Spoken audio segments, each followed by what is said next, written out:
Good morning, everybody.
Sorry guys, just getting my little area here cleaned up a little bit.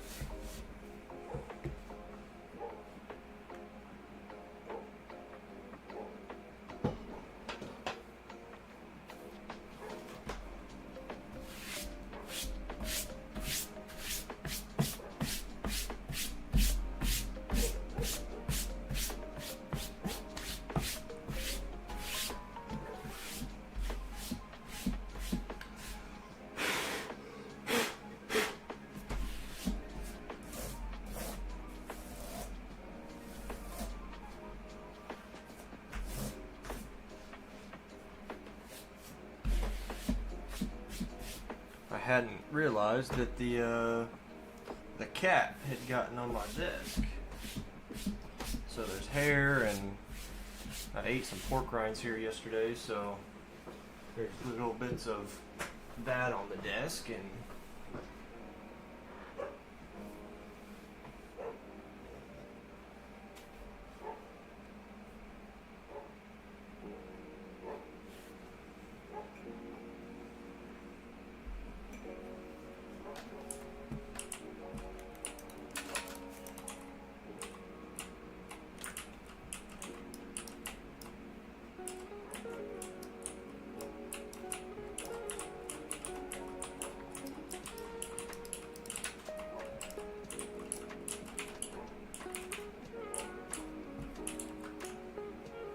how are you spawning here?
I keep forgetting that this layer needs slabs.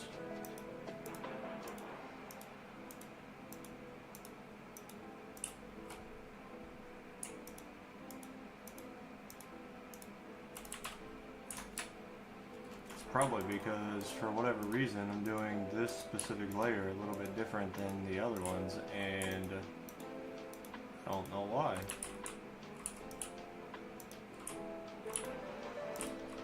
Bro.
Yo, what up, dude? Welcome to the stream.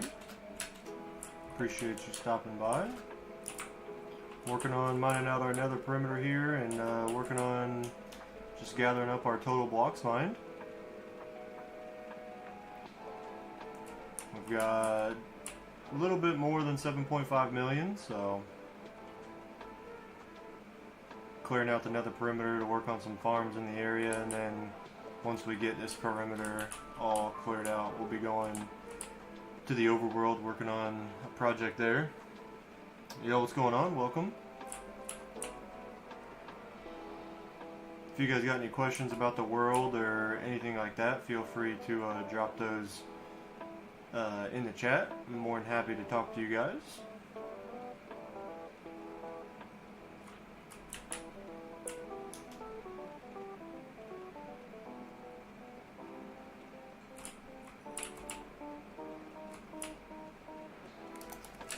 Show you guys a little bit about what we're working on right here. So this is my nether perimeter.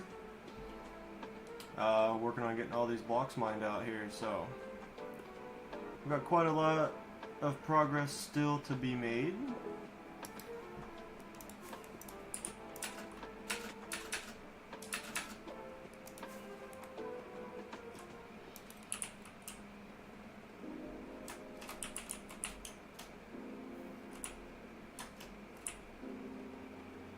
Breaking a world record? Yes, sir. At least that's the goal. I've got this project here, and then I've got another project I've started in the overworld I could show you guys if you're interested. Where we're going to continue mining after this is, once this nether perimeter is all mined out. I've got another project already started in the overworld next to my main base.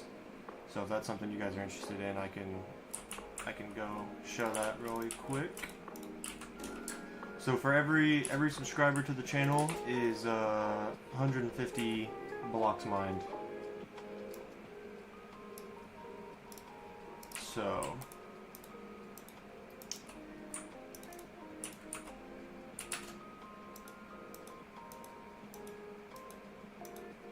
just gonna keep plugging away, and yeah. So just to give you guys a little bit of perspective. I have over 7.5 million blocks mined, and if you correlate that to subscribers, that is like 47,000 subscribers. So we're obviously only at 13,000, so I've obviously mined quite a bit more than we've gained as a subscriber count, but part of that is because I want to do more and you know, do extra to prove to the community that I am, you know, willing to stick to the project and go above for everybody. So how do you keep yourself entertained? Well, usually, like, if there's people in chat and I'm able to talk to people in chat, then it's next to effortless for me. And also, like, I'm a huge gamer. Like, I love playing games and I love making progress. And Minecraft is one of those games that every time you log on, you make progress, no matter big or small. And so every day that I log on to the game, I can build upon previous progress that's already been made. So it's like an incremental game to me. So every day is, you know, incremental progress, and it makes my brain happy. Now, also, you know, I don't really have like real life friends that like play games or ask me to play games. So I kind of have always played games that I only have to rely on myself, and Minecraft is that game. So, you know, I don't have to rely on other people to be online. I don't have to rely on other people to put in the work. I just have to rely on myself to show up every day. So those are the biggest like factors of why and how I'm able to play. And yeah, like, obviously I used to sit here and play Minecraft for hours and hours and hours, and I would do it while I was watching YouTube. And I got to the point where I was like, well, instead of watching YouTube, why don't I create YouTube for others to watch while I'm doing projects? Because this is kind of like a project, like mining out this perimeter is a project I would do on my own if I wasn't recording or anything. So I was like, you know what, I can do that myself. And you know, I also don't really have, I guess, the skill set to be like a good Call of Duty player. And this is one of those things that all it takes is time. And a lot of people aren't willing to put in the time. So whenever someone sees a project like this, people think that I'm better than them, but in all honesty, it's just time. So I'm trying to leverage the thing that I know, I guess I'm good at. And yeah, that's really about it.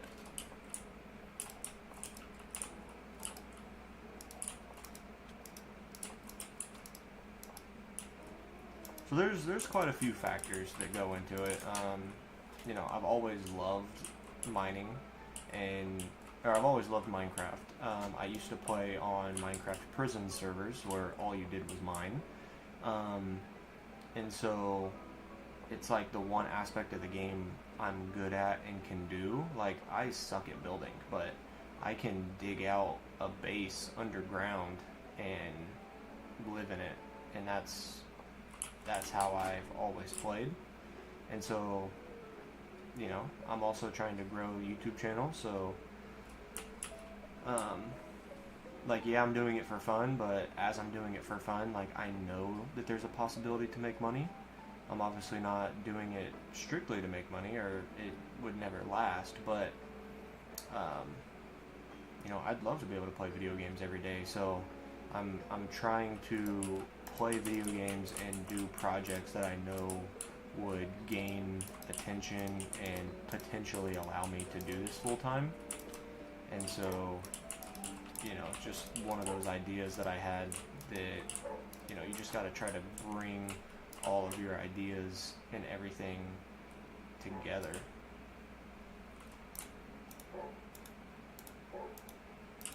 And I've found a really interesting quote recently that someone, which I kind of adopted the quote to my own experience. And the quote was the reason that they worked, it's like, why do you work so hard? And it was like, I'm afraid of failure. Well, for me, I wouldn't say that I'm afraid of failure, but I'll tell you what I am afraid of is I'm afraid of spending my whole life working a job and being at a place that I'm not, like, appreciated. I'm just like a number on the workforce. And it's like, I would much rather be able to try to create something of my own and, like, work for myself and stuff. And so I'm afraid of having a job that I hate my whole life. So why not do the thing I love the most and try to leverage that into you know, potential career or whatever.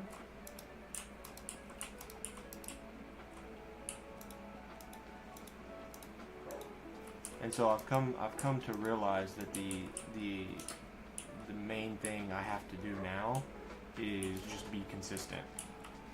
I've got the idea, I've got the world, I've got the foundation. You know, I've got all the pickaxes, the resources, the beacons, the everything for this project. The only thing that I have to do now is be consistent, keep showing up, keep making progress, and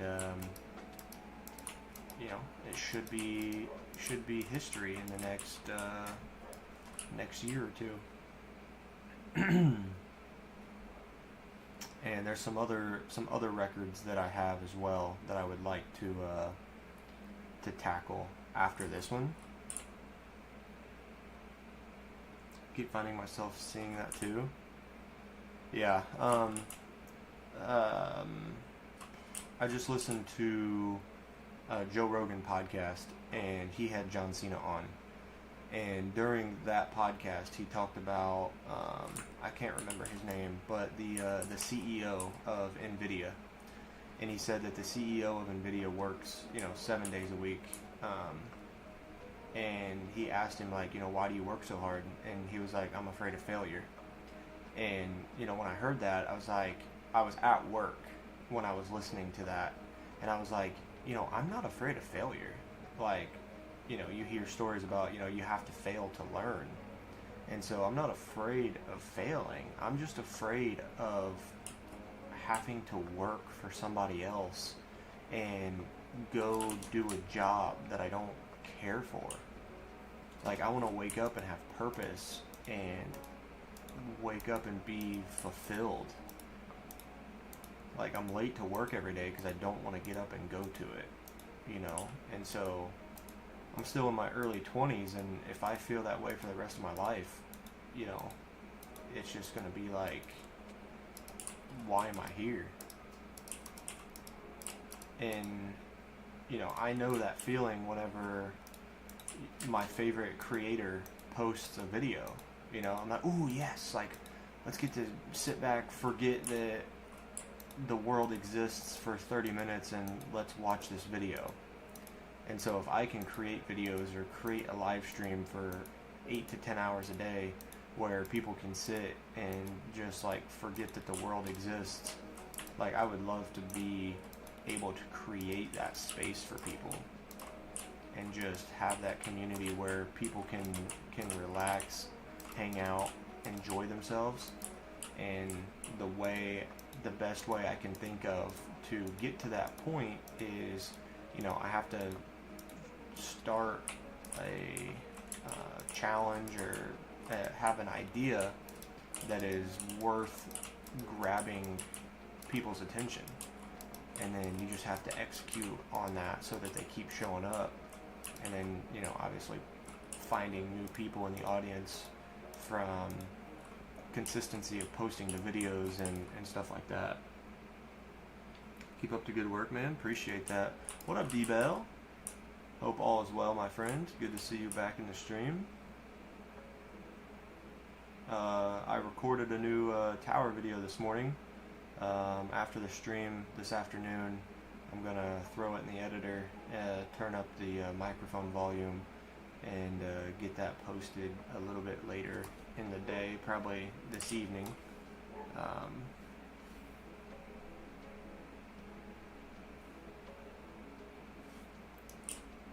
It's been a while. It's been about a week and a half, I think, since I posted a tower video. Oh, I just realized I forgot to show my stats. What a freaking rookie mistake.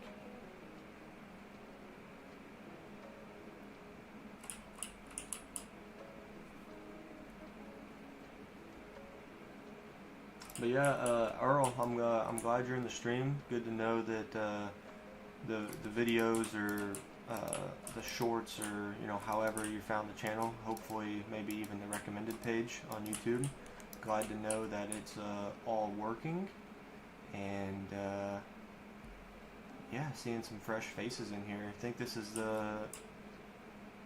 besides my weekly streams, like the second or third stream in a row where we've had a new person joining, so that's awesome.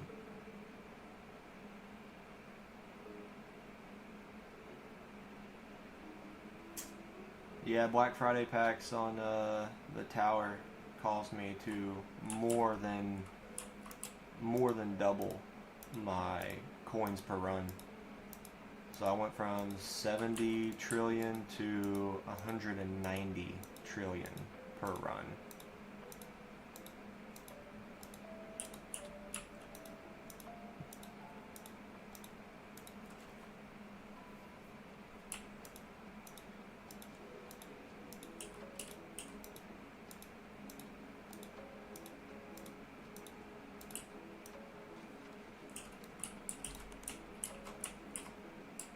This is cool, man. Well, thank you. That's that's definitely the goal.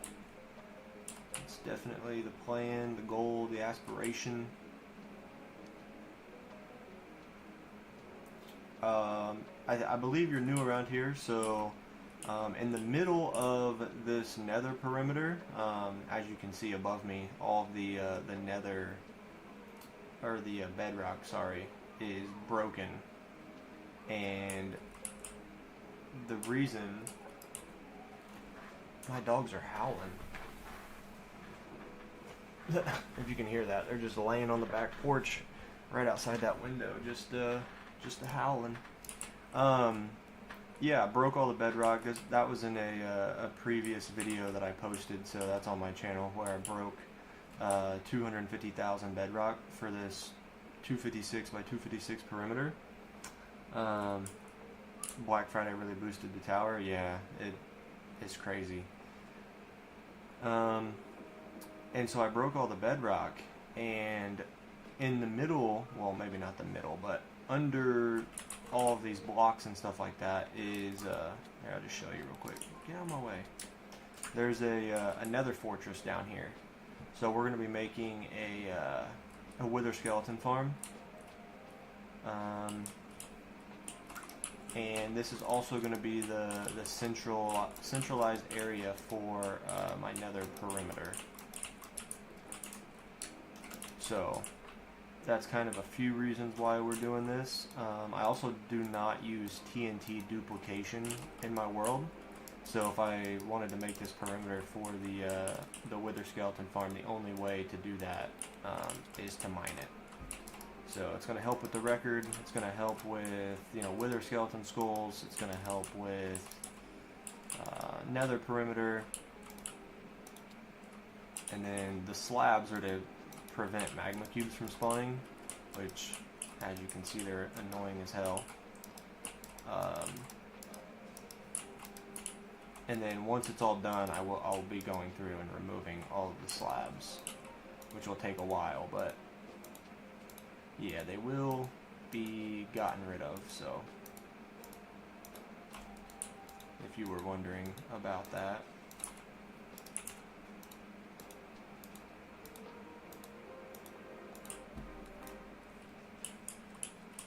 How did you do that? So there was a snapshot. So I was playing on 1.21 for a long time, and I don't really like to update my world because I have a few mods that I use, like these. Like I can change armor stands to make them like do funky positions, the better statistics, replay mod, just some like easy mods to help with the survival aspect of the game. So like this is the better stats mod. So if I click on items and then scroll down, it tells me my total blocks mined. So we're at 7,549,891 blocks mined. So I don't like to update my world because then I have to go through and update all of my mods, and it's kind of hard because obviously all the mods are created by different people. So whenever Minecraft updates, all the mods are updated at different times. Like one mod could be updated the day of the new update, or it could be a month after or 2 months after. And so I don't like to update my game, and it was a blessing at one point because there's a snapshot. So I was in 1.21, and then there was a snapshot between 1.21.2 and 1.21.3. And basically, like, say this nether quartz was bedrock, and then this basalt was a grass block. Now I would place grass, there'd be a 1 block gap right here, and then bedrock. And basically, you know, imagine this golden carrot was bone meal. You right click the grass block, and it would grow grass, and it would, like 1 grass here and then 2 grass here, because sometimes it would grow 1 tall grass and sometimes it would grow 2 tall grass. If it growed a piece of grass that was 2 blocks tall, it would break this bedrock. So I had to go through, place a full layer of dirt or grass, bone meal it all, break the grass, replace it, bone meal it all, break the grass, replace it, bone meal it all. So that took months and months and months of real life progress. I did most of it all on stream, and I also documented how to do it in my YouTube video. So it's all there if you would like to watch it, because I show placing the grass and actually breaking the bedrock. And it was only available during that snapshot. So like if I tried it right now in 1.21.7, which is what I'm in, so again I'm not fully updated in the game, then I wouldn't be able to do it right now because it was only available in that snapshot.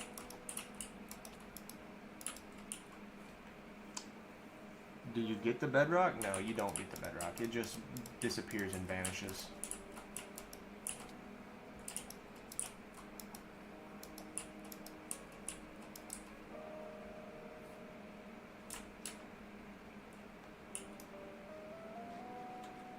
So I do not have any bedrock blocks.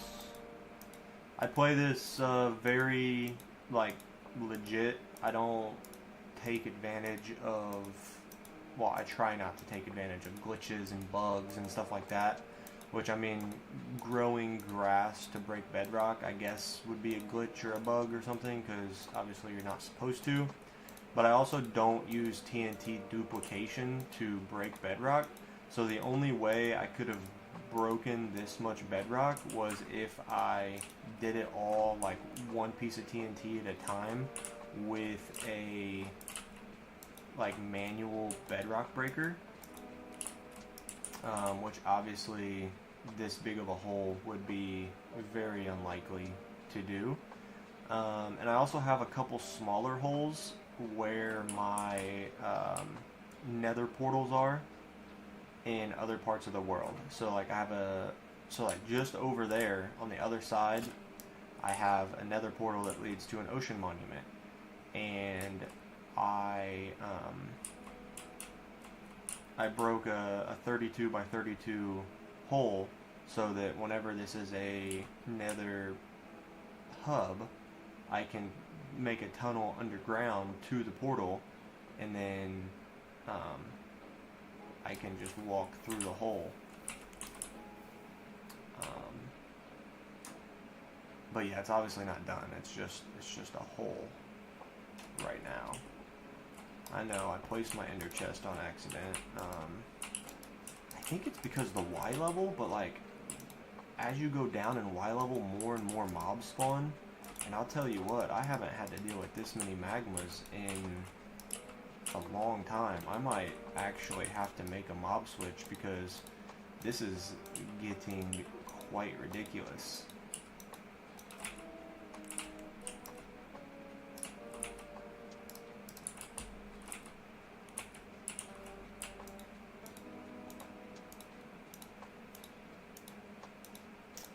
We also have a system set up to where, actually let me make sure it's working. Yeah, it's on. So I have a system set up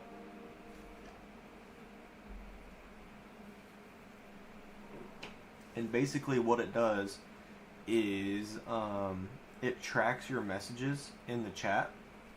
So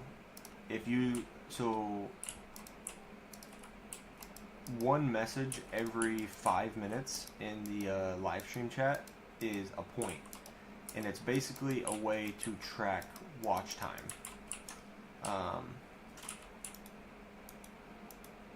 So 1 point every 5 minutes, you would get 6,000 points for 500 watch hours. And what you get at that point is you would get a spot in the Hall of Fame for being a, reoccurring supporter of the channel. And I'm going to create a, big hallway at some point where each person has a plot and you can redeem points for rare items in the game. So the more rare an item is, the more points you would redeem after. So 6,000 points would get you the Hall of Fame, and then, for example, 500 points would get you an enchanted golden apple, or would get you, like, 100 points would get you a piece of, like, diamond armor or something for your armor stand. Because I would also put your YouTube name on the armor stand. So if that's something you're interested in, just kind of keep that in mind. I know a couple people in the community who live stream have similar ideas, but it's also a way for you to join the world and have a permanent place. So yeah, I think that's pretty interesting.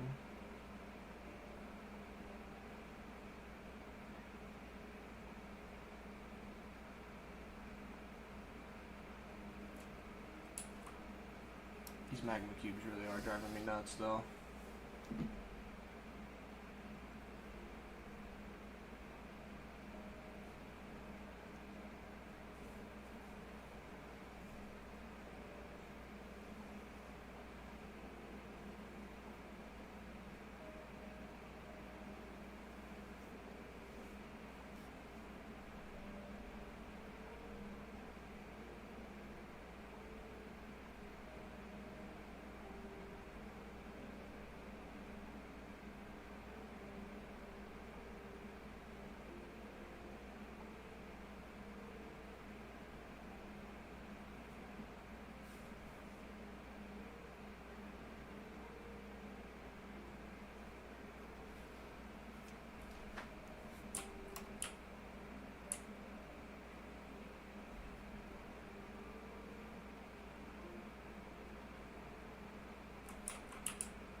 Okay. Stand by.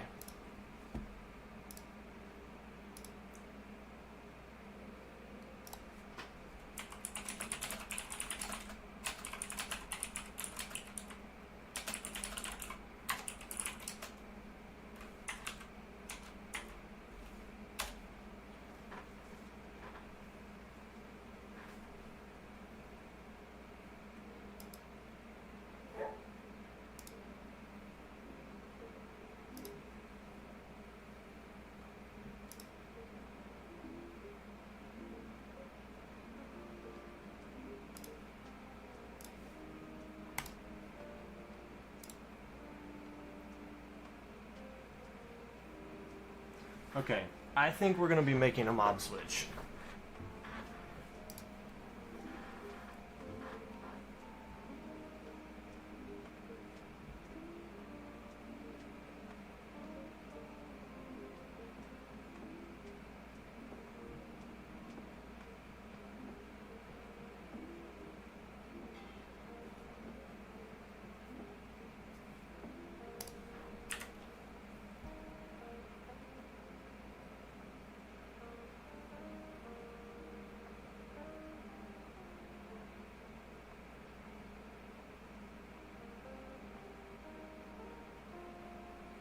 See, the only problem with I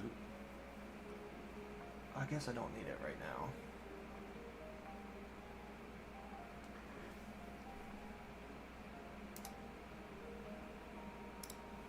Okay.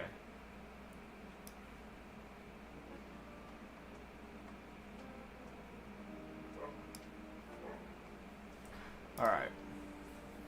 We gotta take a hiatus. Because I am over the magma cubes. I'm over them.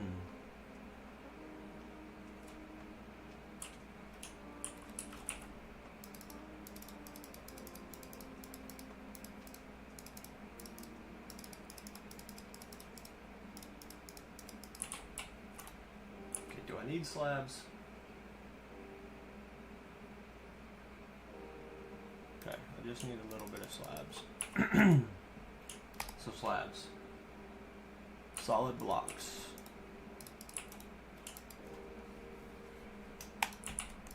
Okay, we're gonna have to go to our base.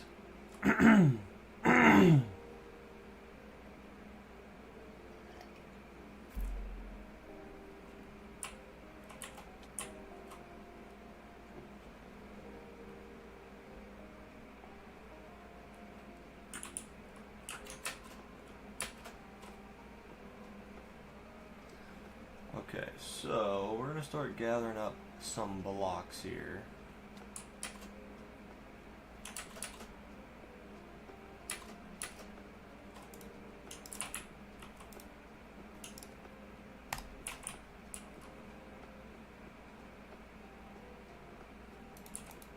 Dang it.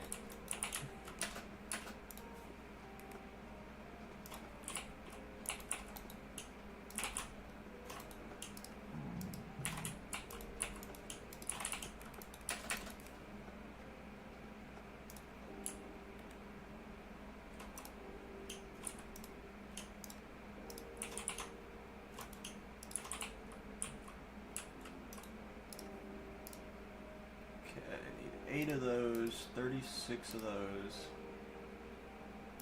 Let me grab some grass. It just says temporary blocks, but do I have any?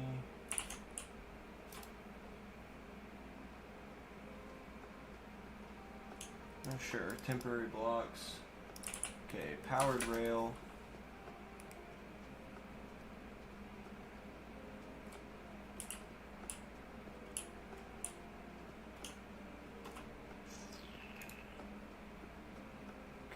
Powered rail, obsidian,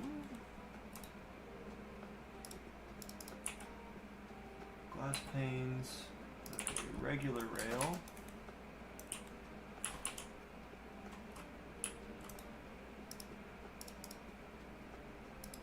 eight levers. I think I have a levers thing here, but I don't remember.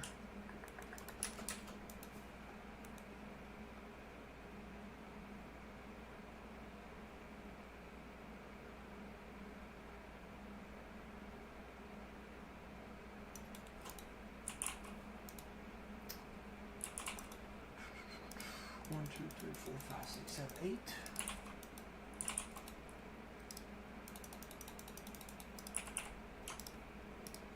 Okay, 8 levers, solid blocks, slabs, 3 ladders.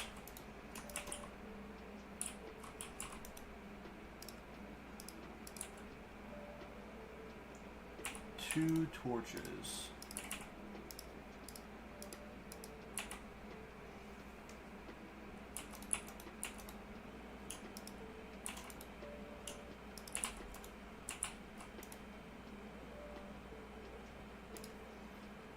One campfire. One minecart.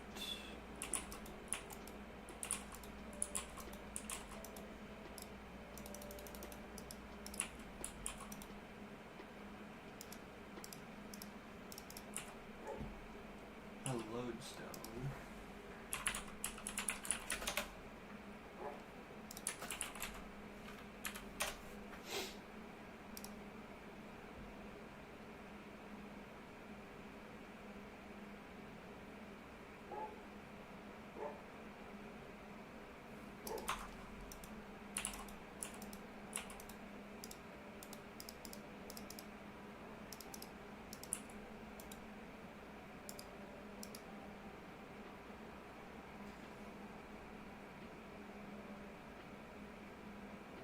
Okay, it looks like it's a piece of netherite, maybe?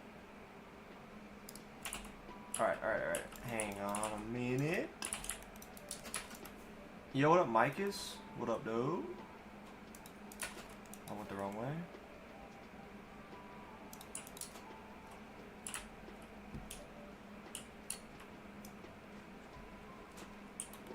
Didn't know I'd be streaming now. What do you mean?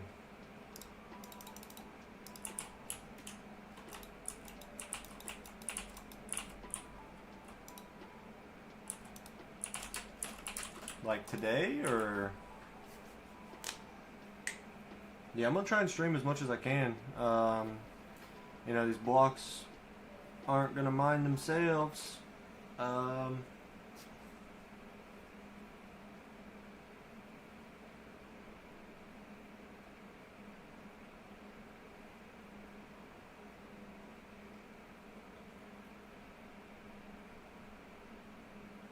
So yeah, I mean, just trying to make as much progress as possible and keep everything rolling. You forgot I stream? I got you. Yeah, this is my day off of work. So Thursdays and Fridays are my days off work.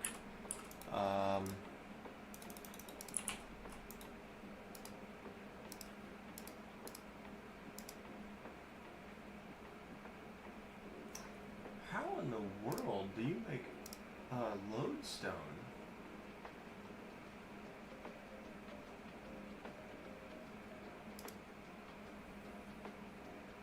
Oh, it's those, it's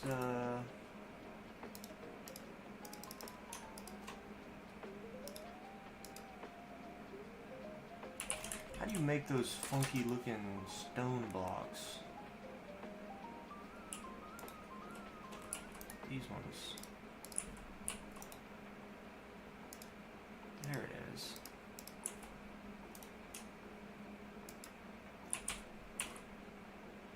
So I didn't even need the netherite. That's okay. A compass.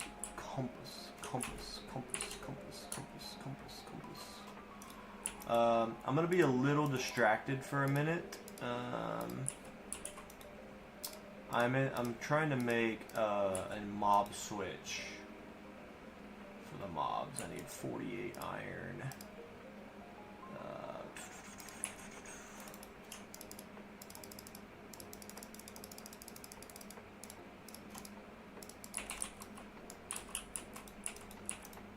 So let me just get some more. Did I put iron ingots in here?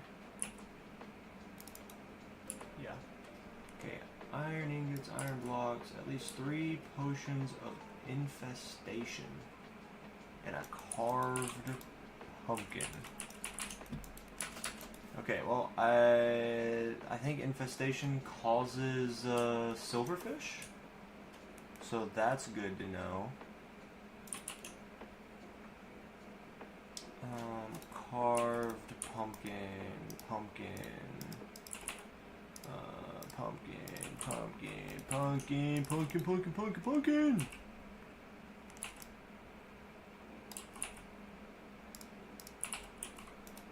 Pumpkin seeds, shears. Okay, now, potion of infestation.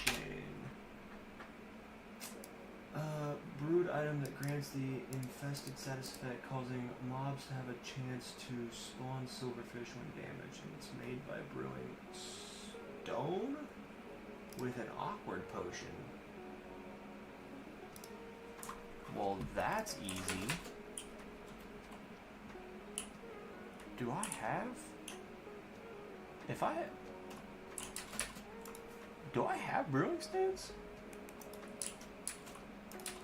Like, if I have brewing stands, I've forgotten. I thought they were in here. Did I move them?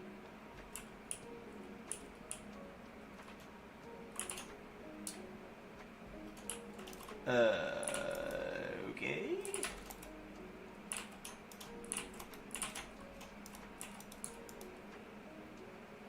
Aha! Need 1 brewing stand. I need some water bottles. Okay. Everybody calm down. I'm getting excited.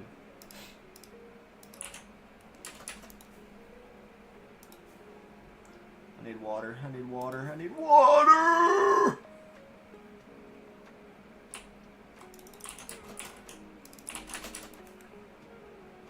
burning up these rockets. Burning them up! I am trying to create a mob switch so that I don't have to deal with these freaking magma cubes, and I don't have to place slabs. I didn't realize that it was really easy.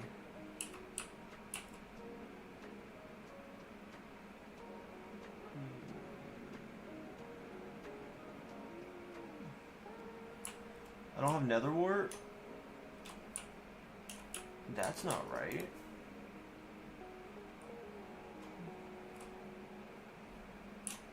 I don't think nether wart would be over here.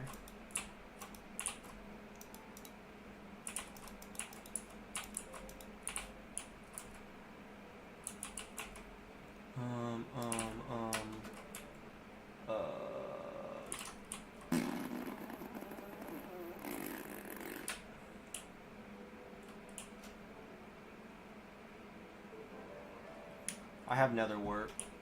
Wow, got one. Oh, I think I do know where more would be. Brewing stack. Son of a biscuit, I need blaze rod.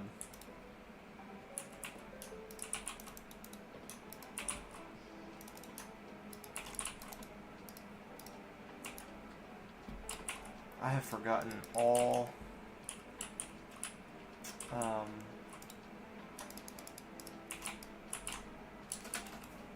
of these easy parts of the game. You eat shulker boxes. Nice. Do you have this many shulker shells though?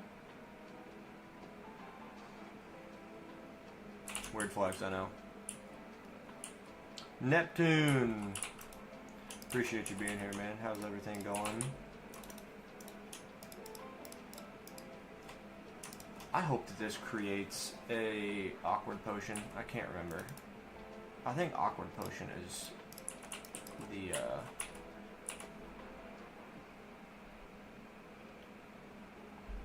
I think that's what I'm looking for. I think that creates what I'm looking for is what I meant. Nice.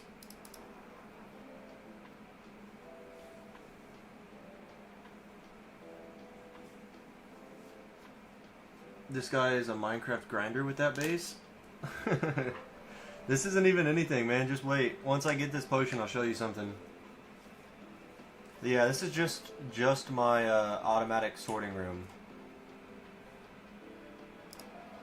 I need a piece of gunpowder.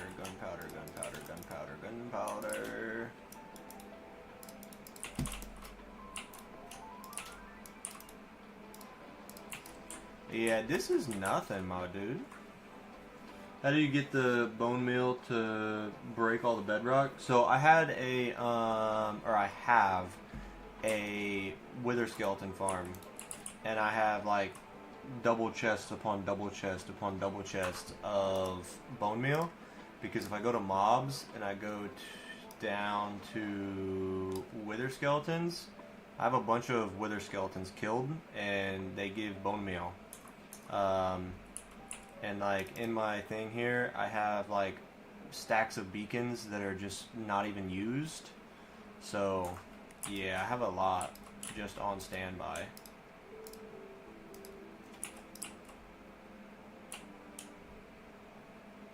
I wonder if I should extend the duration of these. It just says 3 potions of infestation, but I would rather not have to brew more. So let me just add a redstone dust to these really quick.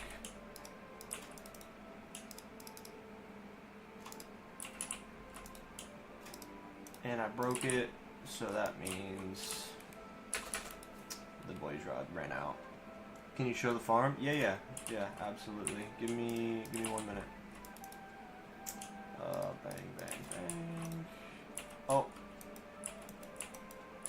Are you serious?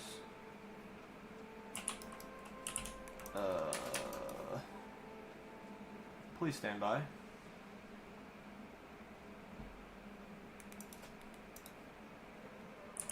I know I have blaze rods somewhere.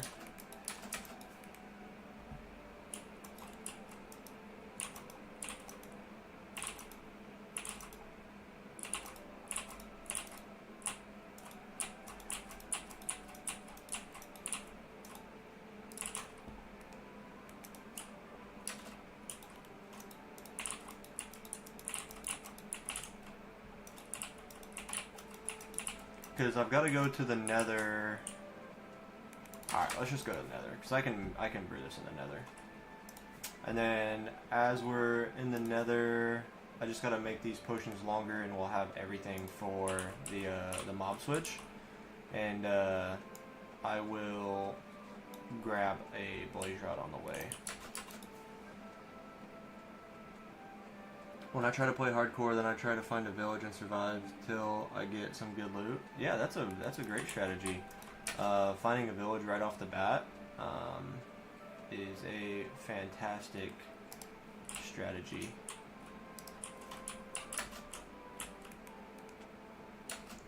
This is a project I'm working on. I mined bedrock in a 256 by 256 area, and I'm working on mining out the entire area. So that's going to be like my nether hub. If you give me a little bit, I'm in the process of trying to get a couple things figured out here. So if you give me a minute to finish, can you not add? Oh well. Give me just a minute. I'm going to show off the wither skeleton farm really quick, and then I'll show you more of the base. God of Karma, what up, dude? You're trying to get bone meal to break the bedrock, and for now, just get a lot of leaves and compost them. I mean, that's good too. Yeah, like I said, I'm gonna show you the wither skeleton farm, and I'm about to build a mob switch which is gonna turn off the wither skeleton farm. So I guess it'd be a good thing to show you while it's still active.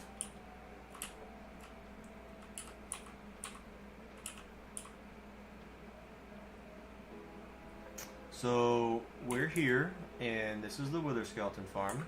So right over here, you'll see I've broken a hole in the bedrock, and I'm in the process of like digging out a tunnel right here to connect all the way back to where we came from. So that is in the works as well. Obviously, just going to take some time. So there's a fortress down here, and I just followed a YouTube video on how to build it. So basically, wither skeletons spawn on this platform here, walk into the nether portal, and then they get teleported up to this platform here. And yeah, I've got some withers from the Halloween event that I trapped up here as well. So, but yeah, anyway, you stand on this platform, and then you can kind of see them down there. So the pigmen get carried to the corners, and then they despawn because they get too far away from me. And then you can see right there, right here, there's a portal, and withers walk into it just like that. And then whenever they walk into it, they get put to a portal in the overworld, and then they walk through another portal and get sent right here. And then you just stand here, kill them, and then you'll see more of them spawn down there, and you can just see how many of them there are that flow into the portal.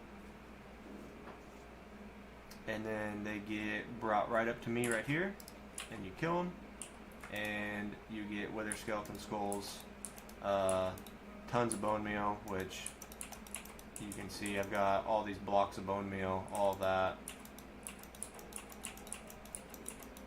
and then infinite fuel source as well for coal. But yeah, it works great. Get about 135 wither skulls an hour according to the YouTube video whenever I built it.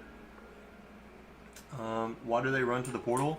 So inside that cobblestone right there, there's a iron golem. So whenever the wither skeletons spawn on that platform, there's a little tiny hole where the wither skeletons can see the iron golem, and they try to attack it. And the only way that they can access him is from this side right here.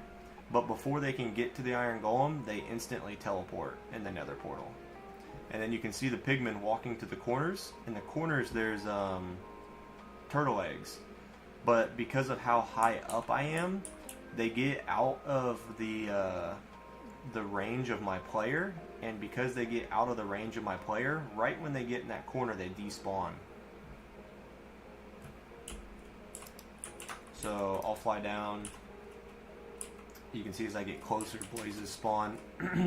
But inside that, here, I'll just go right here. Inside there is an iron golem. So the withers spawn, and then because of the eye level and the height of them, they can see them. But the only way for the withers to walk to them is to walk around into the portal, and then they get teleported up top.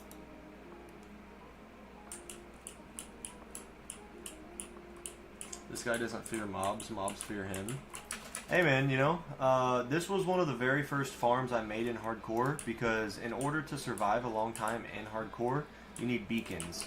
And I knew that because I've died multiple times in other hardcore worlds. And, you know, I had joined a normal survival world, and I was like, man, I am better than a survival world. I've played Minecraft for 10 plus years, and I was like, you know, for me to die isn't silly because it happens, but I'm like, you know, I would watch videos of people in hardcore, and I'm like, dude, I'm better than this guy, and he survived, you know, 5 times as long as me. I'm like, that doesn't really make sense. So I was like, let me just start a new world, take it slow, and just slowly do my job. And that's to survive. And over time, you know, I just have built up to this. So you have to play why the repeaters? I can't tell you, my friend. I just watched the tutorial.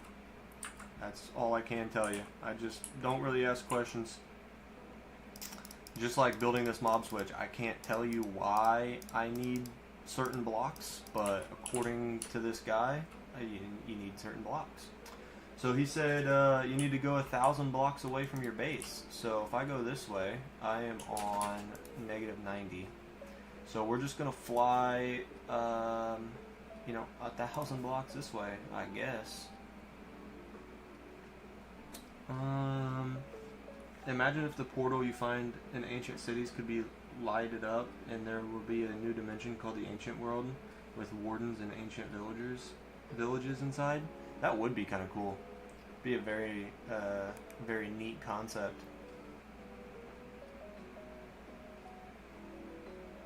Alright, so just like that, with 2 rockets, we are, bam, 1,000 blocks away. So excuse me for just a minute. This video is 5 minutes long, and it's building a mob switch. So I'm still going to be here. I'm just going to be a little distracted watching this. So yeah, let's build it together. I just might not be talkative because I'm paying attention.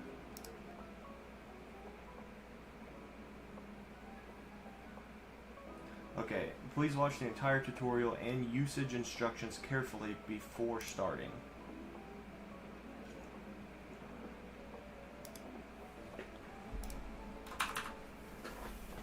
With that being said, I gotta go check on my dogs outside, and I'm gonna refill my coffee. I'll be right back.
Alright, dogs seem fine.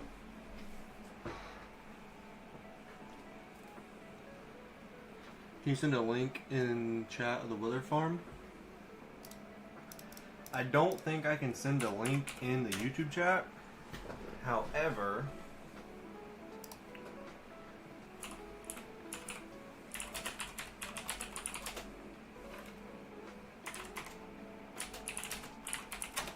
I can put it in Discord, so you might have to do that.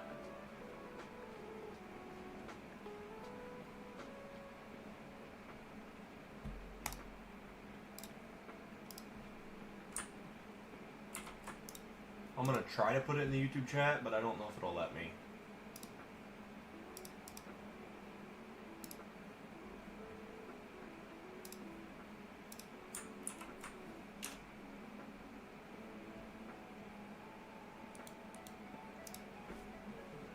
There you go. The end should have more life to it, like it's literally just killing the inner dragon, getting to the outer cities, using your legs to get to the end city ship, and get an elytra and go back. Yeah, I mean, you only have Endermen and Shulkers, you know, so...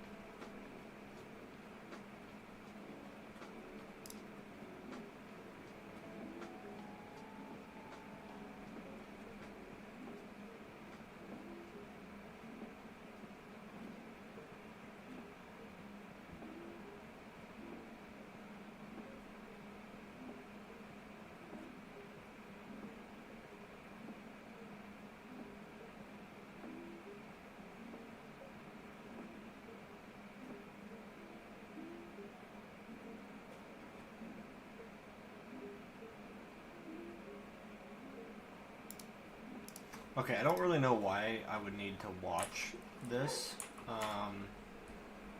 Okay, south, north, east. Okay, so I need this to be over here.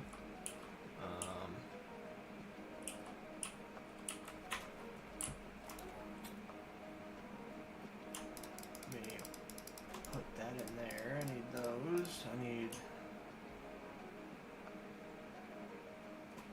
I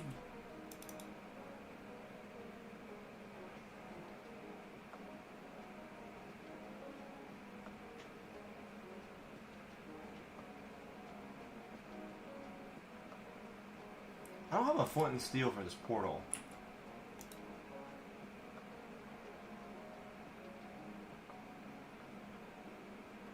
Whatever.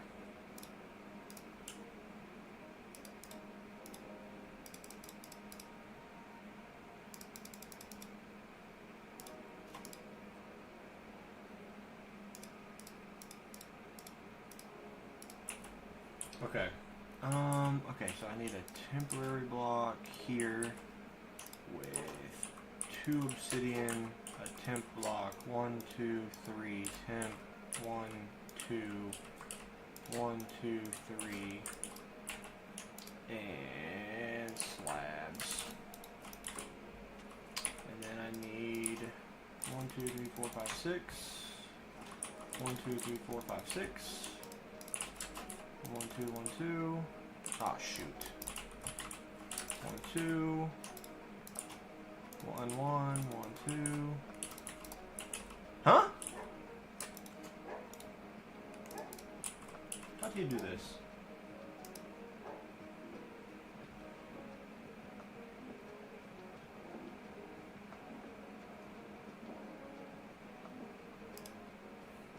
What in the world? Okay, so he did powered, powered, normal, normal, powered, powered. Oh, wow. Does it really depend on the way you're facing?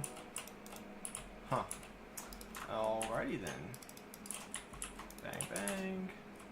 Bang, bang. Bang, bang. Well, let's do that and that. Okay. Do you need the nether bricks in the wither farm, or can you use any blocks? I think you can use any blocks.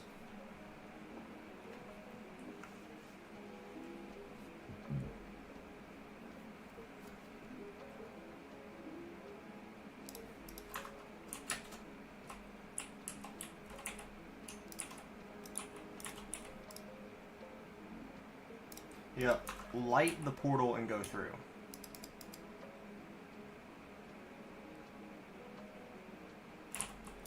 I don't have a flint and steel.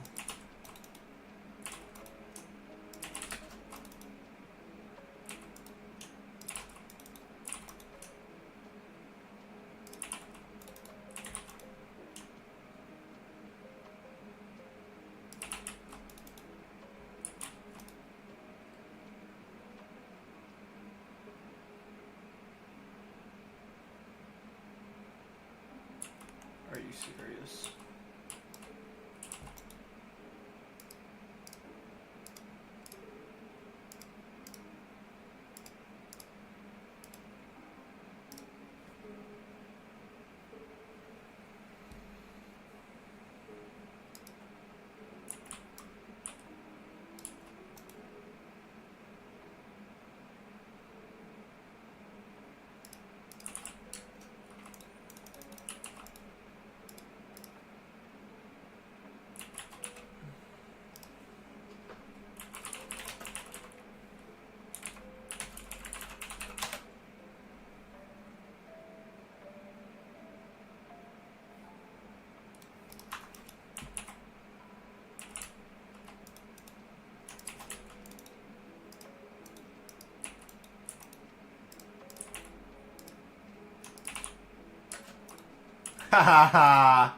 Yeah, boy.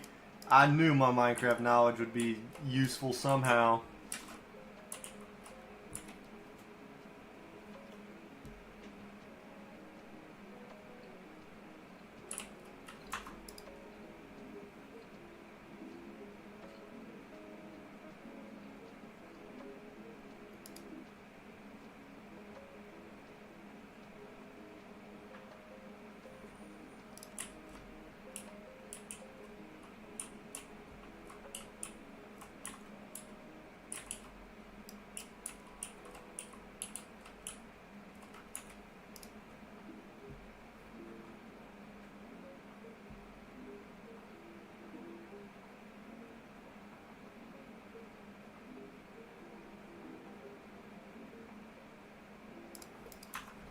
Okay, I'm gonna get rid of these blocks just in case.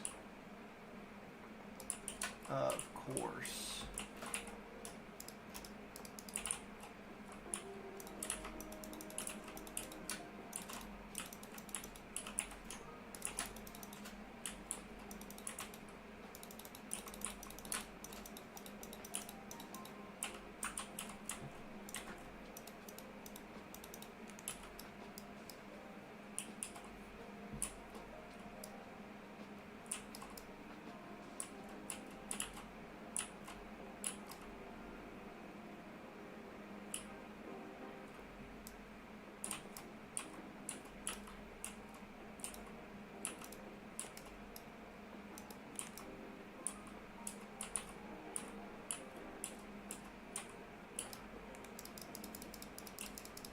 If you're wondering what I'm doing, like I said, I'm just following this tutorial, just trying to make sure that there's no reason for this not to work.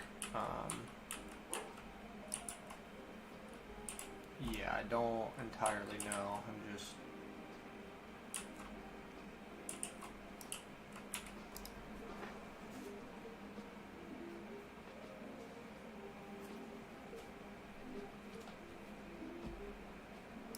Okay, so I gotta do the same thing.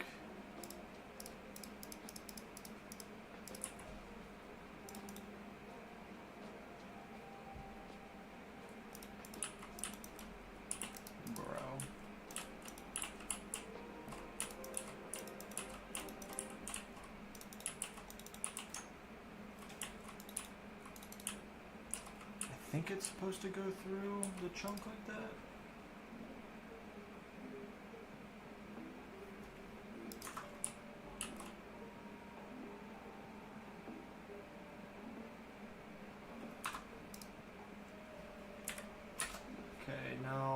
walk straight east past 2 chunk borders. Okay, so now I am, okay, that's east. Okay, so walk past 2 chunk borders, so 1, 2.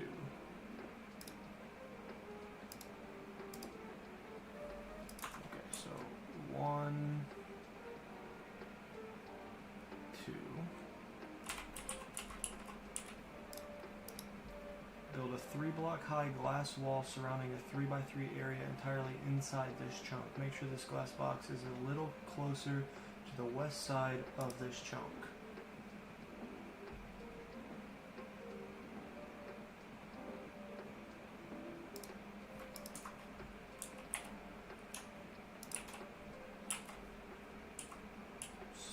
This seems good.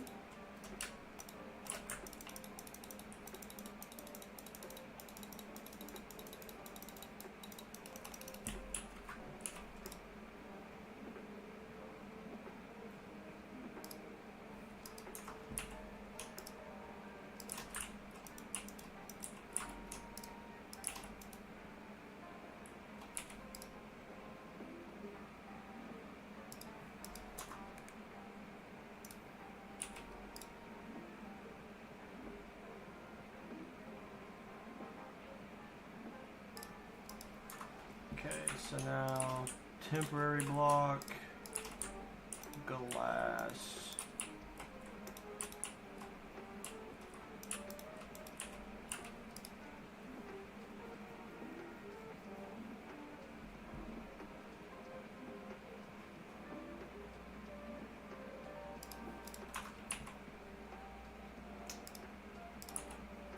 Did I really mess this up by not bringing? I have... Oh, did I mess this up because I don't have a crafting table?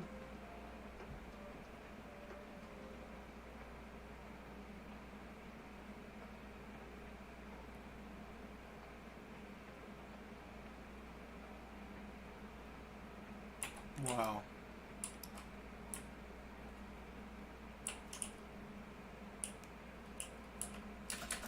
Well, I'll be back. That's embarrassing.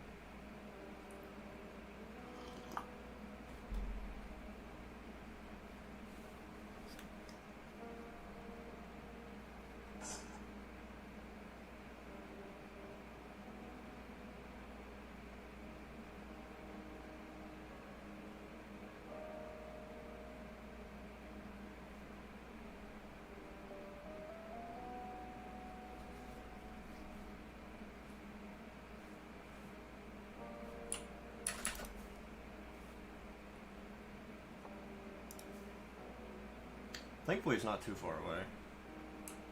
Even if I needed to come back here for that flint and steel, it wasn't the end of the world. I always forget something when it comes to this.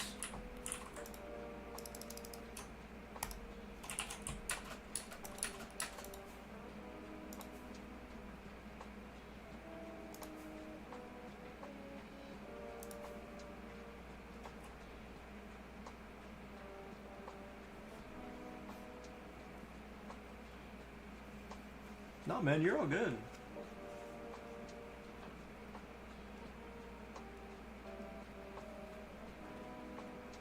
I'm happy to be here. I'm definitely doing my own thing here, so I'm building my farm, mob switch, I guess. You're doing yours, so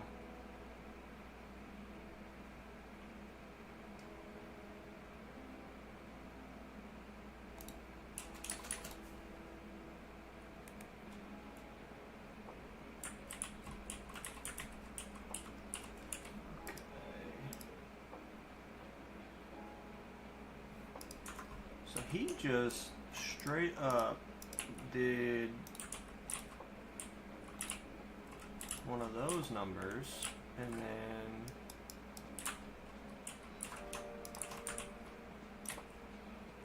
huh. Interesting.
Okay, did he remove the temporary blocks?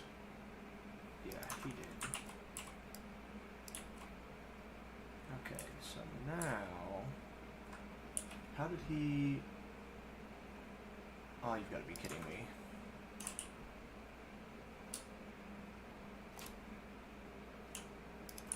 Does this light the fire?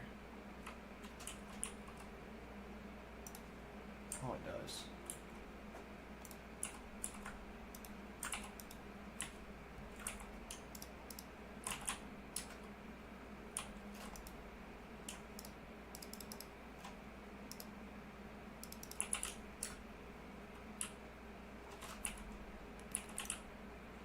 Yo, what up, man? If you're wondering what I'm doing, I'm building a mob switch right now. So the magma cubes don't bother the hell out of me whenever I'm mining my perimeter.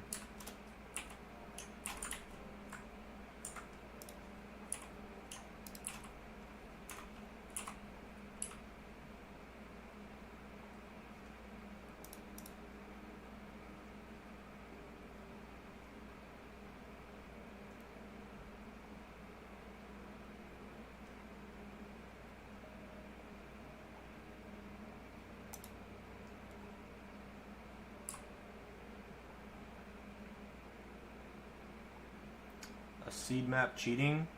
I don't think so, because I'm pretty sure I've used one for this world. I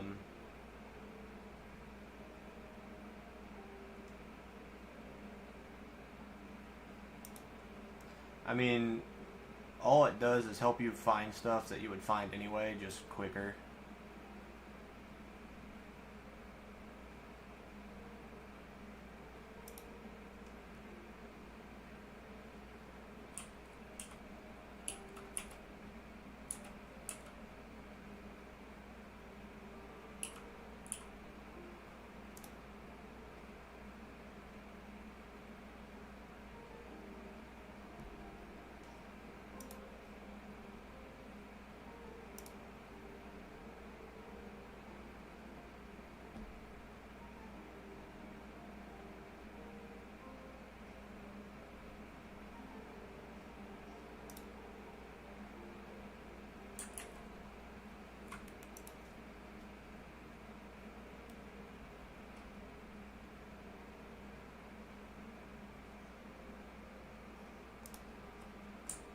Don't kill my silverfish, Mr. Golem.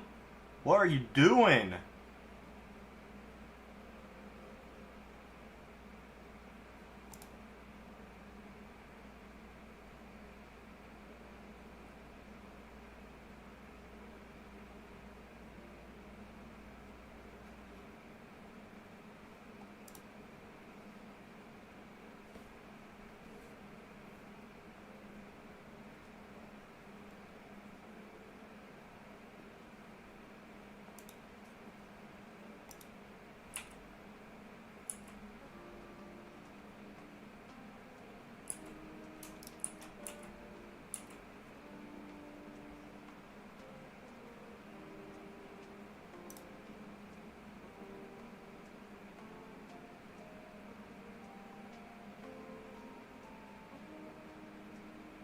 Alright, so we got 40 in there. Just need to get 40 more.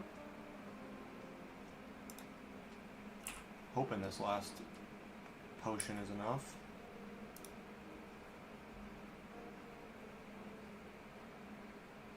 Yeah, it should be. There's 50 in there now. We just need 30 more.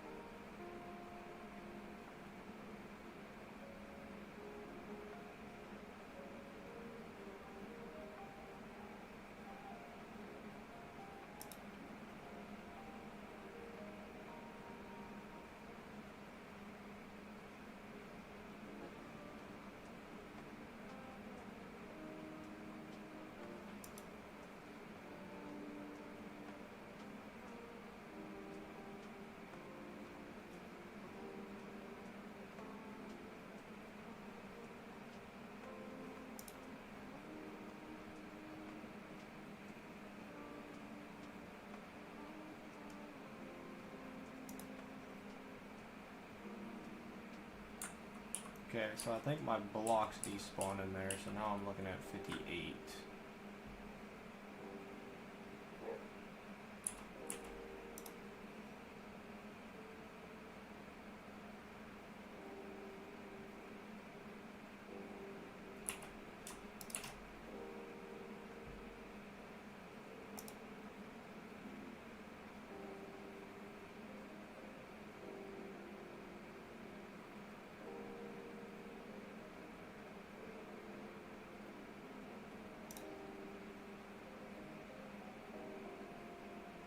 So I thought I'm going to give it just a little bit longer because I'm pretty sure he should have some more timer left on his infestation. So nice, 67. I mean, we only need 13 more, but I want to make sure I get the most out of this last potion because I don't want to have to go brew anymore.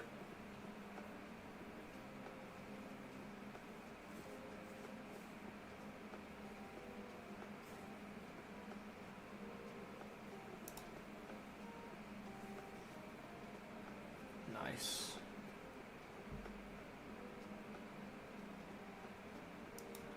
Alright, I'll go ahead and splash the last one just because we only need a couple more.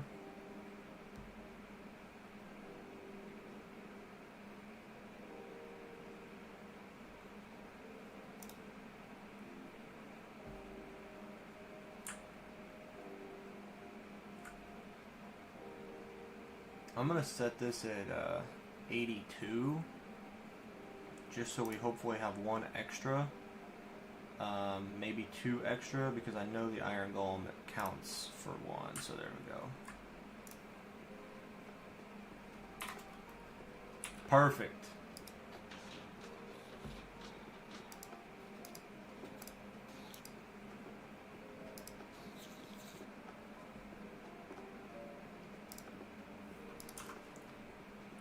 Now,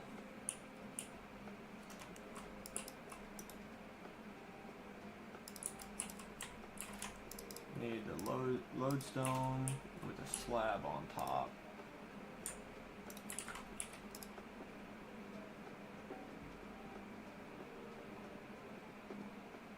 And set your compass to point at it.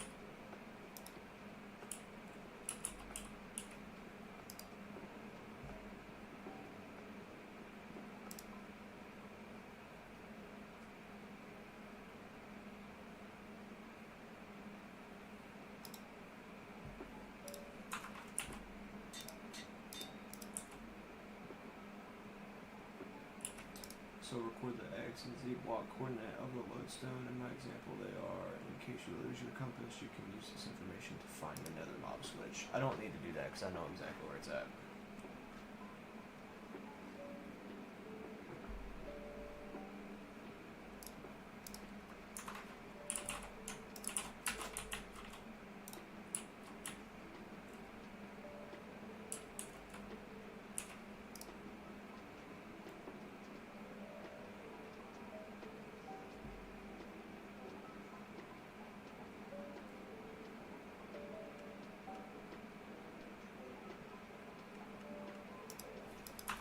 before leaving,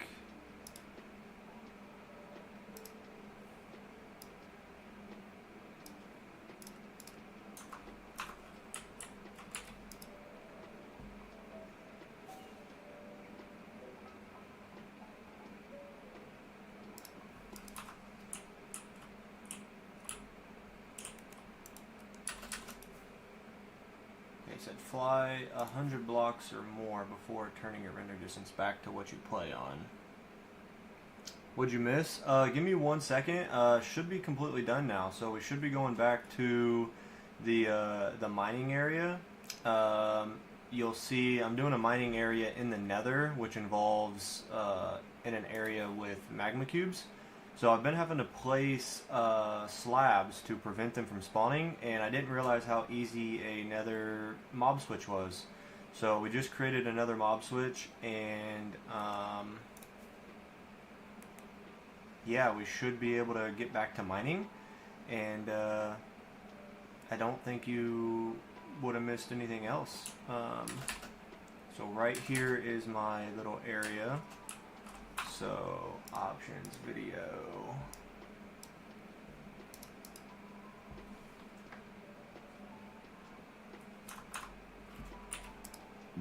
I'm just finishing this video really quick. Once you are far enough away, you can turn your distance back up to the desired setting. I'm just making sure I don't miss any last final details.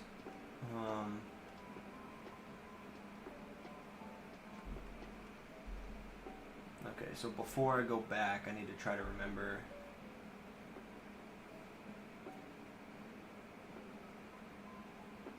I need to remember to turn it down to 5 chunks before going back.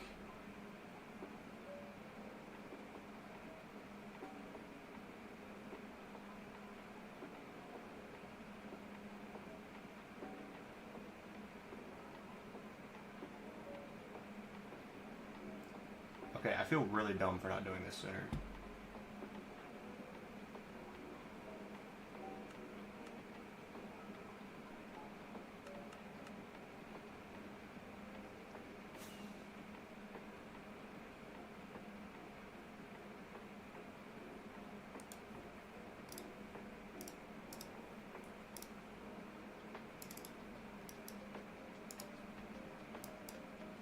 Okay, well, we should be good.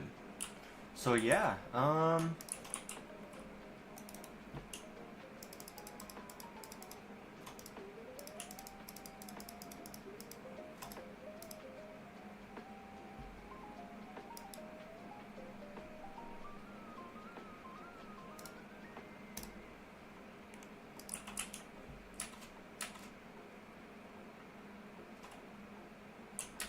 well, I guess I know what I'm doing this week whenever I get home from work, and that's going to be removing all the freaking slabs that I placed for no reason, because now we have a mob switch.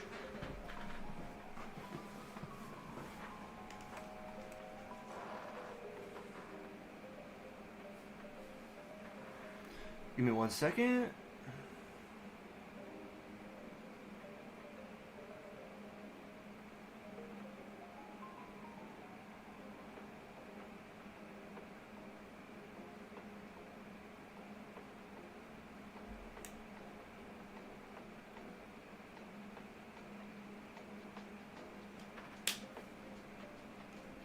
Alrighty, let's get to mining and hopefully enjoy this peaceful nether, shall we?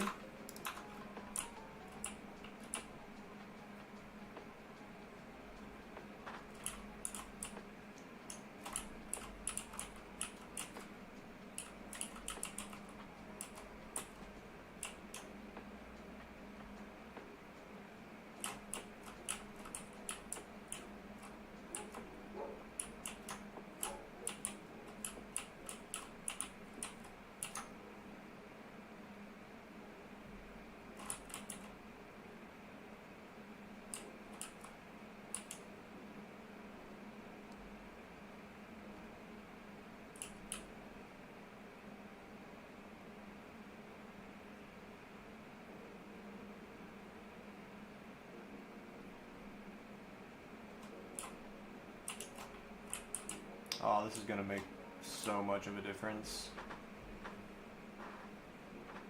I may actually do like a full-blown 12-hour stream tomorrow because of not having to worry about magma cubes. Like, I was excited to keep mining and work on this project, but now it's even better. I could even mine more in the nether now.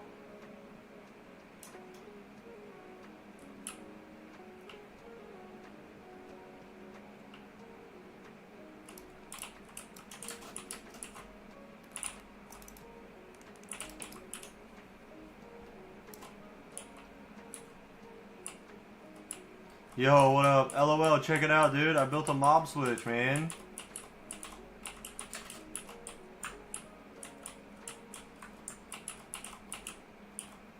I don't have to worry about any mobs spawning.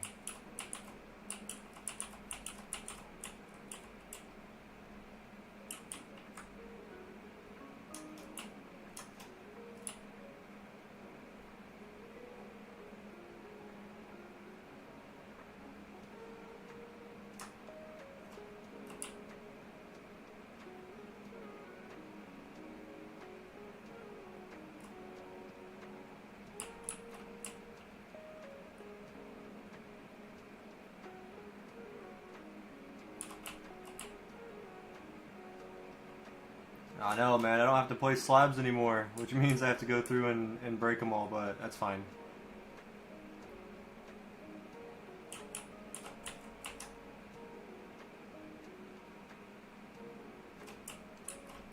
Which means we're going to be able to make a lot more progress because we don't have to take as much time stopping to kill magma cubes or place the slabs. But, I mean, I guess it's good now because I have to spend, I guess, a lot less time breaking the slabs than I originally would have if I would have just kept placing the slabs, because now we only have a quarter of the slabs to remove instead of 100% of them if we would have kept placing them.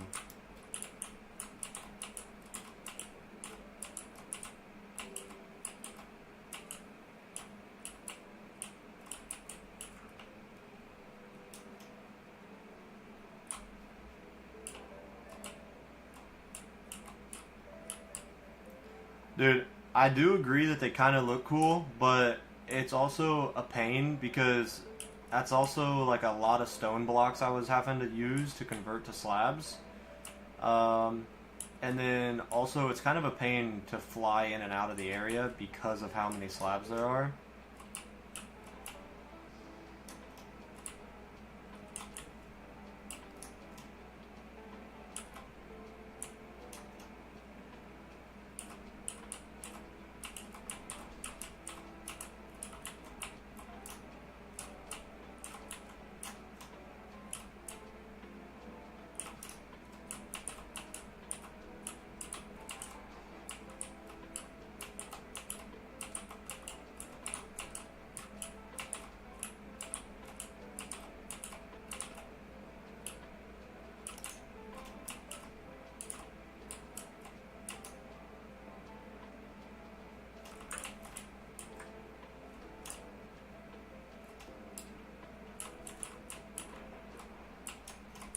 This is going to keep me a lot more motivated to keep mining as well, because one of the reasons I would kind of stop my stream short is because of how much work mining in the nether really is.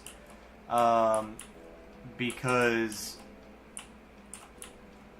of the slabs and the magma cubes, and it's just like it adds 2 more layers on top of just mining. Because not only am I mining, I'm also fighting magmas, I'm also placing slabs, so it's like doubling or kind of tripling the time it takes almost. Whereas if I could just focus on mining, we'd get so much done so much quicker. So now I gotta hope that Joel ends up joining the stream so I can tell him thank you.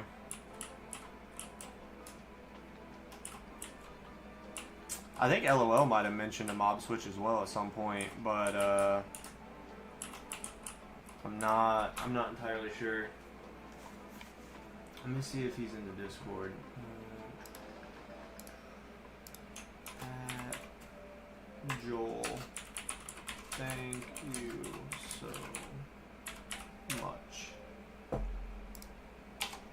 And then I wonder if he'll respond to that in Discord or not. And you also have to mine the slabs. Yeah, I have to go back and mine the slabs now, which is extra time that I have to spend in this world doing a pointless task. I forget, because I get so stuck in my own ways, and the only way I know how to do it is the way I want to do it.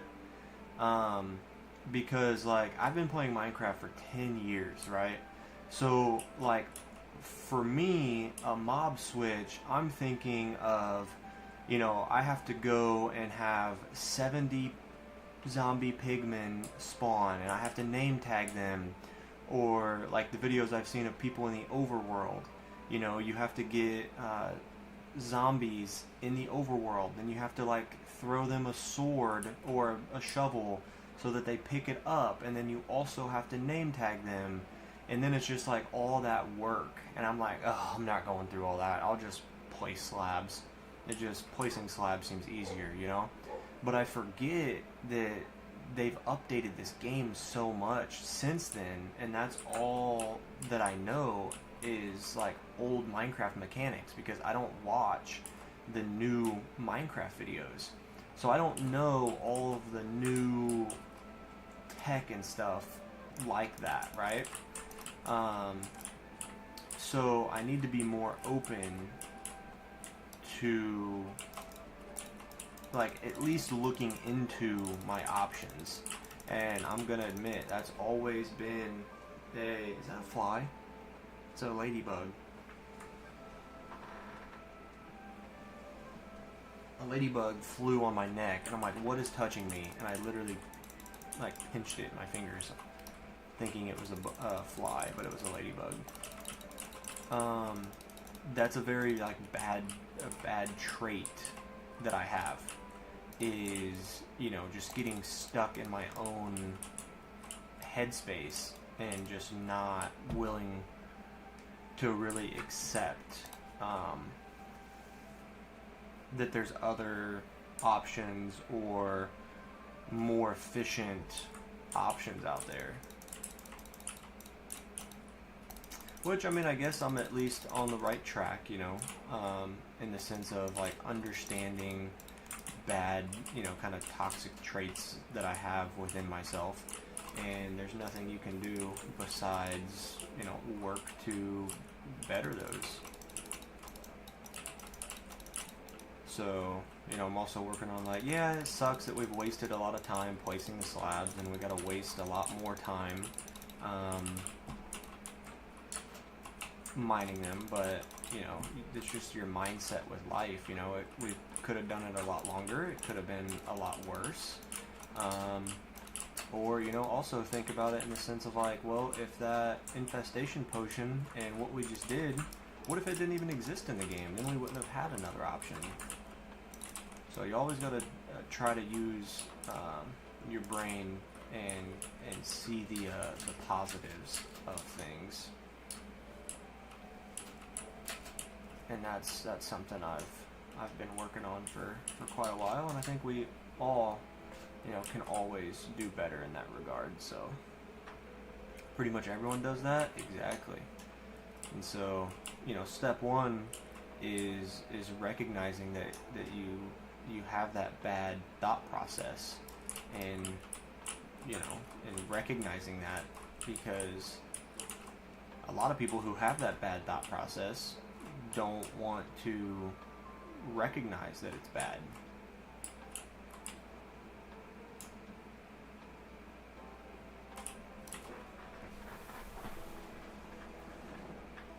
Uh-oh, where's my dog at?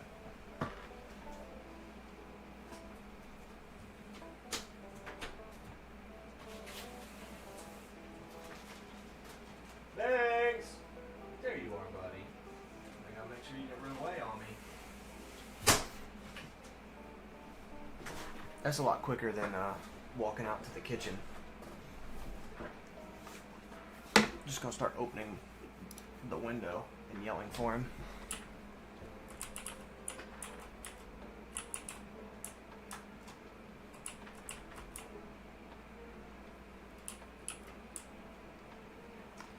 So I hope everyone is having a wonderful day today. We've got 5-6 hours we're going to be sitting here mining, so hopefully going to make some good progress. Should be able to mine out this entire layer here, and hopefully start on another one with as much time as we have today. So yeah, I hope you guys are all having a wonderful day as well. Plans for tomorrow. I did kind of sleep in a little bit today till about 8 o'clock. Had some coffee, watched a little bit of YouTube, and also I recorded a tower video this morning, so that is going to be posted this evening. So that's part of the reason why I was a little bit later getting the stream started today. So, but yeah, for tomorrow I plan on waking up fairly early and going live pretty much right away. Again, I don't have to worry about magma cubes, so that's kind of really just boosted my motivation to be able to knock this project out. And because I don't have those pesky things slowing me down anymore, the more time we can invest in this project, the more blocks we can mine sooner, and the faster we can just move on in general. So yeah. Do you have fire protection potions with you? I do not. I don't know if you know this or not, but fire protection literally only, well, I guess you're talking about potions. Okay, my bad. I was about to go on a rant and educate you, but I realized I had misunderstood what you had said. So, fire potions, no. What I do have, though, is I have a plan in my mind, which will be able to save me. So I always carry these golden apples on me, right? So let me do this actually really quick. So say I'm up here and say I fall into lava, which I guess a lava pit or a single lava block doesn't really matter. So let's just go down here and say I fall into lava, okay? For one, I have full protection 4 on my armor, and I also have these beacons set up with resistant 2. So I basically take next to no damage, but then I also have regeneration on. So obviously, I will take damage. I could be getting hit by blazes and wither skeletons at the same time. So obviously my health isn't full, but as soon as I eat a golden carrot and I get full hunger, my hearts will never go down. And then if I did start to lose my hearts, all I have to do is hit E, click 1, put that in my hotbar, and then instantly eat a golden apple, and it would, give me extra regen, absorption, and yeah, there's that. So I don't carry fire resistance potions on me. Now what I do have though is, say I do get into emergency situation and say I'm not in my beacon range or whatever, what I would do is I would hit E, I would open my ender chest, and then I would instantly sink to the bottom of a lava pool, because you can sink faster than you can float or swim. I'll sink to the bottom and I would place this on the bottom of the lava floor, and I would open it, and I have a fire potion here, and I also have my enchanted golden apples here. So if I ever get into that situation, all I do is instantly go down, because my armor's good enough, and I also have the golden apples on me and my undying totems. So I would just sink to the bottom of it and then instantly get a super golden apple or whatever, or the potion, So I don't keep them on me, but I have plans in case anything like that were to happen. But that's why I keep, 32 or more golden apples on me at all times. So as soon as I get under 32, I'll just open my food chest because I have 9 stacks of golden apples in a shulker box. So if I ever get below 32 golden apples, I'll just top it back up to 64, because there's no reason I should ever be in a position where I don't have enough golden apples to where I could just eat. Because even if I say I ate 2 or 3 like back to back to back, it's going to give me regeneration, it's going to give me absorption, all that stuff. But then I could pause the game to give myself time to think. Or I just have enough golden apples to have enough time to think of a solution of like how I get myself out of dying. But then also that's why I keep so many totems on me at all times. So say somehow something sneaks up on me and I pop a totem and I don't realize it. Well, that's why I keep all of these right here, is because my hotkey. So let's go over here and say, you know, this isn't in my inventory. I'm running around, oh no, this totem activates, and now I have no totem. All I do is open, click, hover over this, and click F, and I instantly hold another one. So bang, bang, bang. I can switch them quick and easy. So I've definitely thought about it a lot, and I have game plans. And so, like, that's also, you know, thinking about not dying, right? In my ender chest, I have a shulker box filled with iron blocks. You know, I have actually 2 or 3 shulker boxes of iron blocks. And I also have a shulker box with a stack and a half of beacons. So, if I ever go to a new area, and I plan on spending a lot of time there, you know, I'm just going to set up beacons in the area. That way, if anything were to spawn or anything like that, I have resistance 2, regeneration, and strength 2. Those are the main ones I need. But yeah, I don't want to go to a new area and explore or stay there for too long without beacons in the first place, because the resistance 2 beacon basically makes me take next to no damage from simple mobs like creepers, zombies, stuff like that. The only thing that resistance 2 wouldn't really do would be like stop a supercharged creeper blast from killing me. But again, if that were to happen, I have a totem on me, and then I would instantly swap out to another totem and then like use my elytra to fly away.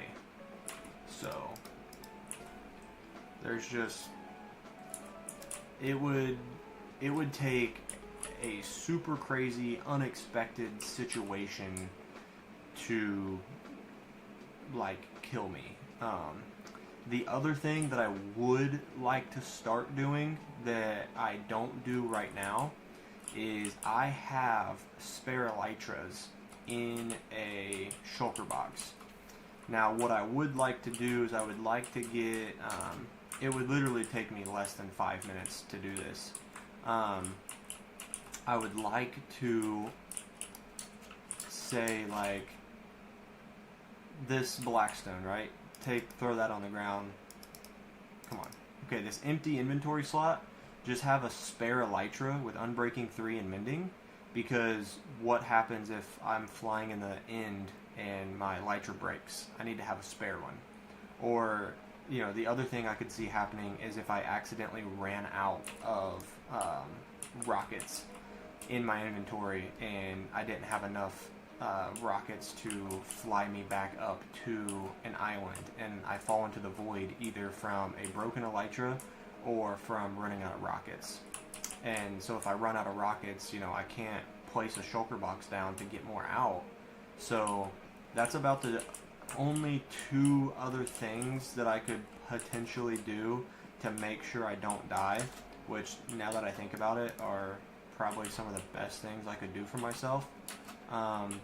Because, you know, a lot of people have died in their hardcore worlds because their elytra breaks. You know, and I'm pretty sure, like, Linksy, who's one of the longest surviving hardcore players, he makes sure that he takes potions of slow falling into the end with him, anytime he goes. I also think that would be a pretty good thing for me to do, because I have my Enderman farm in the end, and that's how I, repair my pickaxes, repair my armor, my elytra, that's how I repair my stuff, is at the Enderman farm. And so, if I'm not paying attention, I could be working on this project or in the overworld and, forget to repair my elytra after a long day of mining, and then I enter the end to go repair my pickaxes, and then boop, my elytra breaks and I'm dead.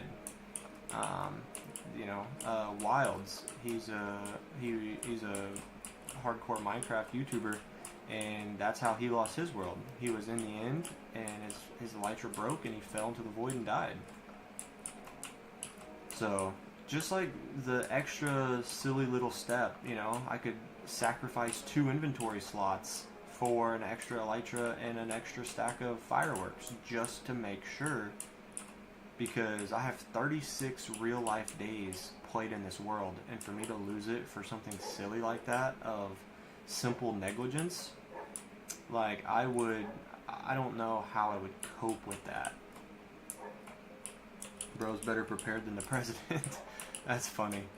Yeah, I mean, it's just one of those things, though. Like, you have to think about it, because it's just like, how do I explain it?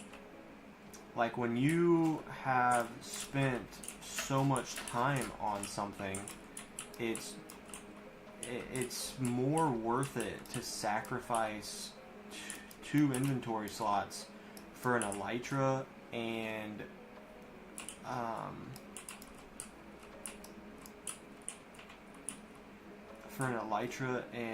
rockets than it is to lose the entirety of your world that you've worked, the last 2 or 3 years on. And again, the whole point of this is to have the most blocks mined in a hardcore Minecraft world. And if something happens to the hardcore world, well, we didn't really get that far, so the next person to take over is going to be able to. Which, because I'm only like 7 million in, and I'm not really like super far. Now, if I was like 100 million in and died, or something like that, then I'd be like, okay, do I really want to go through all of that time again to catch up? I don't know. But if I died right now, and I'm only 7 million blocks in, then I would just end up restarting.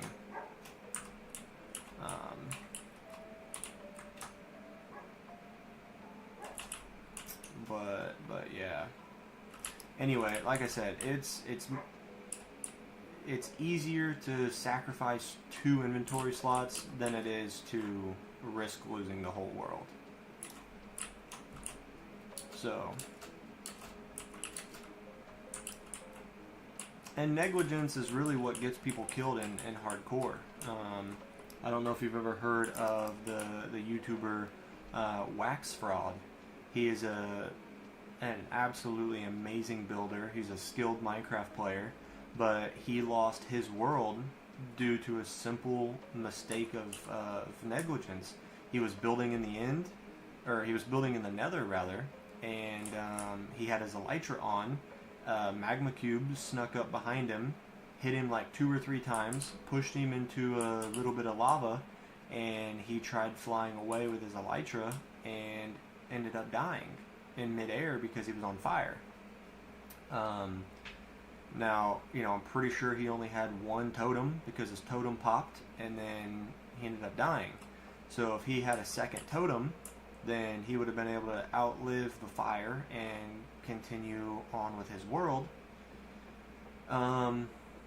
Or, if he just would have, he wasn't flying at the time, he was building, and if he would have just switched to his chest plate, then he would have taken a lot less damage and probably wouldn't have been in the position to die. Now, I'm guilty of not switching to my chest plate as often as I should, but it's just one of those silly little things. Or, again, if he had a stack of golden apples, he could have just chewed his way through that damage and just ate golden apple after golden apple after golden apple and survived. So that's also another thing that I've done, is I've paid attention to the hardcore Minecraft community and a lot of the ways that other people have died in their worlds. I, am trying to be as prepared as possible to not let their mistake become my mistake. So, it's the age-old saying, learn from other people's mistakes. And, those are exactly some things I'm trying to do, because not only am I trying to break a record, it would be awesome to, have one of the longest lasting worlds. Wouldn't it be easier to just not be in hardcore? Absolutely, but depending on how you play and what your personal goals are. So like for me, like I could show you another one of my worlds. Another one of my worlds I made. It's a survival world. I made a video on my channel. It's still there today. It's called, I'm pretty sure I just named it like mining 2 million blocks in survival Minecraft, not clickbait. So it's literally not clickbait. I mined 2 million blocks in my survival world just for fun. I was like, what if I mined a 200 by 200 square all the way to bedrock? And that was before Deep Slate was added into the game. So I made a video and I was literally just mining blocks just for fun. I dug a 200 by 200 square just for fun. And then because that was after I died in a hardcore world, I made that world and decided to do that. And so I did that, and then I also created an iron golem farm, which again is on my YouTube channel, where the iron golem farm produces 80,000 iron per hour. And you're like, dang, you have an 80,000 iron per hour iron golem farm in that world. You started 2 million with 2 million blocks mined, and then I started this hardcore world. So for me, when I was playing that survival world, I just lost like purpose. Like, man, why am I playing this world? Like, I know I'm better than this. I was watching other YouTubers and I'm like, man, they're in hardcore. I can do that. Like, yeah, I've died, but I've died from silly mistakes. And I was like, let me just try one more time. I created this world and I was like, I'm just gonna go slow. I'm gonna get diamonds. So one of the first things I did in this world was I found a zombie spawner. So once I found that zombie spawner, I strip mined, and I strip mined until I found enough diamonds for full diamond armor. And then I just sat there farming zombies until I could level 30 enchant every single piece of armor with protection 4. And the way I did that was I would cycle my armor with my books. And if the armor did not say protection 4, I would enchant the book to reset the enchant on my armor. And I just did that until I had full protection 4 diamond armor. I had a shield because that was something I also did not utilize. I did not utilize a shield in my previous worlds, where a shield can block all of a creeper blast. And even with protection 4 diamond armor, you can get one shot, I think, by a creeper in hardcore. So it's like, okay, I just need to go slow. I need to, keep mining, get resources, diamonds, enchants. I was like, okay, next up, let's get some villagers. So I got all my villagers before they did the rework on them. So I have every protection book, efficiency, unbreaking, mending, power, infinity, all those books that I would ever need for a long hardcore world. I made sure to get those early on in my world. And then once I did that, I can't remember if I think I fought the Ender Dragon, and then I decided to get the Wither Skeleton farm because, as I was saying, you need beacons to survive. I don't want to go to a new area without my beacon coverage. So I got the wither skeleton farm set up, and then I, made sure I had an iron golem farm so that the iron could create blocks to power the beacons. So it was a very slow, methodical start to my world. I just tried to do everything I could to ensure that I wasn't going to, end up dying from something silly. And then now, I've got all the villagers that trade iron for emeralds. With the emeralds, I can buy apples. So I have villagers that give me golden carrots. Golden carrots are my food source. Well, I can also give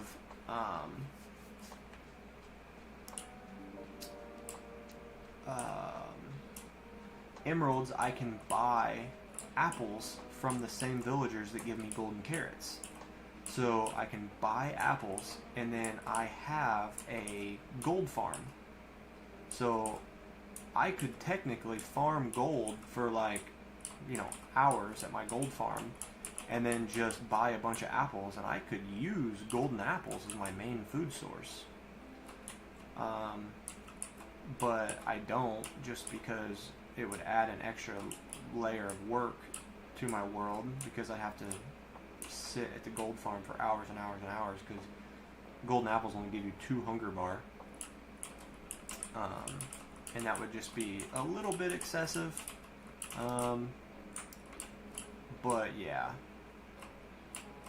Anyway, that's just a long way of explaining kind of my thoughts and how I play.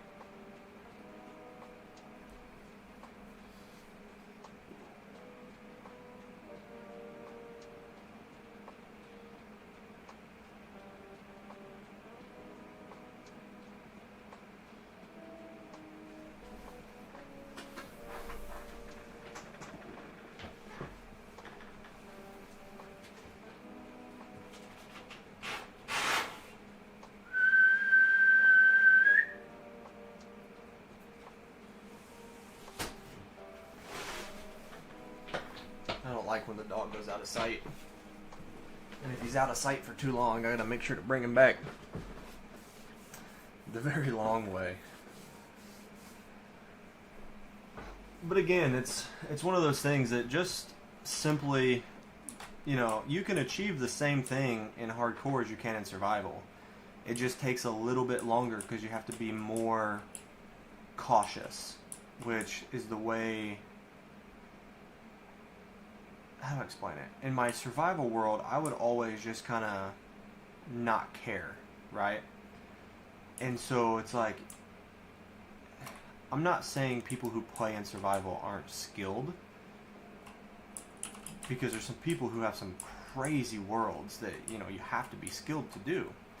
But to me, I just, in my own personal feeling from my own personal worlds, I don't think this about anybody else. It's just how I feel when I play survival. Is I just feel like I have no purpose, because if I mess up and I die, I can just respawn. So the things I do don't really matter per se, because if you die, it's not a big deal. Oh, you just respawn and try again. Whereas in hardcore, things feel more meaningful, and they have more of a purpose, because you have to be careful.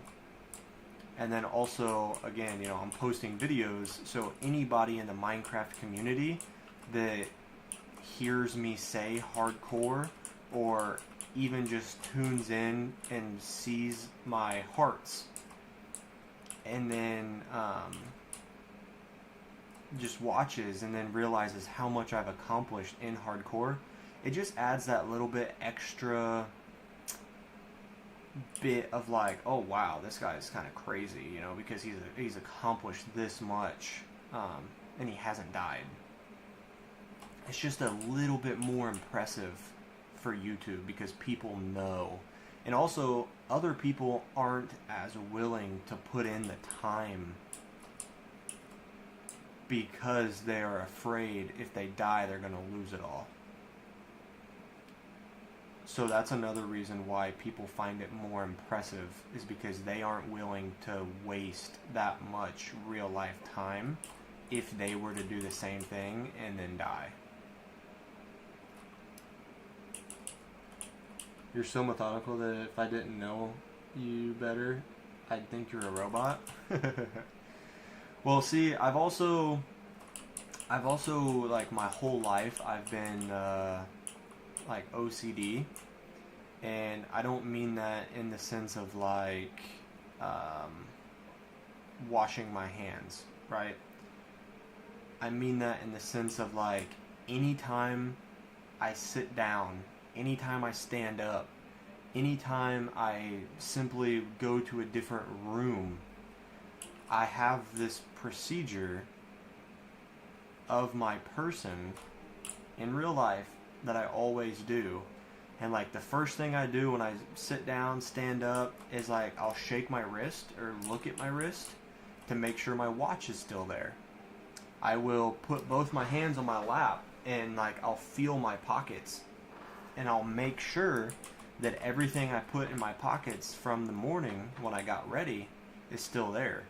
Phone, headphones, my Vicks Vapo little inhaler nose stick thing, my keys, my chapstick, and my little travel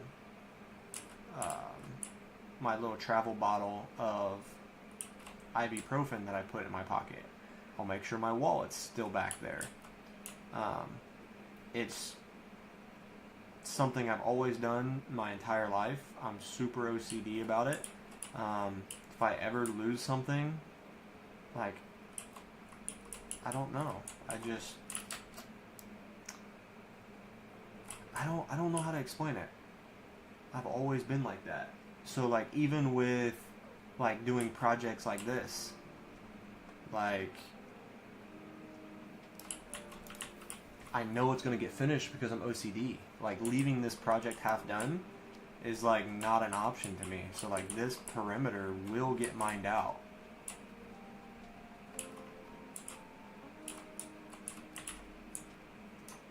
You can believe that, buddy.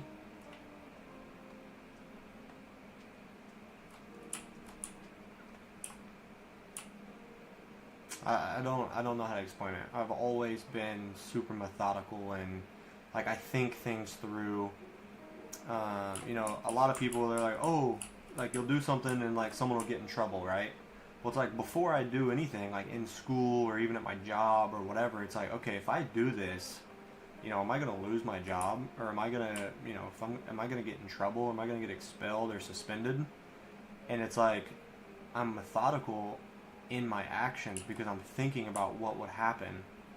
And a lot of times it's, I'm not even scared of, well, I'm talking like back in school.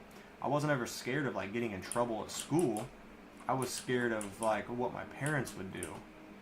And so like one of the things, and this relates to real life as well, because I don't understand how people get themselves in trouble to go to jail. Because I'm like, you know, I love my house, and I love my bed, and I love my shower. Like, why would I ever do anything illegal to get those things taken away from me? Like, I would much rather go to work to pay for the things I love than let them go away. So like when I was in school, I'm like, why would I not do my schoolwork, or why would I risk getting in trouble? Because when I go home, my favorite thing to do is play video games. And I'm like, if I don't do my schoolwork, I'm not going to be able to go home and play video games because my parents are going to take them away from me.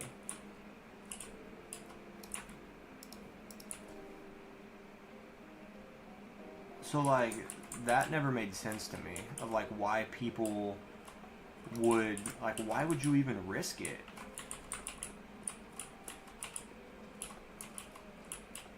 I don't know, I'm just super methodical in the way I think and view the world, I guess.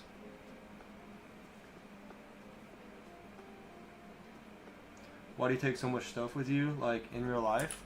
I mean, I really don't. I mean, there's only 3 things in my front left pocket. So, my front left pocket is my phone, my headphones, and here, give me 1 second.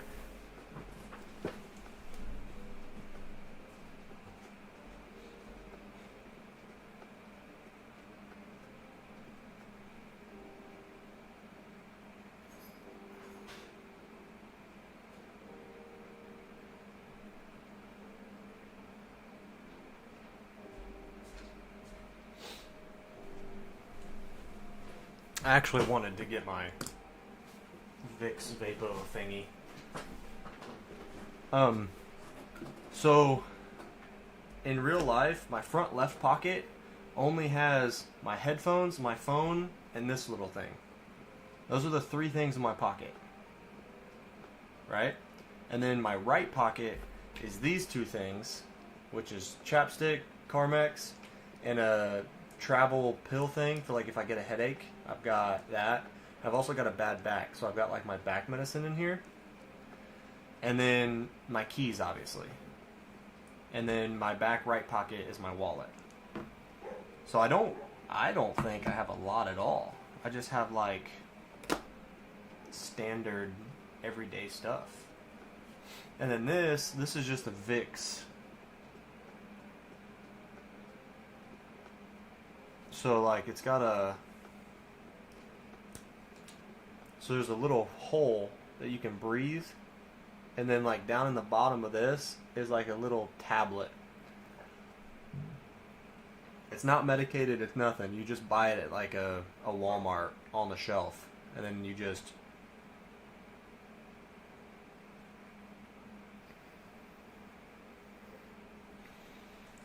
breathe a little bit, helps clear out your nose. And one of the reasons I like that is my grandpa used to have them at his house, and whenever I would go over and visit, I used to like sniff it because I thought it was cool. I don't know. I just was like, ooh, I feel like a cool kid when I do this. But also, I love the smell of it. And then it obviously helps open up your nose as well. Helps you breathe better. So I do it because like it's lasted me like 6 months. I mean, you don't have to buy them often. It's like $5 or something. It's next to nothing. Smells good. Keeps your nose opened up. Keeps you able to breathe. You only take money with me, not even in a wallet, just 20 bucks. So you don't keep your phone on you. You don't keep nothing. Nah, anytime I go somewhere, I drive. So like I have to obviously keep my license with me. So in my license, I keep my license in a wallet, and then I've got debit cards and stuff. So I got to keep a wallet with me for that.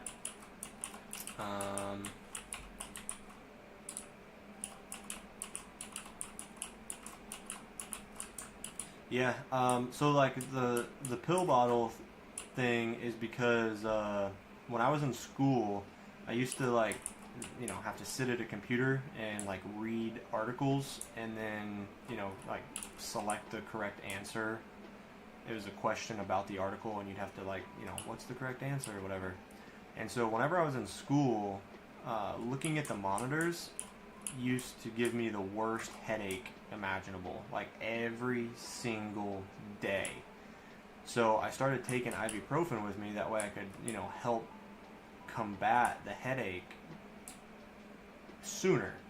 Because I used to get the headache, have to suffer through it all day at school, and then I'd have to go immediately to like football practice in like 90-degree Fahrenheit heat. And then I was a lineman, so you're smashing heads with other people, and the last thing you want to do is smash heads with somebody if you've been dealing with a headache all day. All I wanted to do was lay down in an air-conditioned room because my head was throbbing. So I started carrying that with me, and then I used to not keep Carmex on me. But then one day, like, I needed chapstick and I didn't have any. It was like, yeah, I'll just keep that on me to keep, you know, if I ever need it, I have it. And then headphones. I started carrying headphones because in school, I used to have like a study hall period, and I used to always carry earbuds in my pocket. That way, whenever I'd get to study hall, I could, used to, before they got super strict on it, which was after I graduated, but for 2 years when I was in school, you used to be able to go to YouTube and you could type in the website, like youtube.com/ and then it's got all the random numbers. So I was in high school when Fortnite was popping off. So we used to use a YouTube downloader, and you could type in the YouTube website, and then it would download the video onto your school laptop. And I used to just watch Fortnite videos in study hall, and so I used to carry headphones with me every day for when I would be able to watch those videos. And then that just kind of transferred into my adult life. Like when I'm on break at work, I'll whip out the headphones, watch YouTube while I eat my lunch, or, you know, if we got a slow period where I'm not doing anything, then, you know, whip out the earbuds and listen to something. You know, it's just, I don't know, I just stay prepared. I don't know how to explain it. Yeah, I mean, I definitely didn't just randomly load up my pockets one day and be like, oh yeah, this is what I'm going to do. It was just like, oh, one day I needed this. And I was like, that seems like a good idea. I'll just keep doing it, because I try to make sure my quality of life is up there. Because obviously no one wants to live life in pain or not be happy, right? So like, if you're walking around with a headache all day, you're grumpy as hell, you're not happy. And so I'm like, well, shit, if I start to get a headache, you know, I want to do whatever I can to try to get rid of it as soon as possible. I don't want to just walk around with a headache all day until I get home. And so that was when I started carrying that little pill bottle with Tylenol in it. And then, you know, shortly after, I started having those real bad back problems. And so, you know, I just started putting a little bit of my back medicine in it as well. That way, if I ever got to the point where I needed that, you know, I had it. I mean, I can definitely understand how it would seem like a lot, but to me, I don't even feel like my pockets are full. I know you're probably like, what? How? But like, I've just done it for so long that it just feels like a completely normal day. I don't know. Hey, Micus, are you still in the stream, man? You still gathering resources for your wither farm? I know you said you weren't going to talk much, but I just kind of expected you to have said something by now, so I'm just checking on you. If so, you know, what all have you gathered? Are you making progress?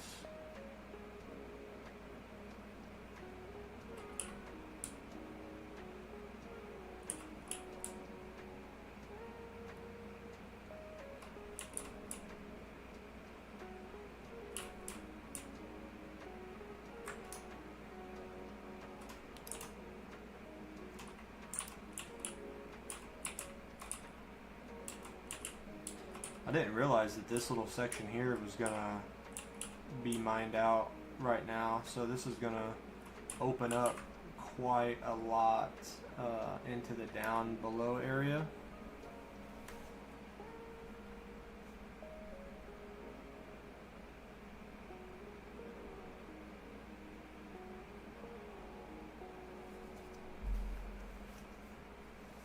It says we have 3 people in the stream, but I'm not sure if that's accurate or not. So I was just checking to see if you were still here, Micah.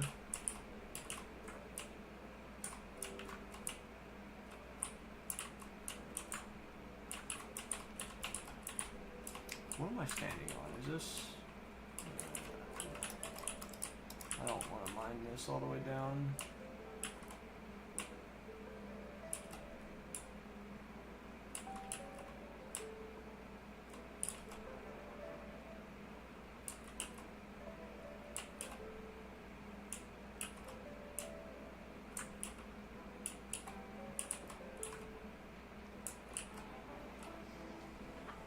LOL, what are you up to, man?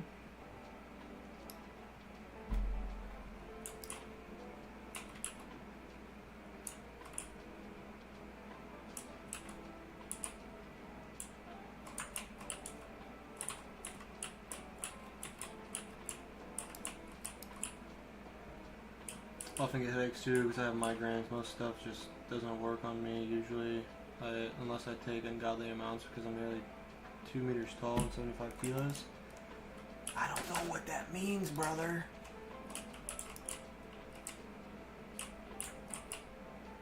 Give me some imperial metrics, please. 2 meters, is that 6 feet, I think? Around there?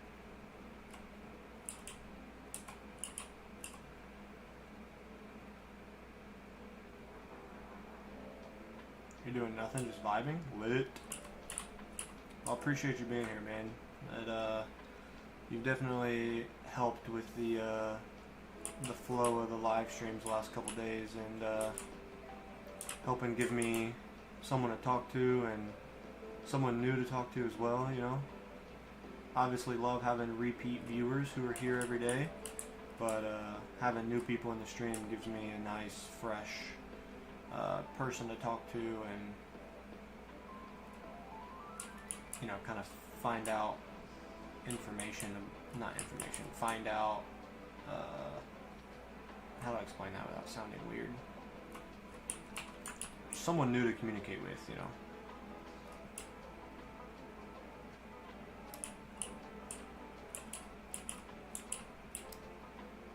Damn, I'm 100 pounds more than you.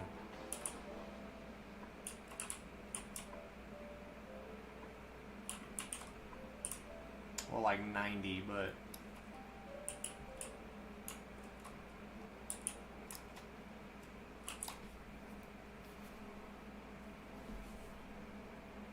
What is 1.9 meters to feet?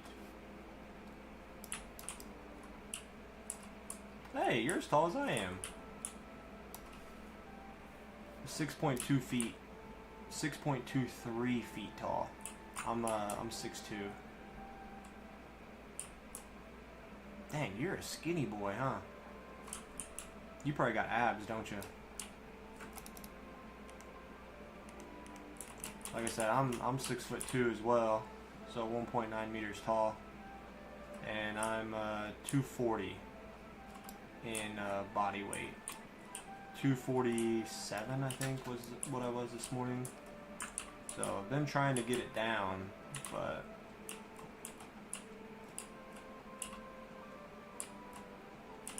it's not easy.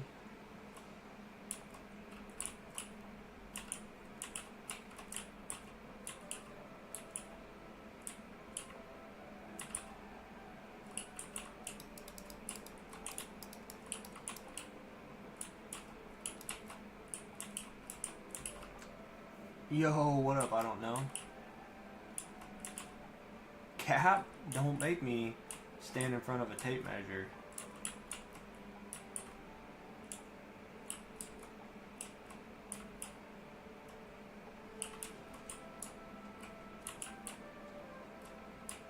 Now, I will be honest with you. If I'm completely barefoot, I think I'm 6'1".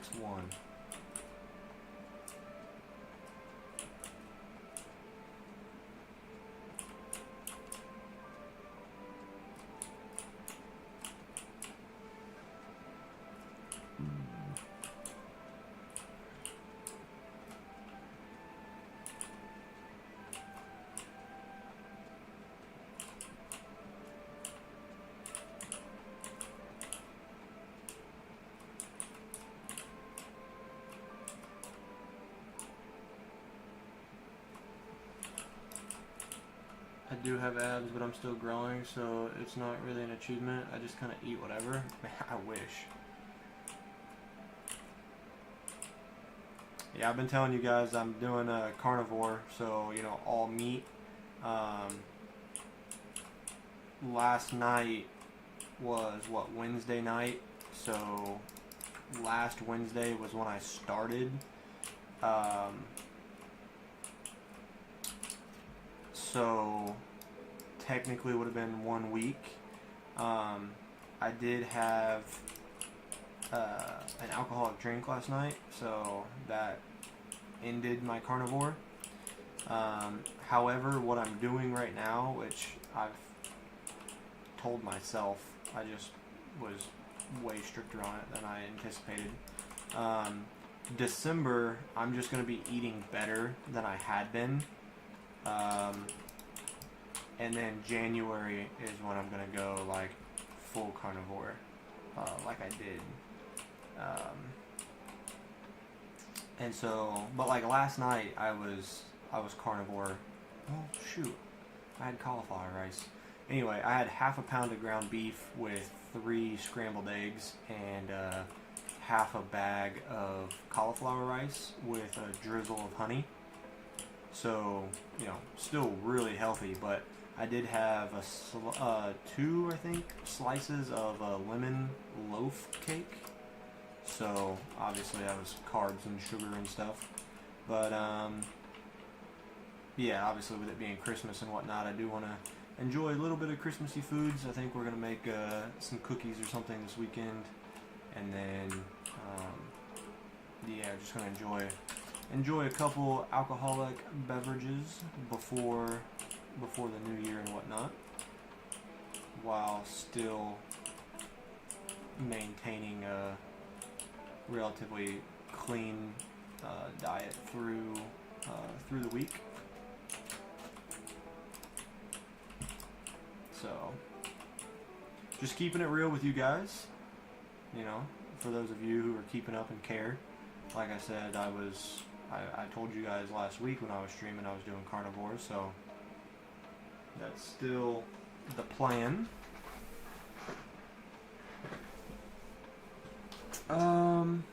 Food, dinner's ready, gotta go. See you in like half an hour. Alright, man.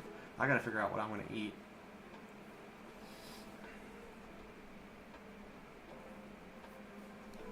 I don't have anything planned.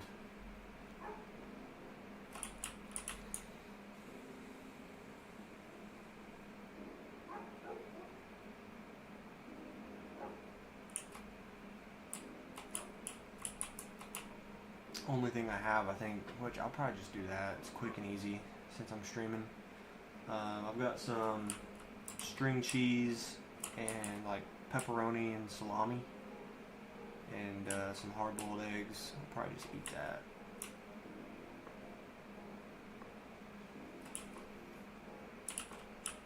$140, 5'11". I've been going down a bit recently since I joined the gym, but ain't no way am I going any further diet-wise than just watching what I eat properly. Hey man, that's all you can do. You know, if you're able to maintain relative weight and still, you know, enjoy balance of foods, then that's great.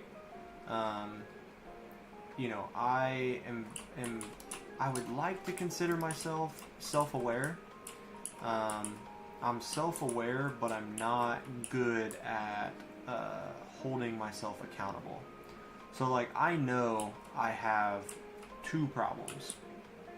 One of which is portion control. Like, if I start to get to something, like, man, I will eat all of it until I am just so full. That's my number 1 problem. So like when I get dinner, like man, if it's good, I'll fill up that plate. I'll get a second plate and then just be so full I have no room for dessert. My other problem is I am all in or all out. So like junk food, for example, I can ban junk food from myself and just be like, hey, I'm not going to eat it. I did a full year with no junk food. no cake, no cookies, no cupcakes, no donuts, no ice cream, nothing for a full year. And then, you know, if I'm like, oh, I'll have like one once a week, you know, well then I don't stick to one a week because I'm like, oh well, I'm already allowing myself to have it, so it doesn't even matter. And then I'll have like 4 in a day. Like, I suck. So I'm either all in on a diet or I'm just all out. Now, I am trying to switch over from like thinking of it as a diet to considering it a lifestyle. Now, I don't know if it was just last night or what, but I did carnivore for that week, and as I've mentioned multiple times, I know I'm repeating myself, but I'm doing it because of the inflammation in my body, right? I'm trying to get rid of the inflammation so that my back and my joints don't hurt. So after a week, you know, I was feeling great. And then I started eating, you know, I had that loaf cake last night, I had a little bit of ice cream, and, you know, today I can already feel, you know, my back's hurting a little bit. So I just got to be careful. And obviously part of that is because of the excess weight that I have, you know, putting extra strain on my back and my joints and stuff like that. So I'm going to try not to go overboard in December because, again, I'm trying to do better. I don't want to gain weight that I've kept off. I just want to be able to enjoy certain foods, you know, like, oh, we're going to make cookies. Let me have 1 or 2 so I can enjoy the taste of it before I completely get rid of it. But I also don't want to eat the whole pan of cookies so that I gain weight, right? So it's just trying to find that balance, and it's just one of the things I suck at and struggle at the most. So that's just where I'm at right now. I would struggle to get in 2750 calories every day, so I'm fine as long as I don't go crazy. Yeah, man. I love food. So to me, like, that's not hard. It's easy because whenever I gained all my weight, it was easy. And trust me, it might seem like a lot, but man, when you live in America and all your food is garbage around here, it's a lot easier than you might think. It is so easy to do that. Like, you go, let me give you an example. You think 2750 is a lot of calories, right? Here in America, if you go to the Cheesecake Factory, okay? Now, hang on a minute. The Cheesecake Factory obviously sells cheesecake. It's very high in calories. However, you can get a salad at the Cheesecake Factory, and their salads are 2,000 calories for a salad at a restaurant. Brother. So if their salad is 2,000 calories, how many calories do you think their other food is? Like, I am telling you, it is so much easier to get 2,700 calories in America than you might realize. Now, if you're trying to eat 27, because like you're going to the gym, right? So if you're trying to eat 2,700 calories in eggs and rice and beef and cottage cheese and, you know, like, that's going to be almost impossible. Or broccoli and rice and you know, you're going to feel so sick all day long keeping yourself completely stuffed trying to hit that calorie goal. But yeah, in America, trust me, brother, a 2,000 calorie salad at a restaurant is like the normal around here, unfortunately, which is why it's just so hard. Because you might not realize it, and you're like, oh, I'm going to get a salad and be healthy. And then you're like, oh, shoot, well, I guess that plan didn't work very well. Because a lot of times, you're going to order a salad, you might not even think of the calories. You're just going to get a salad.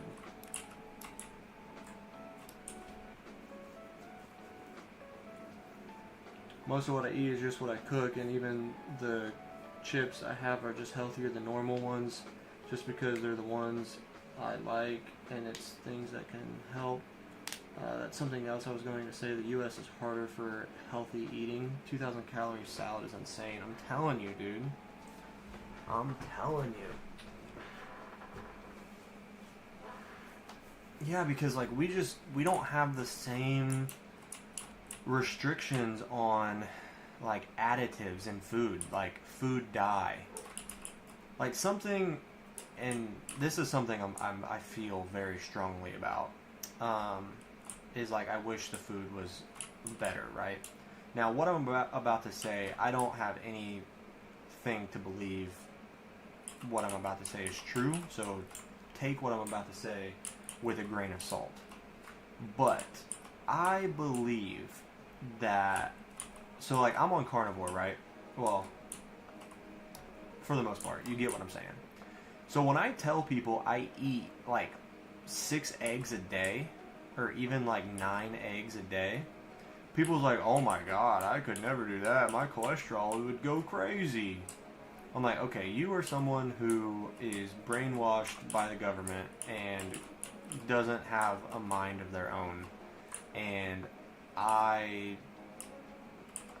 that statement has made me know everything I need to know about you, and that I can't trust you.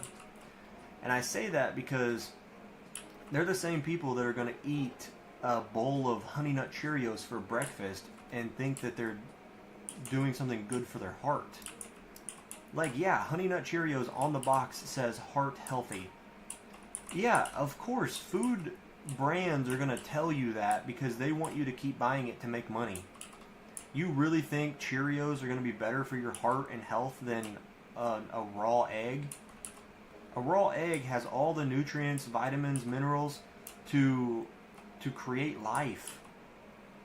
And Cheerios are processed in a lab, which is nothing but carbohydrates and sugar. Like, seriously? And so, like, I think that those foods cause higher cholesterol than eggs. And same thing goes for foods with like food dye, and like, again, I don't know the specifics. I'm just throwing stuff out there. But like in America, Doritos have all the different food dye. Take soda for example, with all the sugar and high fructose corn syrup and all that stuff in America. I'm like, you really think that doesn't affect your cholesterol? You really think an egg is more harmful? Or just like when people are like, oh, I don't eat shrimp. I think it's shrimp or maybe salmon because it's got cholesterol in it. I need to keep my cholesterol down. Like, no, as a matter of fact, cholesterol is important for brain health and brain function. Which might be and I'm thinking about this in real time, that might be one of the reasons why more and more people are getting dementia and Alzheimer's, is because they're telling you to lower your cholesterol. And as you're lowering your cholesterol, you're not providing your brain with proper nutrients to function. Because I think your brain is like, I can't remember if it's like 40 or 60%, but I'm pretty sure your brain is a lot of cholesterol. Wow, that's actually a good point. I never thought about that. Anyway, I can't believe people don't realize or, you know, in America specifically, all your processed foods have canola oil, vegetable oil, all this just junk, and they still think that red meat and eggs is gonna raise their cholesterol. I'm like, no. This fake oil is going to raise your cholesterol. That's what's going to do it to you. And I'm sorry, but let's just play ball with the idea that eggs raise your cholesterol. Let's just... And they might if you eat a bunch of them, right? Like if you have excess of anything, it can be detrimental, right? But let's just say I'm getting my nutrients from eggs and you're getting your nutrients from processed food and cereal, right? For one, I would like to think that the raw food, meat and eggs, is going to give me more nutrients, okay? That's number one. But also, if you're going to tell me I'm going to die sooner from meat, or you're going to tell me I'm going to die sooner from processed food, I would rather die sooner from eating clean whole food and not fake food. And I tried to have this conversation with someone at work the other day who was like, oh, I don't eat red meat. I only eat pork or whatever. And they're like, yeah, I could never do carnivore because I don't eat red meat. I wouldn't have enough.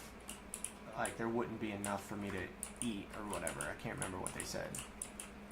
But I'm just like, yeah, I mean, and I try to play it down when I'm talking to people because I'm like, you know, not trying to insult them, or I'm not trying to really get into it because everyone thinks differently, you know, religious reasons if you're not going to eat certain foods, which is all fine and dandy, you know, you live how you want. But I'm just, and I told him the same thing. I'm like, I think in terms of ancestral living, because how did our ancestors live? They lived on meat, eggs, fruits, and vegetables. We wouldn't be here without our ancestors. So the food that was given to them and provided to them, you know, arguably through God, who put that food here for us, you know, if it wasn't good for us, he wouldn't have made it our main food source. So that's another thought that I have about the carnivore thing. And I wouldn't even say it's more so about carnivore as it's more so about just clean eating. You guys have a 2,000 calorie salad? Yeah, bro. It's a Cheesecake Factory. The idea of eggs being unhealthy by any aspect is genuine madness. You should be mad at the government, but only for not keeping capitalism in check. Communism sounds good in theory, but not as good in reality, but capitalism doesn't sound good at all. I think I should just be the leader of Earth. Alright, you guys got me curious now, because let's see,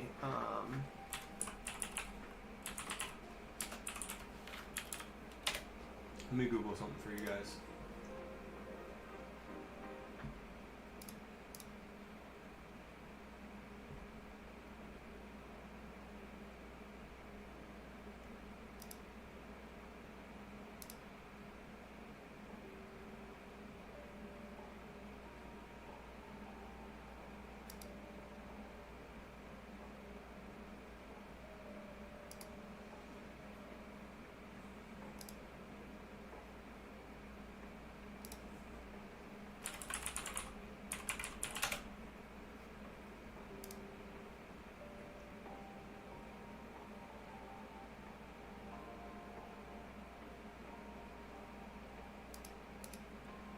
I'm going to try and find the,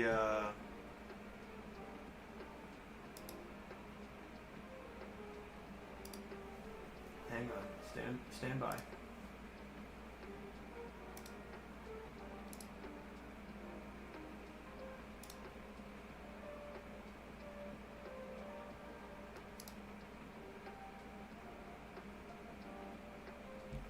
So like, look at this, right? This is a...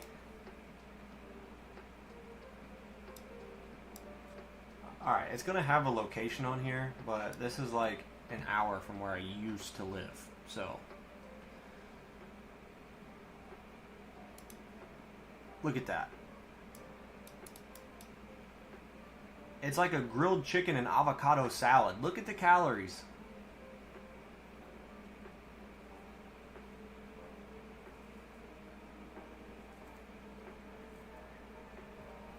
(1,820 calories. I don't have anything added. That's just it.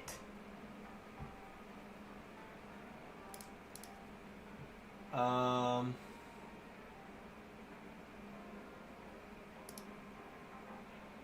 1,630 calories.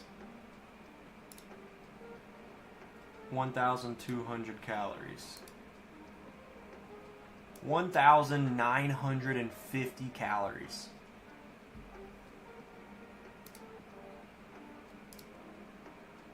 $1,480. I'm curious to know what this fried chicken salad is. $15.60. Not bad.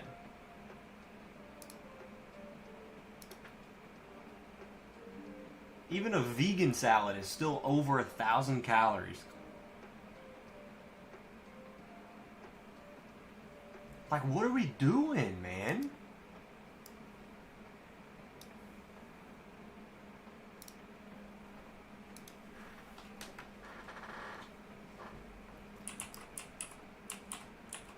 Like, y'all probably thought I was capping. But no, I'm dead ass, man. 2,000 calories for a salad.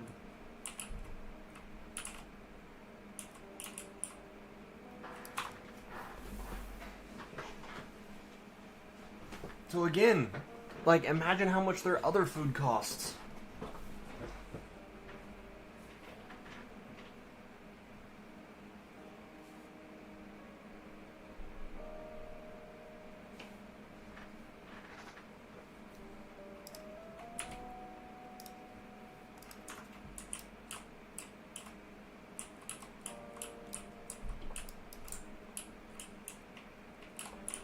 Okay, something is like pounding outside.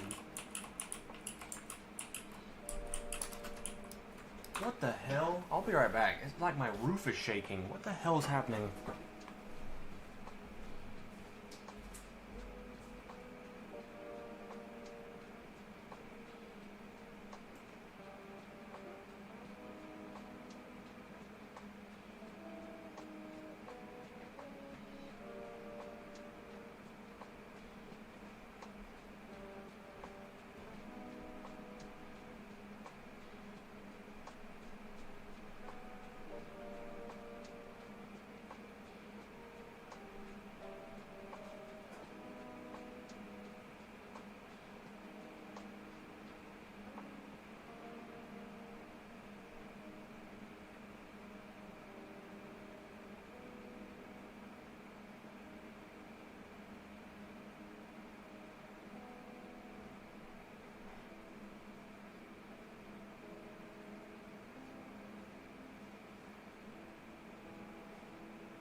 Alright, I also just got some food, refilled my coffee. Let me go to the bathroom really quick, and I will be right back.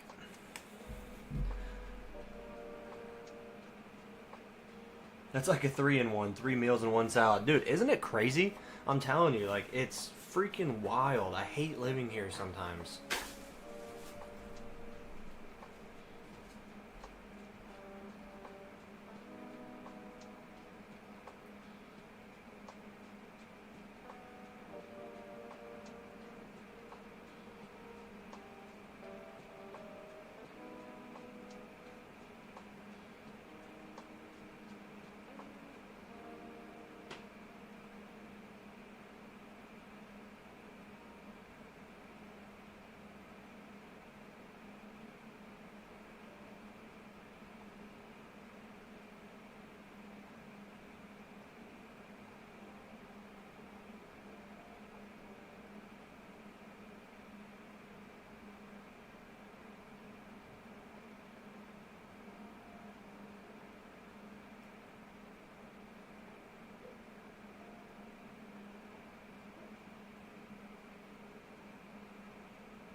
yeah, I mean, a lot of it also has to do with like the ingredients that they put on the salad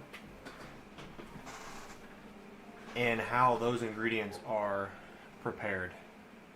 So like say you put chicken on it, right? Well, as you saw, that one salad was a fried chicken salad. Obviously it wasn't as many calories, but obviously if you fry the chicken, it's going to be more calories.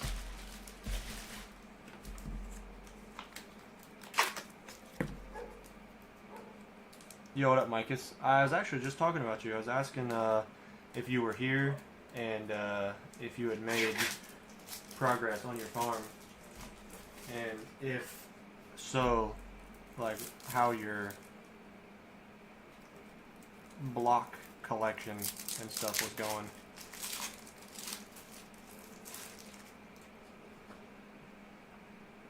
I feel like I've wasted so much of my day. It's 1 o'clock and I feel like I've not even done that much.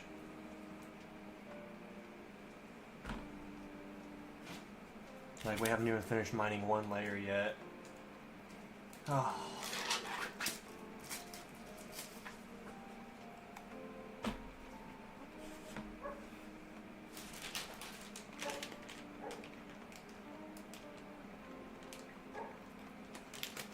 Yes, I am enjoying the time without Magma Cubes. It's great.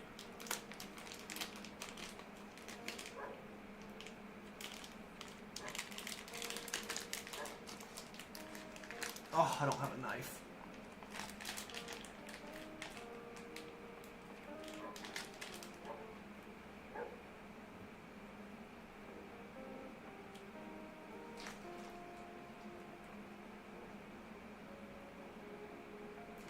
Stand by.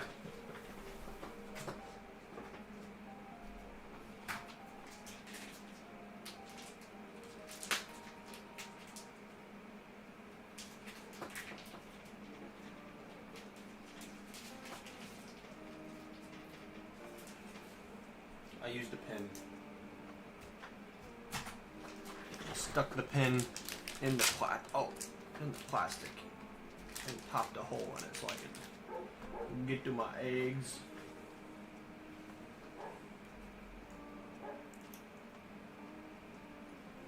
Delicious.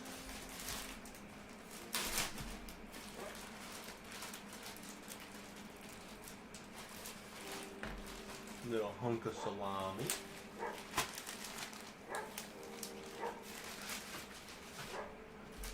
And some pepperoni.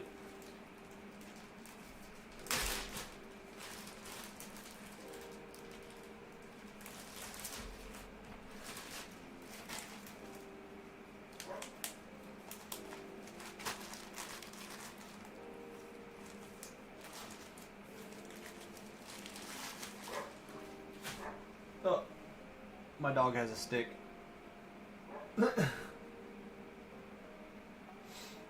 Oh, such a silly boy.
I apologize, guys, for stopping for a minute, but just gotta get me some lunch really quick, and then we're gonna keep mining, obviously.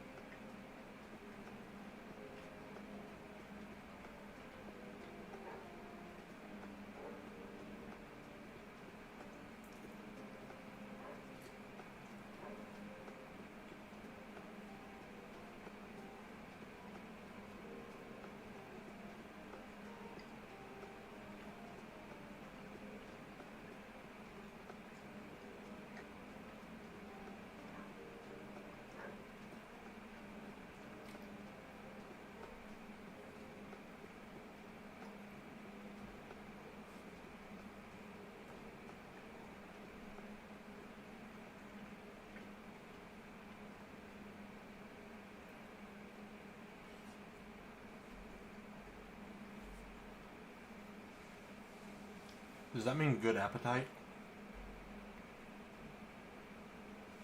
Mr. German boy.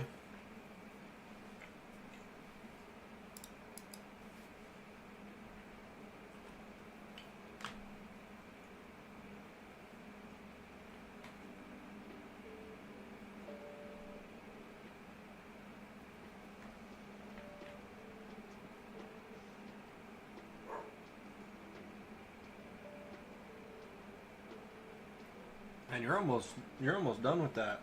And since you were able to break through the surface of the bedrock so easy, you're gonna have that farm done by the end of the day.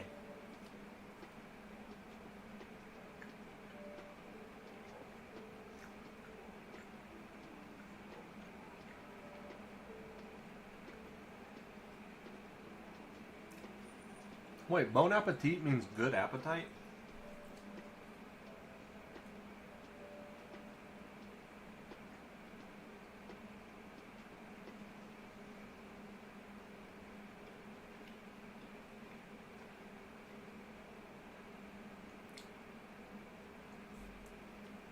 So why do they say bon appetit before eating? Does it mean good appetite or like good choice?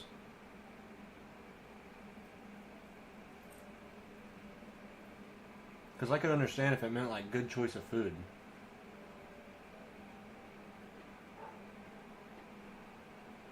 Ah, okay, I got you.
That's interesting. That's good to know.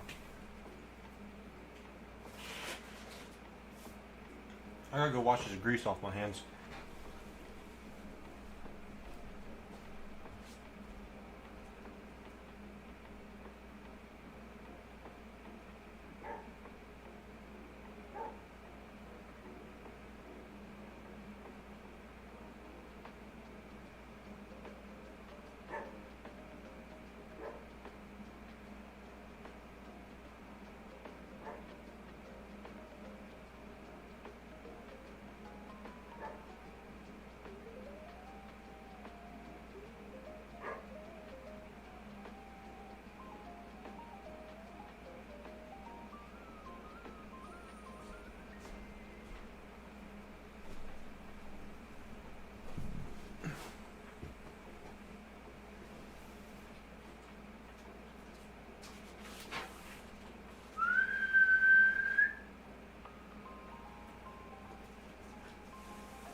I said that about greasy, and it made me think about pizza.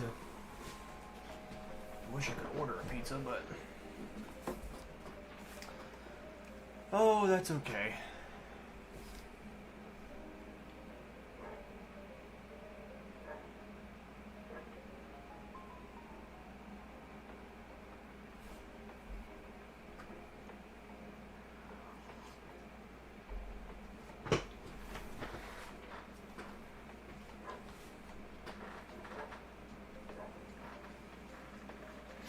Alright, sorry guys. Sorry about that little kind of prolonged break there. I apologize. I'd love to be able to get this layer mined out, which obviously we will get done. And I'd love to start on another layer and get most of it mined out. It's just taking a little bit longer than I was expecting, having to mine around all of the different areas.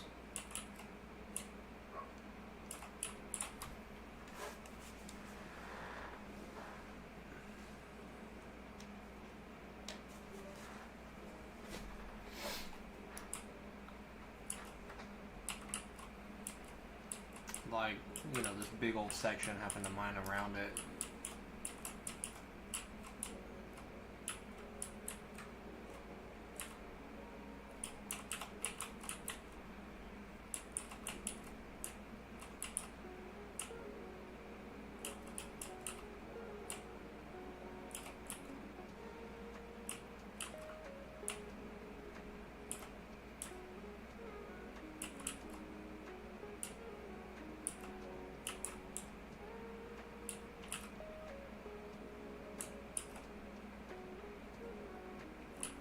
What's my favorite type of pizza? It depends. So, where I live now, I'm sure that there's some local pizza spots. But since moving here in July and all the bills and stuff, I don't, to put it simply, we can't afford to order food right now. So all of our food is made at home, and so I haven't had pizza in like 3 or 4 months. But where I used to live, we had a family-owned pizza place, and everyone in the town loved it, but it wasn't my favorite.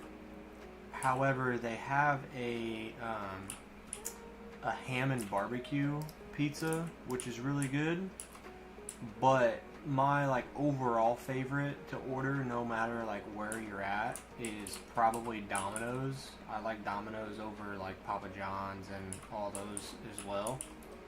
So my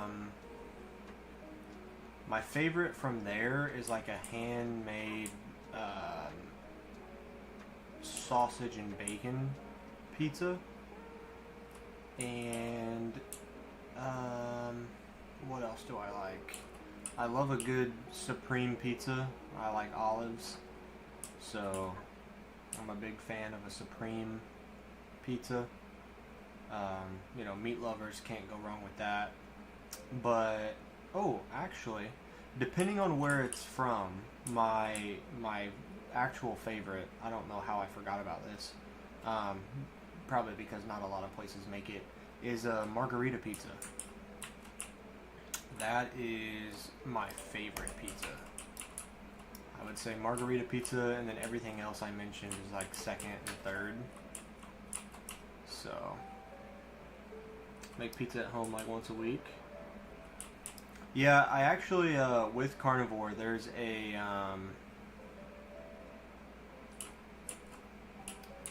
a pizza that you can make that's carnivore, and you take ground chicken with some egg and pork panko, and you kind of like mix it all together in a big bowl, and then you like roll it flat with a rolling pin, and you use like a ground chicken as your crust.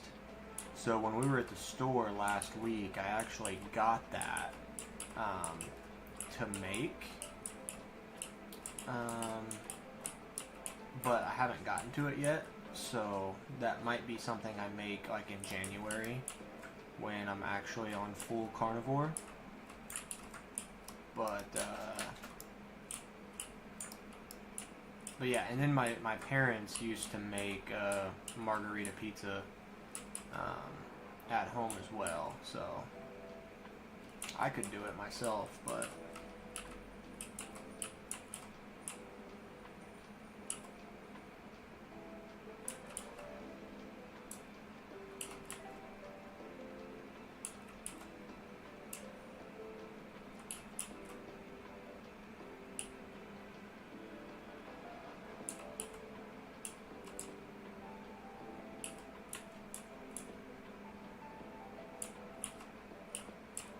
Hey, there we go.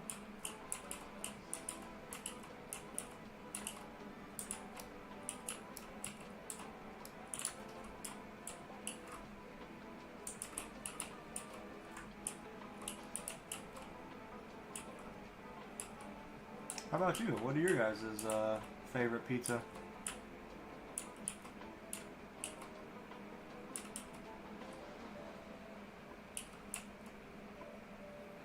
Well, I'll tell you one I would like to try because as I've gotten older, I used to not like pineapple, but there's a restaurant we used to go to that would serve grilled pineapple, and that's what started me on my like pineapple enjoying. I don't know, it allowed me to enjoy pineapple. That's what I'm trying to say.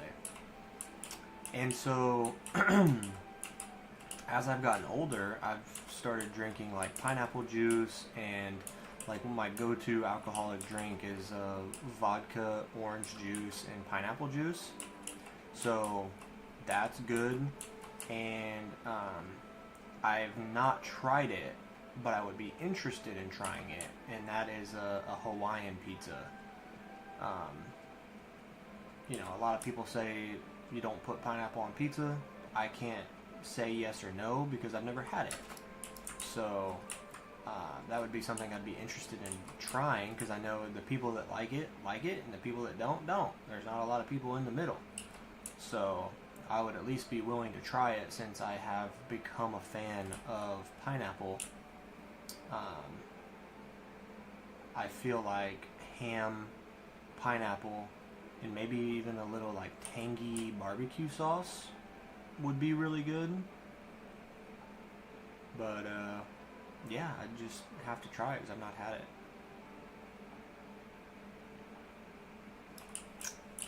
Personal favorite is what in the world? Oh, which is Italian for 4 cheese, and it's just 4 different types of cheese. Pizza with chilies, pepperoni, and yeah, I don't know what that is either. I mean, a classic 4 cheese, you know, that's a go-to as well. With a little dipping sauce.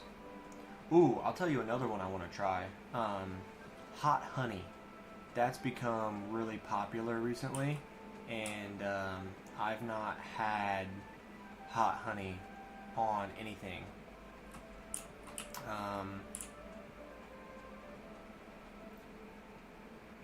And I've heard that like hot honey on a pizza is really good.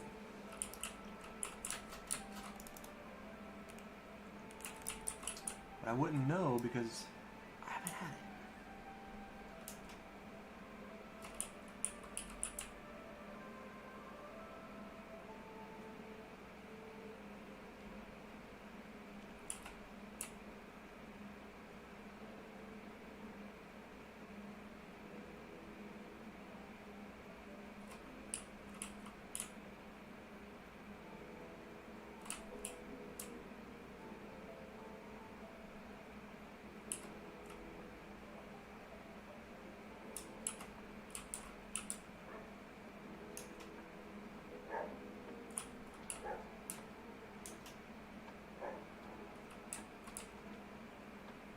I do need to go let my dogs in here in just a minute. I haven't let them in for a while. It's been fairly nice outside, so they've just been chilling.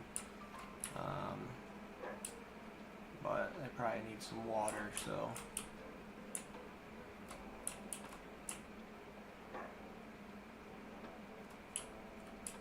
Oh, nice.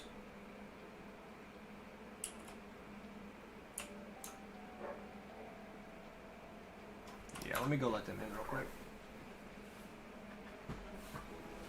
I'm gonna refill my water.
I got a pro tip for you guys. If you can avoid it, just don't get older.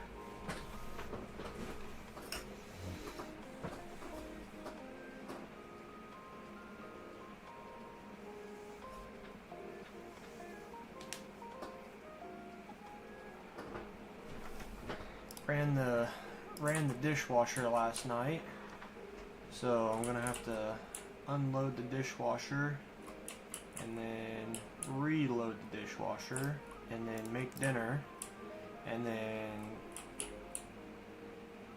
have more dishes.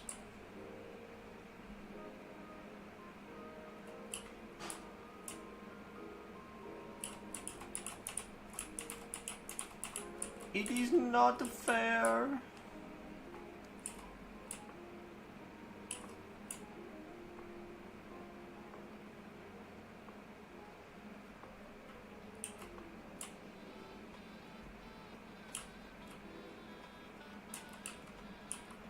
You'll try? Yeah. Do your best, man. I definitely didn't try. Hey, I'll also tell you guys something that's helped out tremendously in my adulting, moving out on my own, and that is like, I think it was like right when I was 18 or 19, but if you can ask your parents or family members for household items for Christmas. Like, I got pots and pans, I got a blender, I got a crock pot, I got an air fryer, I got a sweeper for the house, I got a trash can for the kitchen, I got a knife set, I got silverware for the kitchen. You know, a lot of that stuff that you don't think of for a house, I would recommend asking for it for Christmas, because you still get to choose what you want. You know, just send the family member the link to whatever it is you want, and that way whenever it comes time to move in, oh, I also got 2 coffee pots. Well, 1 coffee pot and then 1 like espresso coffee pot thing. But you still get what you want because you get to select it. But when it comes time to move out, you don't have to spend a bunch of money or, you know, swipe a credit card. So I would highly recommend that if that's something you guys can do or have the option to do. I did that for like 3 years, as I just asked for a bunch of stuff for Christmas. Because when I was 18, 19 years old, you know, all the stuff I wanted in toys or, you know, game, like if I wanted a new computer or a graphics card or something like that, like a graphics card is $600 to $800, if not more, you know what I mean? So for a Christmas gift, that's too expensive for people to buy for a Christmas gift. So all that stuff that I wanted, I just bought myself anyway. But when it came to Christmas, you know, people are more willing to get you those types of gifts because they feel like they're helping you out, and it's also fun, kind of, in a way.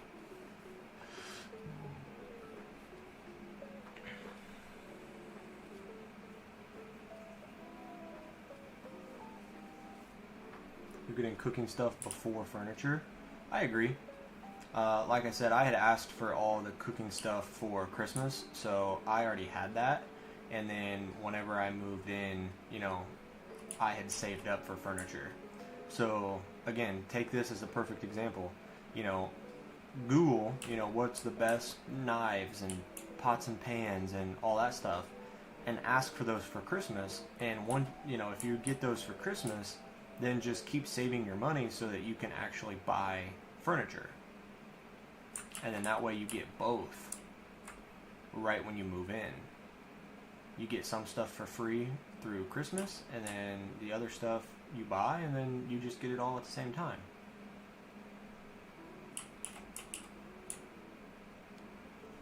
I'm telling you, at least for me, it was a huge game changer.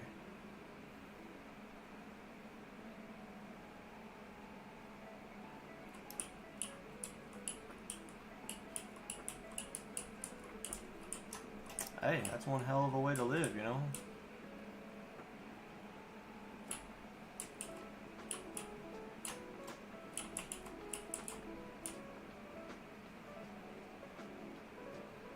But yeah, I really don't like the idea of debt. So like, obviously Americans are really bad about credit card debt, and thankfully I don't have anything on a credit card that I don't ever put anything on a credit card that I'm not prepared to pay straight cash for. So I use credit cards to get like the money back and the free points and stuff like that. So I still use them, obviously, and to help build my credit score. But yeah, I don't use it to just rack up purchases on there, obviously. And that was one of the things that I was worried about. Was I did not want to move out and then have to go get everything for a house and just have to put it all on a credit card. I was actually really scared about that. So, again, LOL, us talking about me being methodical and OCD and everything.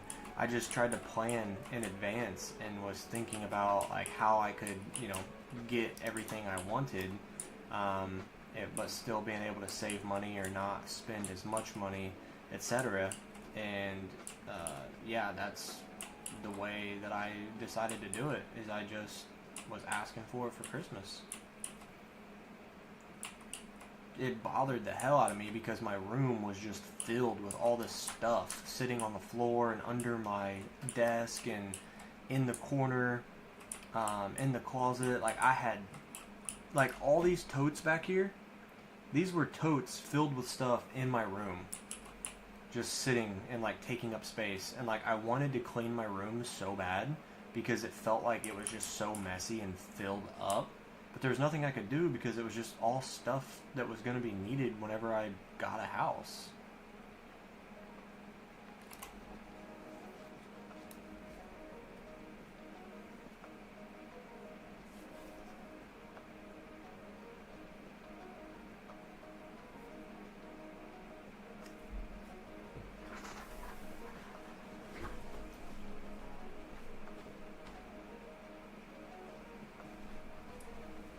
I was hoping that I left the dogs outside long enough that they'd be tired and come inside and just sleep and not tear up stuff. So they're both on the couch, thankfully.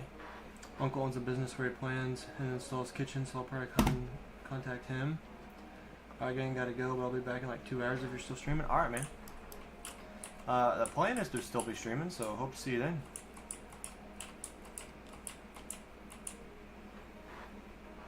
Yeah, tomorrow, I'm actually really tempted to like get on like super early and just do a full day of mining.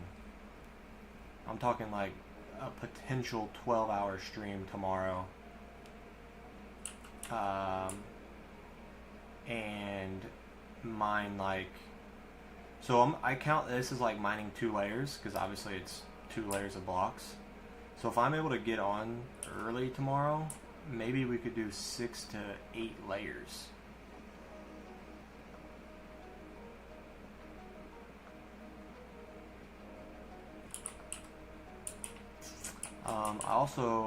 I need to record an episode of mining out these blocks because it's been a while. I've got a lot of recording footage for a time lapse. It's just sitting and I haven't touched it in a while, so I need to turn it into a video.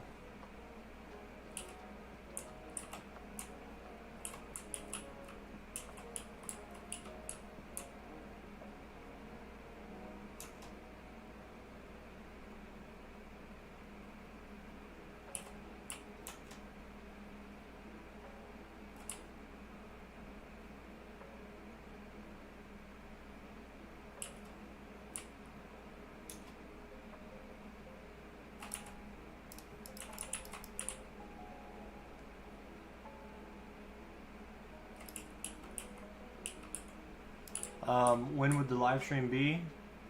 So right now it's 1:30 p.m. for me, like 1:30 in the afternoon. So I plan on streaming till about 5 p.m. and then so 4 more hours, and then like once I end the stream in 4 hours, 12 hours after that. So I'd get off for the night, I'd go take a shower, cook dinner, relax with the girl, and then I'd set my alarm for like 4 a.m. and then I'd get up and start streaming tomorrow around 5. And then I'd stream from 5 a.m. to 5 p.m. tomorrow.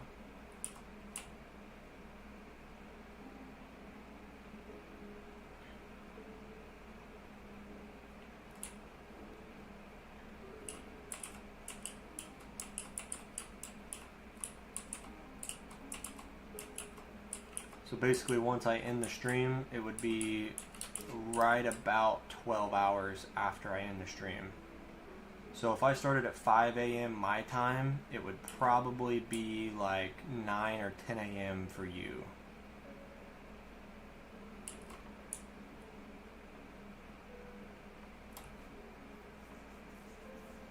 Oh man, you're totally fine.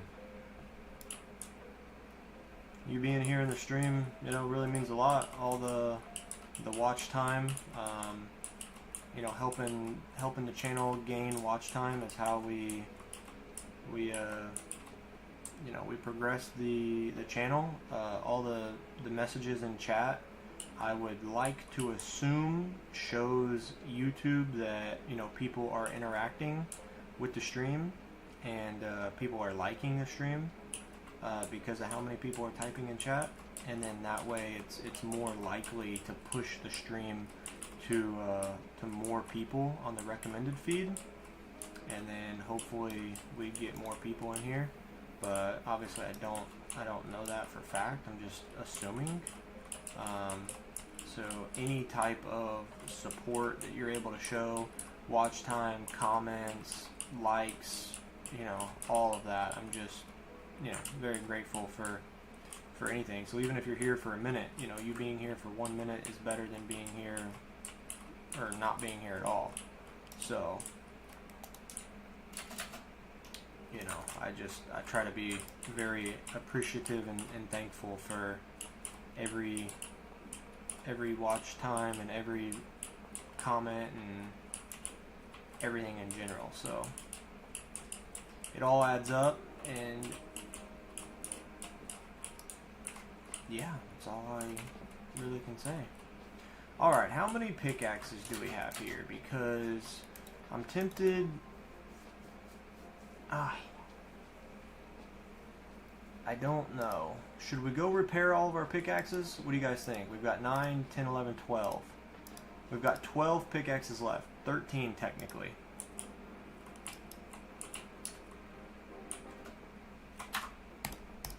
So we've got 13 pickaxes. What do you guys think? Should we go repair them all before mining for another couple hours? Or should we try to mine for a couple hours, and then that way we hopefully have pickaxes for all of tomorrow without having to repair any?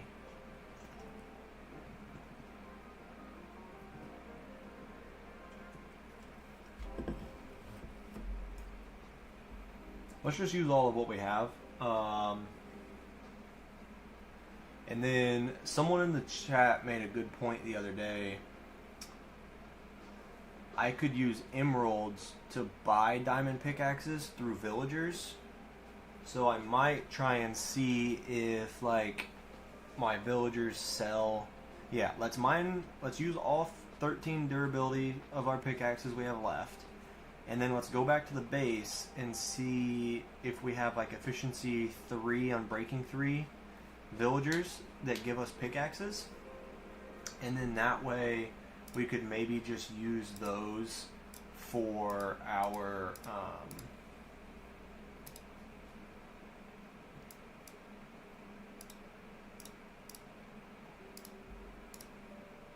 we could use those for our mining project. Now, obviously, it would only work in the nether, and then that way, like if they're efficiency 3 on breaking 3, I think they'll insta-mine basalt and blackstone, but then that way they could just break, and I don't have to worry about going to repair them. Because as Joel said, going to repair them would take forever. You've not seen the end yet? I can still show you the end regardless. Screw it, let's go repair them. I guess I'll show you. It's going to take like 30 minutes to repair the pickaxes though. Please, please, please, please, please. Okay. I'll go show you the end.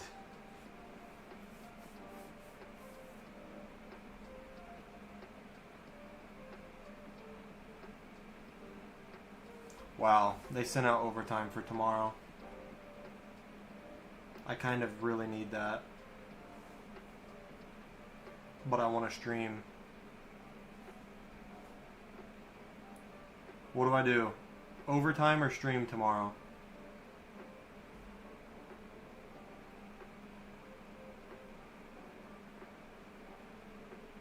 I need the real life money. Oh, someone took it before I could. Okay, that's fine. I didn't want to work, but if it was there, it was there. Right as I thought about it, just a second too long, so that's okay.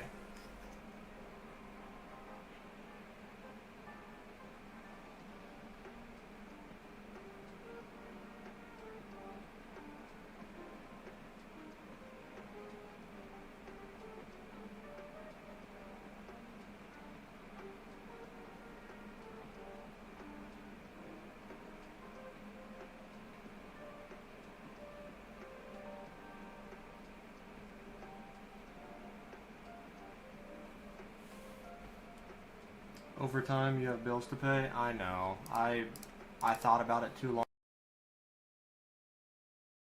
If I would have accepted it right when I got it,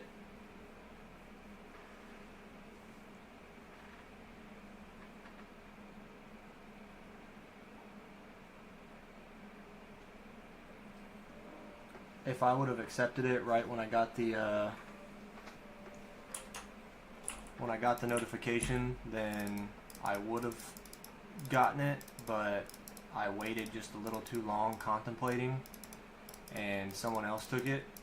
So you can't play Minecraft if you're starving to death? Yeah, I'm definitely, I mean, I'm good, but obviously having a little extra money to cushion the pockets is always nice. So you ain't gotta worry about me. I'm sitting on quite a healthy chunk of money,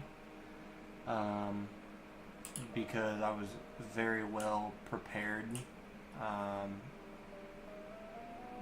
before I bought my house. So I'm definitely chilling, but because of all the things that you have to buy with a new house, I've definitely spent a little bit more than I would have liked. And with Christmas and everything, you know, the woman wants to spend money here and there, so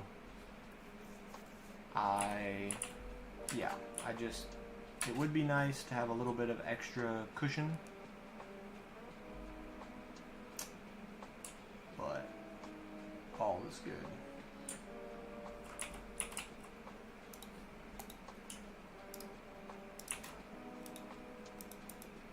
Alright, I'm going to make you wait a little bit to help give me someone to talk to and help with the giving the channel a little bit more watch time. So once we're done repairing our pickaxes and stuff, I will take you and show you the end.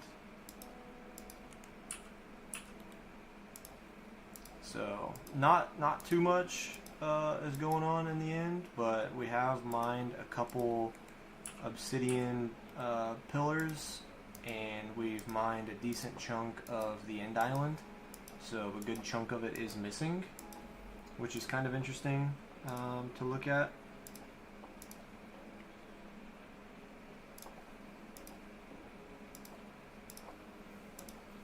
So, like I said, I don't have any problem showing you that.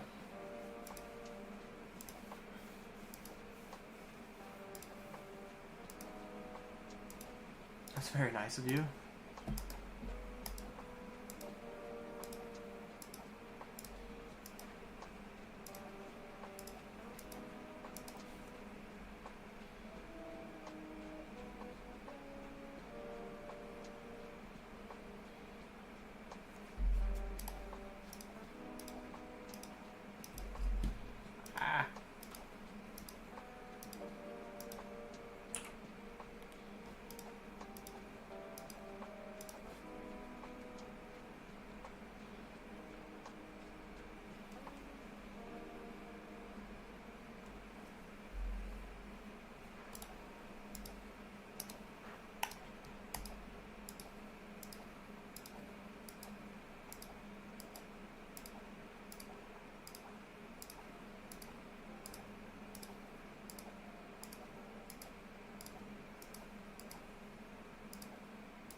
What do you work as? I work at Amazon, and I have my CDL license, which Amazon paid for and got me. But I move the semi trailers around the parking lot. So like I put them on the dock door, and I take them off whenever they're empty. I put loaded ones on, I take the empty ones off, I put empty ones on, and then I take those loaded ones off. And then ever so often, it just depends. Could be once a week, once every 2 weeks. It's actually been, I think, like 2 months for me. But I do occasionally get assigned something called a Tommy run. And basically I'll get in a semi truck and drive trailers around to different buildings, and then yeah, go home at the end of the day. So I'm only ever gone for the day. Like I clock in and clock out at the same building every day, no matter what. So that's good. Which I'm kicking myself in the butt right now, because one day of overtime gets me a lot of money.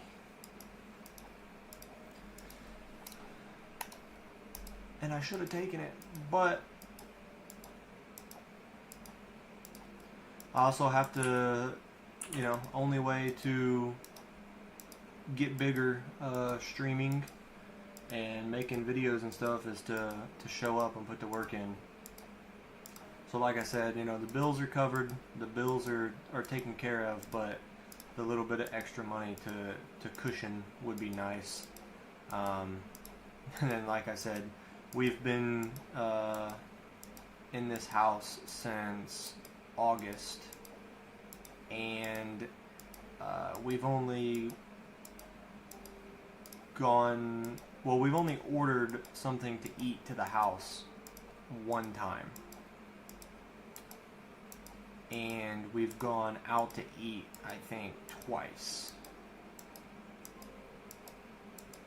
Because the freaking bills are just so expensive that we gotta have enough for groceries and stuff, you know what I mean? So, like, that's honestly, like, my first goal, is to just, like, be able to stream and, like, have food money taken care of. So, like, I'm obviously not asking for pity, and I'm not asking for donations. I'm just talking openly here, but like if I were able to stream and like just make enough money through like a donation, like donations throughout the month, like, you know, say 10 people gave me $5 and I got $50, and, you know, that was enough to go, you know, out to eat or something. Or like, obviously the goal is to be monetized by YouTube, and if I get monetized by YouTube, then people can do the $5 a month channel membership to the YouTube channel. And like, even if I was able to, again, you know, be able to have a date night once a month based off of that, like, that would be fantastic. Or even, you know, if it got to the point where I was making like 100 or 150 a week, and I was able to, you know, cover my groceries just for the week, you know, that would be awesome. So I'm obviously doing this because it's fun. I like documenting my world, and again, I've mentioned, you know, being able to create a community where people can come together, hang out, talk, and chat. But obviously, you know, YouTube has gotten to the point where it is very possible for people to make money, and I think everybody knows that. And so, you know, everyone has, you know, that in the back of their mind, like, I know it's a possibility. So yeah, it would be nice if that happened. So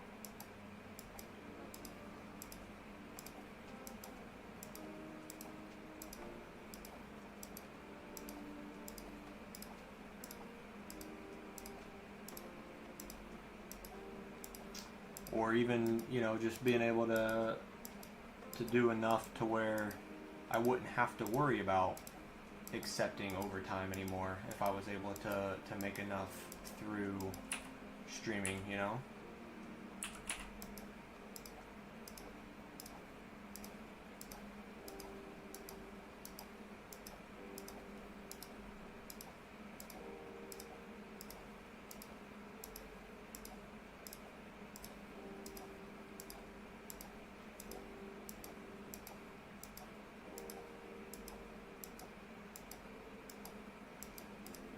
Yes, I do believe I technically could. The only, I say problem, but the only thing with that is if I created a Patreon, I don't know what I could offer that would be of value.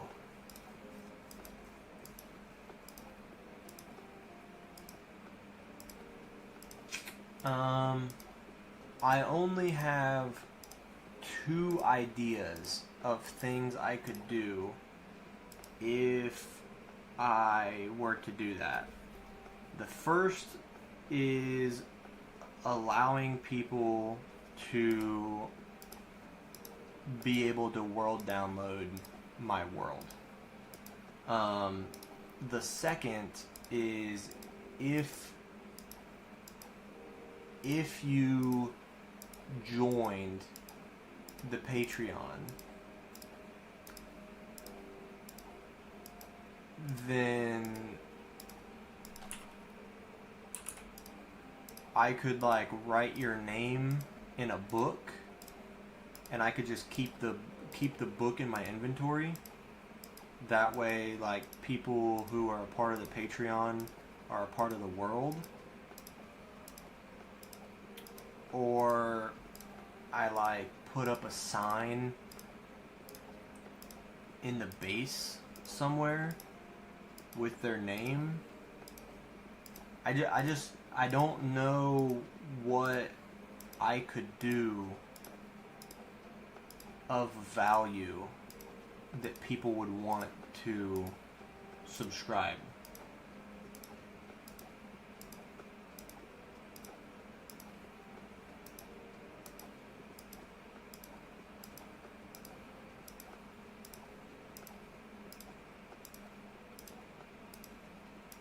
It's actually a good idea. I really appreciate that comment because I hadn't thought of it until you said that.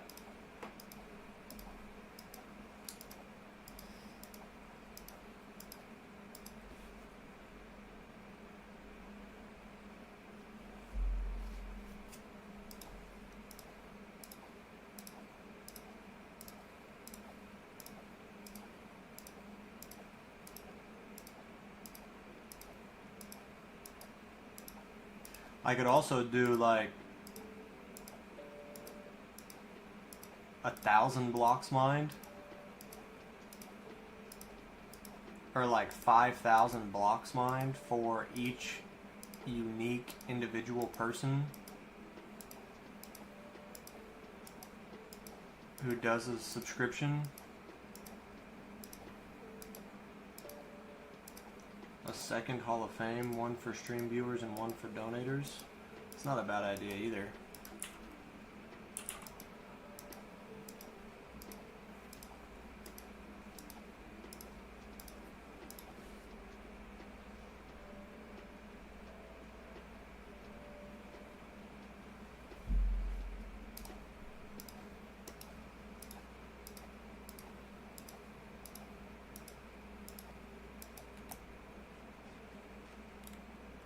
Because I could do it to where like one, because I think I'd do one subscription for like $2, one for $5, one for $10.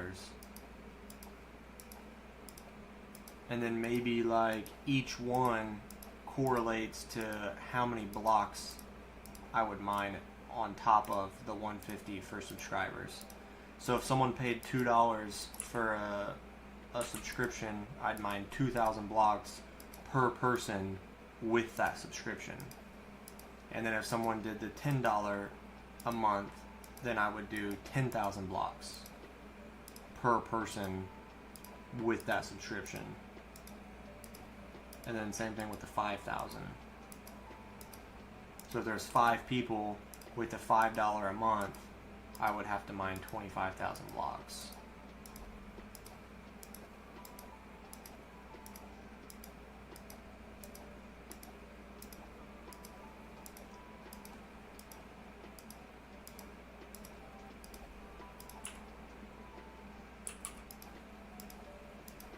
I've noticed a lot of people have Patreons, so I wonder if Patreon pays a higher percentage than like YouTube memberships, because I've noticed, like, I watch a lot of true crime stuff, and true crime channels like push Patreon more than like channel memberships.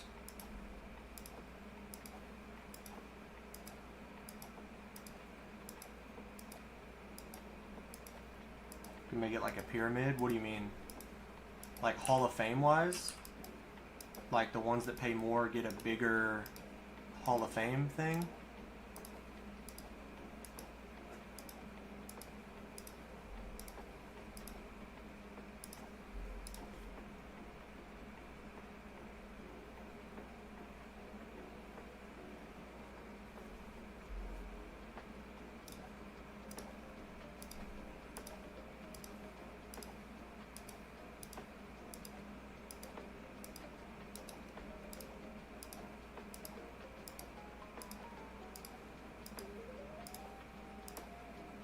Well, I hadn't thought or even considered that as an option. So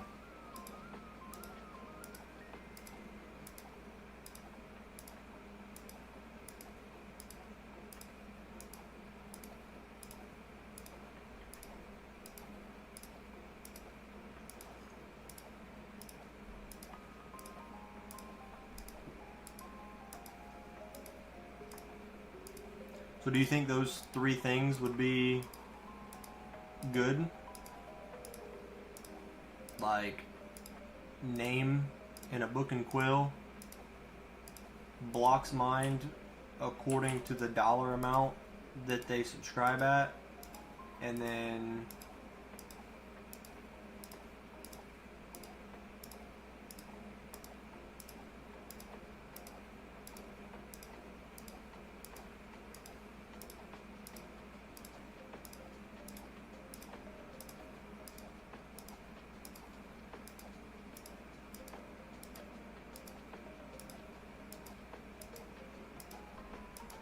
Yeah, that's a good option too. I'm definitely not against the Hall of Fame. The only thing, or like problem in a sense, is like I'm obviously not a huge creator, so I wouldn't expect like 100 people to do it. But I'm just thinking in my mind, like if 100 people were to do it, even at the lowest tier, that's going to be a lot that I have to take out of my way to try to do. Like that could take me a whole weekend just to be building those Hall of Fame plots. And then by the time I finish them, I could have that many more people requesting a Hall of Fame spot. And it would just be like week after week after week that I'm working on these Hall of Fame spots and not even able to work on the actual mining project. Does that make sense? So I could maybe offer that, but say that it would be like later down the road.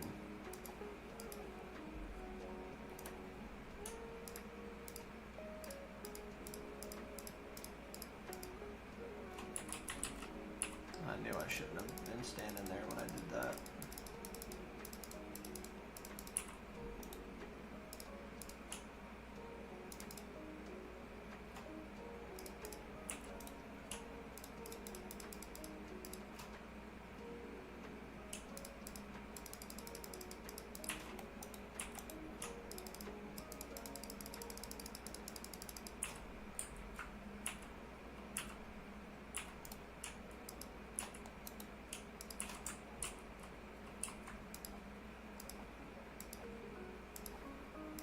Yay, let's go.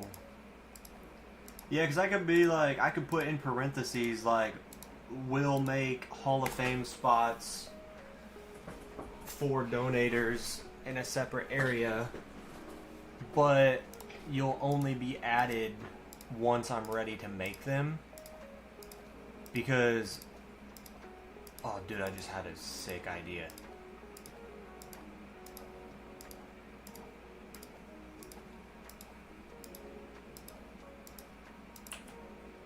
Dude, I don't know how to explain it.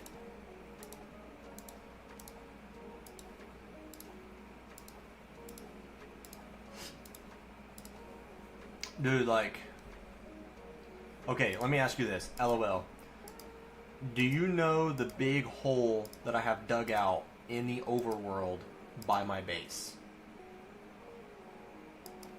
You know what I'm talking about, right?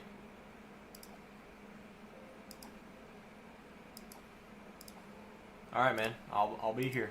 I'm looking forward to you being back in the stream.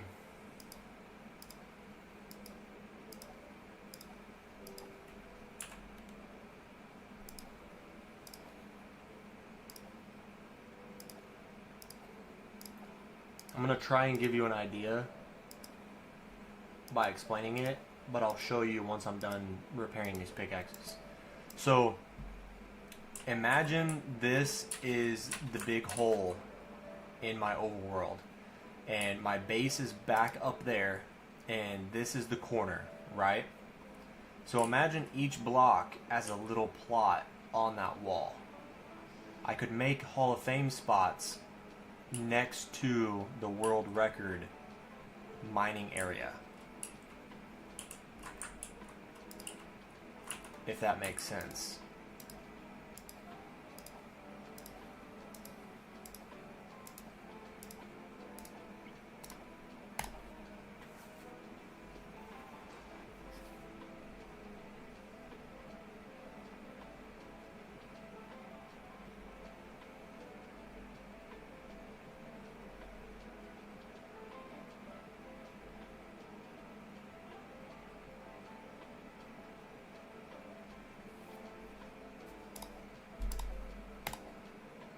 That would actually be sick.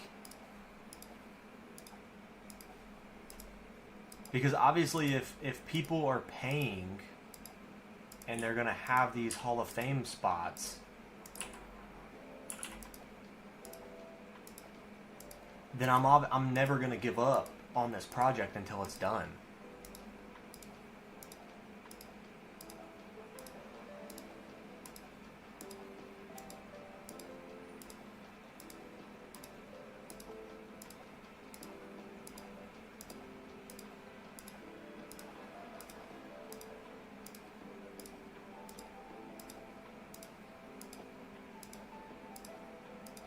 It'd be like, look at all these people supporting the whole. Dude, and then... Oh, man. I just had another fantastic idea. So say, like, on that wall, the Hall of Fame supporters would be, like, the donating people would be looking out over the hole, right? But then, like, imagine the back wall would be glass. And then on the other side of that glass, I would have a walkway, and then the normal viewers of the channel Hall of Fame could be on the other side. And then it would be like a long L shape hallway.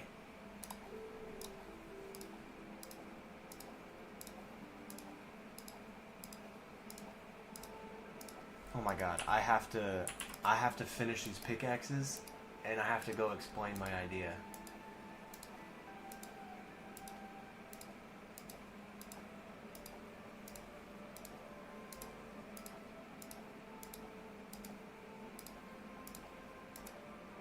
Oh, I'd love to know who would be the first person.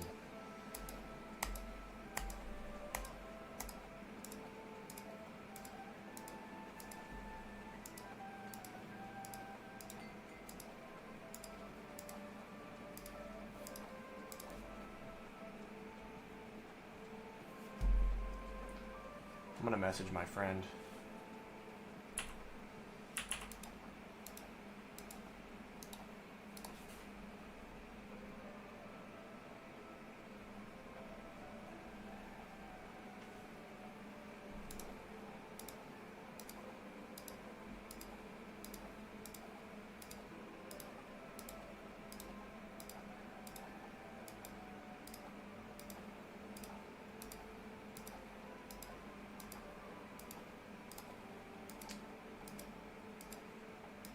I could have them face each other. I could, but my only thought with that is that the people that subscribe through Patreon would be giving me extra blocks to mine. So I'm just assuming that if they're subscribing to give me extra blocks to mine to support me in being like mining and getting the world record, I would think they would want their character and their thing to look out over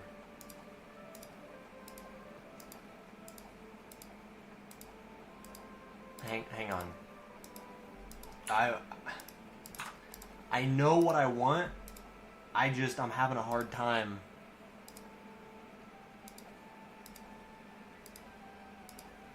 I'm having a hard time like explaining it unless I just like do it and show.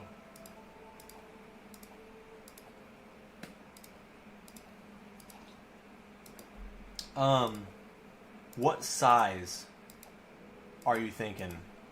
So people that get, you know, the cheap one, so let's just say $2 a month, they're going to get a smaller Hall of Fame box than the 5 and 10.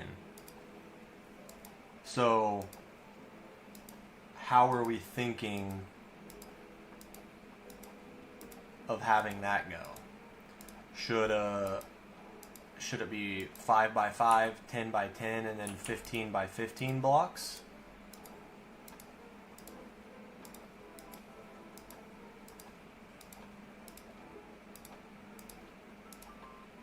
Because maybe, what if I did it in the sense of every month that you are subscribed, I add something into your Hall of Fame plot. So whenever you subscribe, you know, the first month I give you a Hall of Fame box. And then every month after that, I, just hypothetical because I don't know yet, but say I put a chest in each person's Hall of Fame plot. And then say like I put a diamond. If you do $2 a month, I'll put 1 diamond in your chest per month. And then if you have the $5 or the $5 a month, I'll put 2 diamonds in there per month. And then if you have the $10 a month subscription, I'll give you 3 diamonds in your chest per month. And then not only would I be breaking the record for most blocks mined, I would also be incentivized to break the record for the most diamonds in a Minecraft world.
Breaking 2 world records in 1 world, I would plan on actually doing more than 2.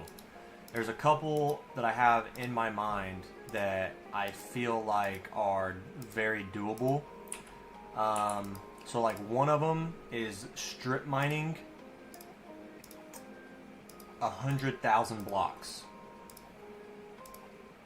So I would just dig a 2-block hole, 1, 2, and just strip mine straight for 100,000 blocks.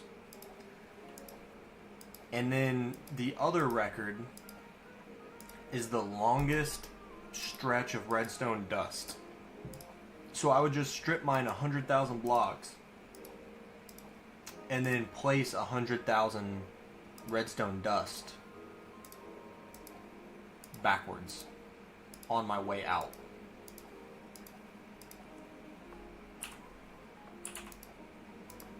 So there's 2 records. Then the most diamonds mined in the world, and the most blocks mined in the world. Keep in mind doing all of it in hardcore.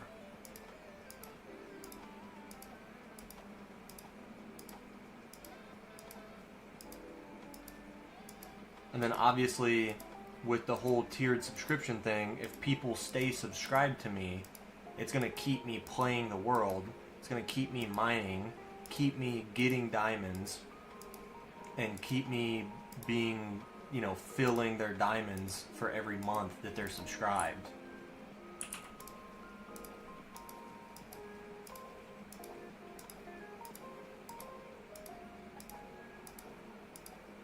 The only other thing I could do is for the $10 a month one, I could do 3 diamond ore. Because obviously if I break 1 diamond ore with a fortune 3, I have a chance of getting 4 diamonds. Whereas if I did diamond ore, it's obviously harder for me to find that many diamonds.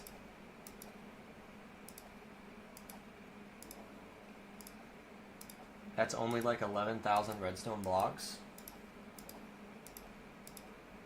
And see, I have a bunch of cleric villagers, so all I would need to do is trade emeralds for redstone. So my iron farm gives me iron blocks. I trade the iron for emeralds, and then I trade the emeralds for redstone. Then I just make a couple shulker boxes of redstone blocks, strip mine 100,000 blocks, and then place the redstone on my way out.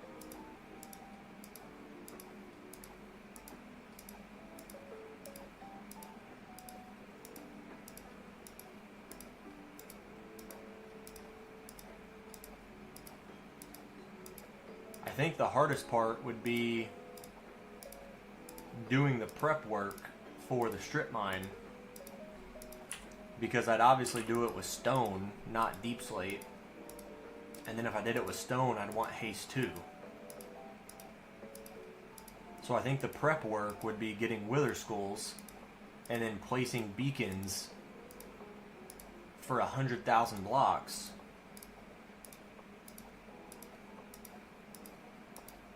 Or would I rather do it at deep slate and just get more diamonds?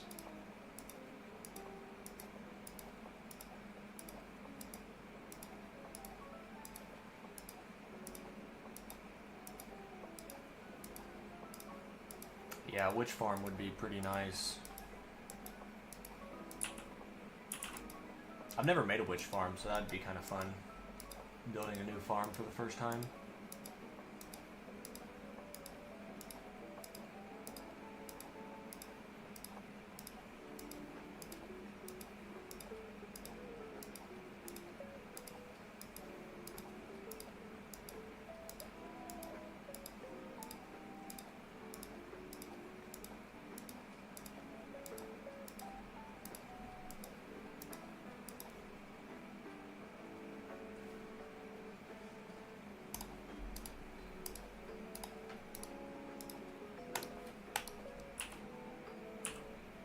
Alright, last...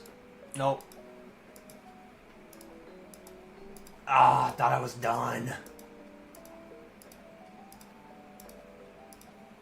Why 11 for diamonds? That's not true anymore because diamonds spawn in deep slate more. So it's like negative 58 or something like that for diamonds now.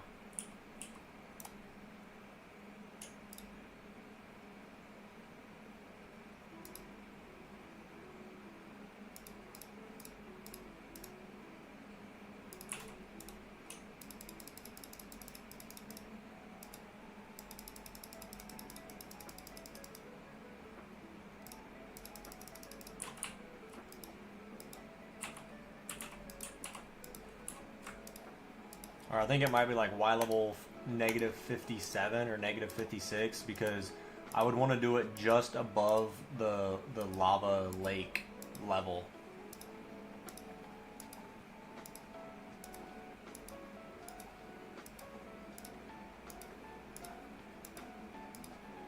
Yeah, because placing the beacons would take forever. I'd have to do one every 100 blocks, so that would be 10 every 1,000. Which would be 1,000 beacons. So I'd have to space them out, dig down, clear the area, place the blocks. I don't think I even have enough iron for that. And then I need the iron for the redstone. I don't know. That's something we'll get to down the line. That's definitely just a thought and an idea, because right now I am not mining 100,000 blocks a day, and even if I mined 100,000 blocks a day for a year, that's only 36.5 million blocks in a year. So that would take what? 4, 5 years, 6 years to get 150 million blocks mined. So if we want this record, how many am I at now? Okay, I'm almost at 100,000 for the day. I mean, I need some incredible numbers. How many blocks do you need for haste 2? You need 2 stacks and 36. So 64, 64, that's 128. So 128 plus 36.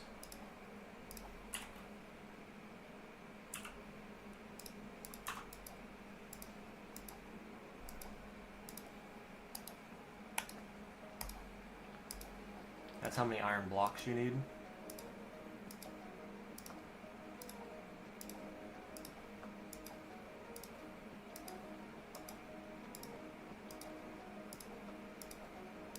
I've also thought about making the world's largest solid beacon as well.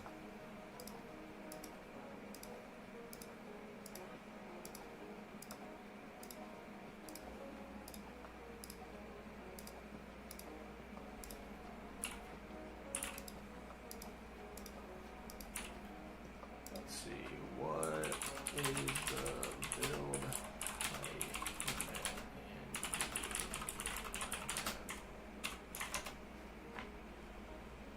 Okay, so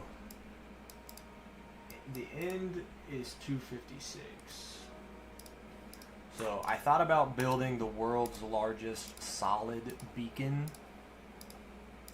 in the end and doing it from Y level 0 or Y level 1 all the way to 256.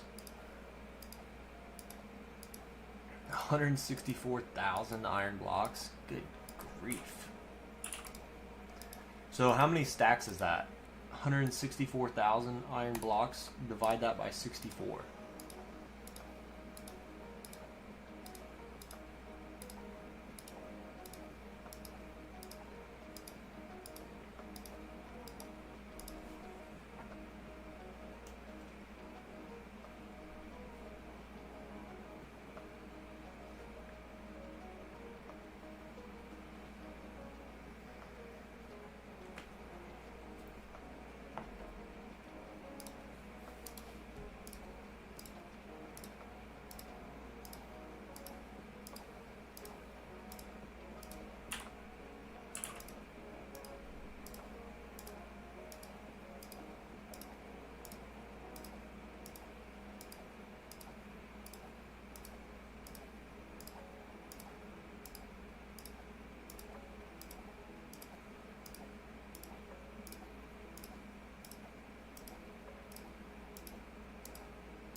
That's not right.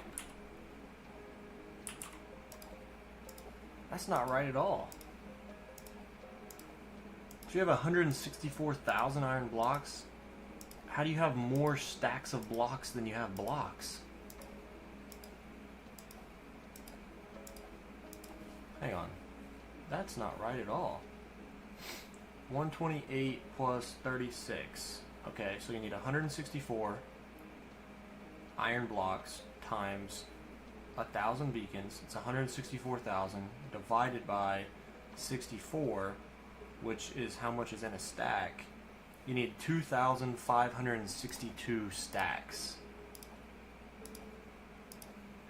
So you need 2,562 stacks of iron blocks, which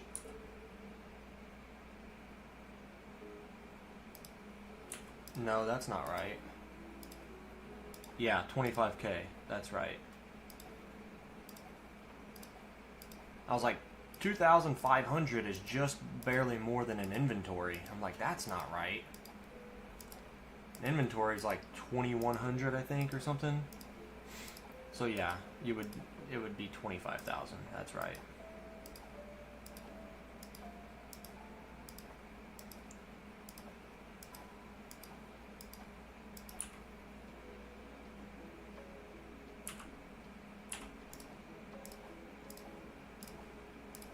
Which I guess isn't awful.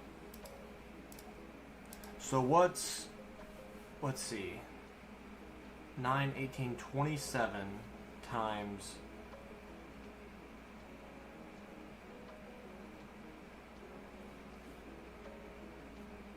so there's 1,728 iron blocks in a shulker box. So 1728. 1728. So that's 95 shulker boxes of iron blocks. So that's less than 2 double chests full of shulker boxes full of iron blocks. So if I could keep my iron golem farms running without them messing up, because the timer thing on them is kind of messed up and the auto crafter somehow gets full sometimes, that wouldn't be awful.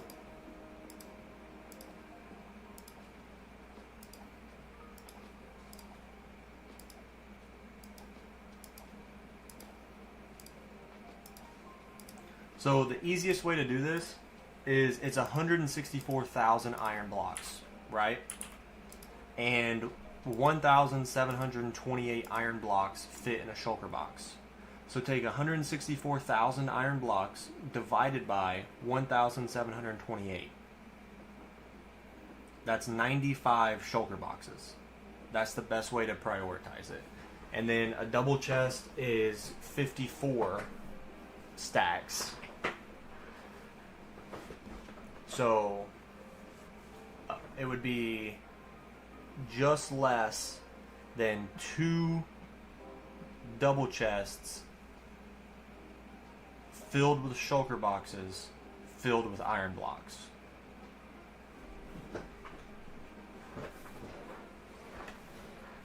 I got there in the end. It took a minute, but we got there. Alright, I should have enough XP circling around me to fill up these next 2 pickaxes and be done. Whew.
Okay, I've got the Patreon thing up so that I at least can remember to check the requirements and how to make it and everything.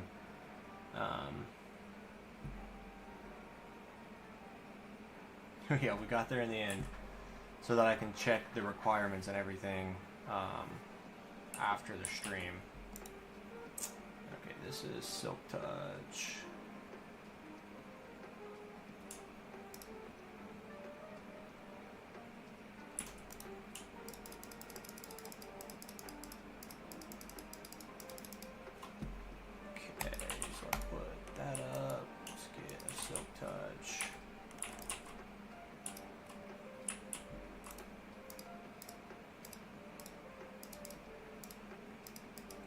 Alright, let's go show the end.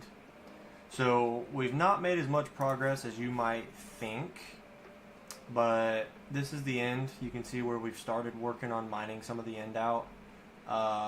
I've got 2 obsidian towers right here that I've worked on mining out. So this one is kind of small. It's completely gone. And then this one over here is a bigger one. You can see up to that piece of bedrock, which is as tall as the obsidian tower once was. So we've got this one mined out a pretty good bit. So anytime I've needed obsidian, I just come here and work on mining them out. I did kill the ender dragon, I think 20 or 25 times, however many portals there are, because I didn't want to mine the obsidian towers and then respawn it and all the towers just regenerate. So I made sure to take care of that. And then this is also the little hole that I've been working on. And the reason I've worked on it is because there's endermen up here and they fall down, and whenever I spawn the wither and it explodes, it should kill these for wither roses. Now I don't exactly know, I haven't been the best at getting it to work, so I don't know if I need to turn it around. I don't know. But anyway, that's what it's supposed to do. And the reason I started mining on this area in the direct vicinity is to stop them from, like, whenever they fall down and they take damage on this platform, they don't like taking damage, so they teleport. So I started mining this so that I could get rid of all of their potential spawning points. And that way, whenever they spawn, they couldn't teleport anywhere, they just stay there. But yeah, this is pretty much all that I have in the end. Definitely plan on working on it more in the future. And then this is my spawn, where I have my shulker shell farm that no longer works. And then my iron golem farm in the spawn chunks. So yeah, and then we'll just fly this way, and the only thing this way is my very first starter base, which I'll show you as I fly over. I'm not going to stop there, but yeah, I'll show you as we go by. This is where my first starter base was. I started on an island so I could torch it all and not have to worry about any mobs spawning. So yeah, quick little fly over there. And then over here, I think I've told you the reason I made my base over here where I'm making it is because it's where the end portal is. So yeah, the end portal is under my base. And so I'm going to give you a quick rundown of like my quick thought process on the Hall of Fame spots, right? So obviously it would need to be a tiered system, and of course it's night. I don't sleep during the night, so it's going to take a minute. So I'm thinking I would want the higher tiered to be higher so that they're overlooking the project more, but maybe the higher tier want to be at the bottom. I don't know, I just think it would be weird to have the lesser paid subscription up top, like standing on top of the higher paid. Anyway, but like having their little boxes in this wall overlooking the mine out project. So for example, it would be, you know, 1, 2, 3, 4, 5, 6, 7, 8, 9, 10. Let's just go with 10 for now. 1, 2, 3, 4, 5. That's good for now. I don't want it to be too astronomically big. 1, 2, 3, 4, 5. So say it's 10 by 5 by 5, right?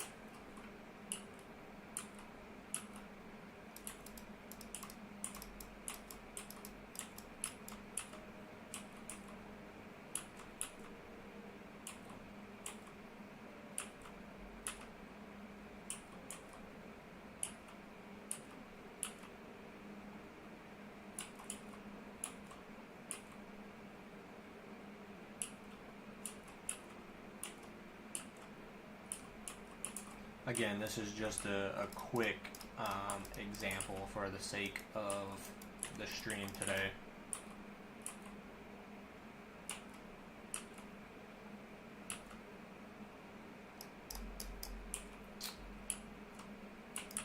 guess we got more to go. What am I doing?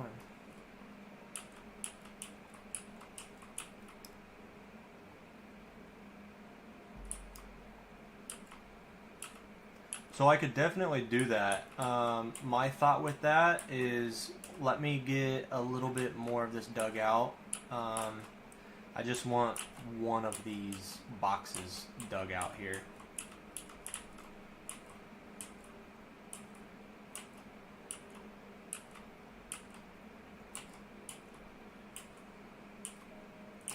So say this is a 10 long by 5 tall by 5 deep, right?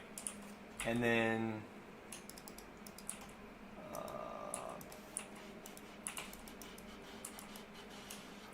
don't have any blocks or torches. And then say this was, and see, I'd want to do it up one because I'd want the floor to be a certain color, and obviously I can't have the floor be a certain color if there's bedrock I can't break. And then say this was a walkway, so 1, 2, 3, 4, 5 blocks along for a walkway right here, right? Again, I'm not gonna mine this whole thing out, but just again, a quick example. I wish it was daylight so you could see better.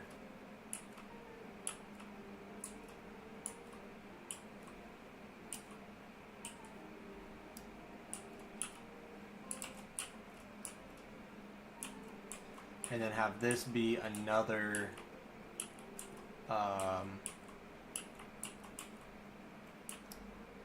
another box here. So they would share a hallway, but see, I don't know if I'd want to do it all the way down here at Deep Slate because of how long it would take to mine out so many different boxes. But anyway, like have this one, 1, 2, 3, 4, 5, 5 deep, obviously a little bit bigger, and then the little armor stand would face this way, and then it would have a 5 block long pathway here to walk down the middle, and then the paid ones would be here, and the paid ones, armor stand could kind of go in the middle so that it's looking out that way and can see the hallway.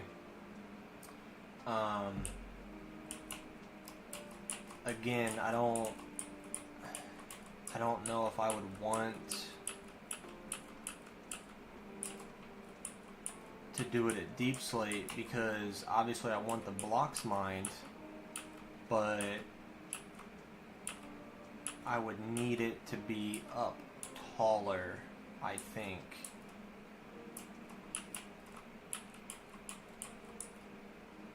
To be able to insta-mine it with stone. And then like the hallway floor down the middle could be used with, different materials like you said.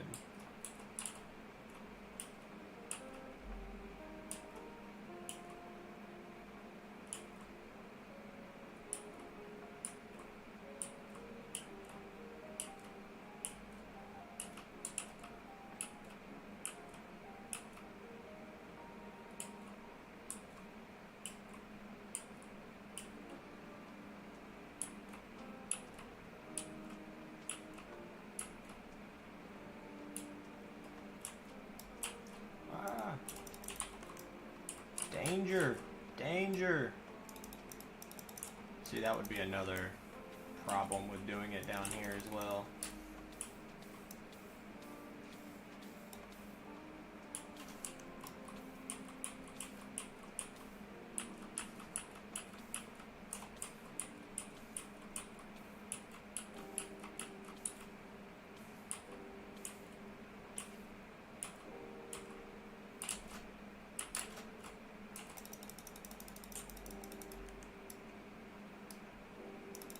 Well, I just found diamonds.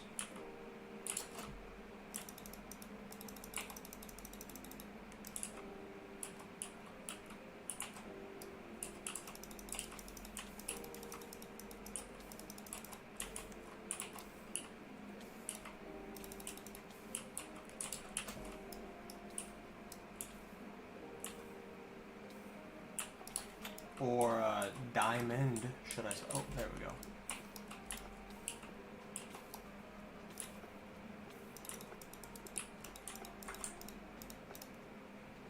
Okay, well, I missed a block, but it's okay.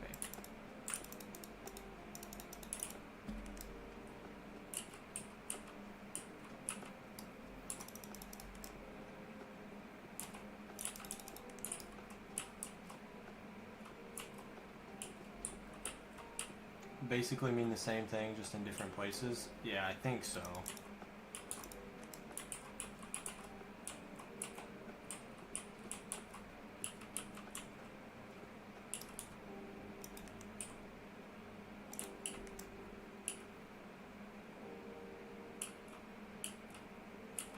I just, for my brain, again, OCD part of me coming in right here.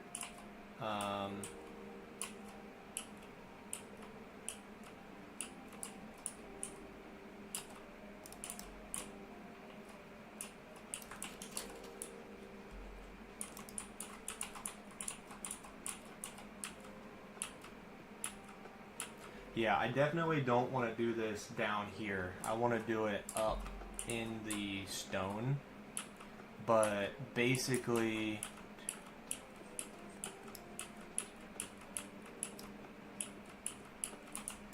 yeah, so like, mother of pearl.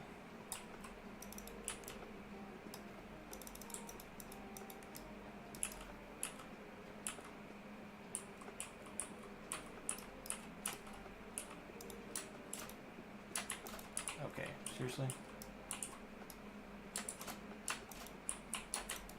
So yeah, like this would be the hallway, and you would walk down the hallway, and then this would be a box, and this would be a box.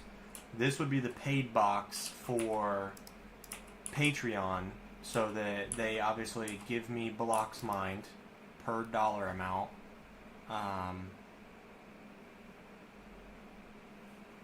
And they also overlook the project. And then this would be people from the viewers in the live stream who get the Hall of Fame, and then, you know, they share a hallway and look, you know, I guess the armor stands could look at each other,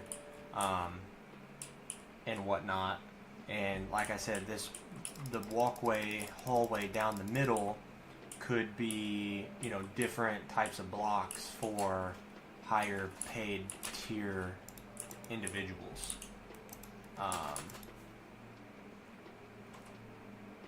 So yeah, I think we're on the same page by meaning the same thing, just maybe a little different in the technicality of it. But that seems like such a good, really cool idea that I'm definitely down for. And then in case you were wondering, this is what my pile of diamonds looks like at the moment.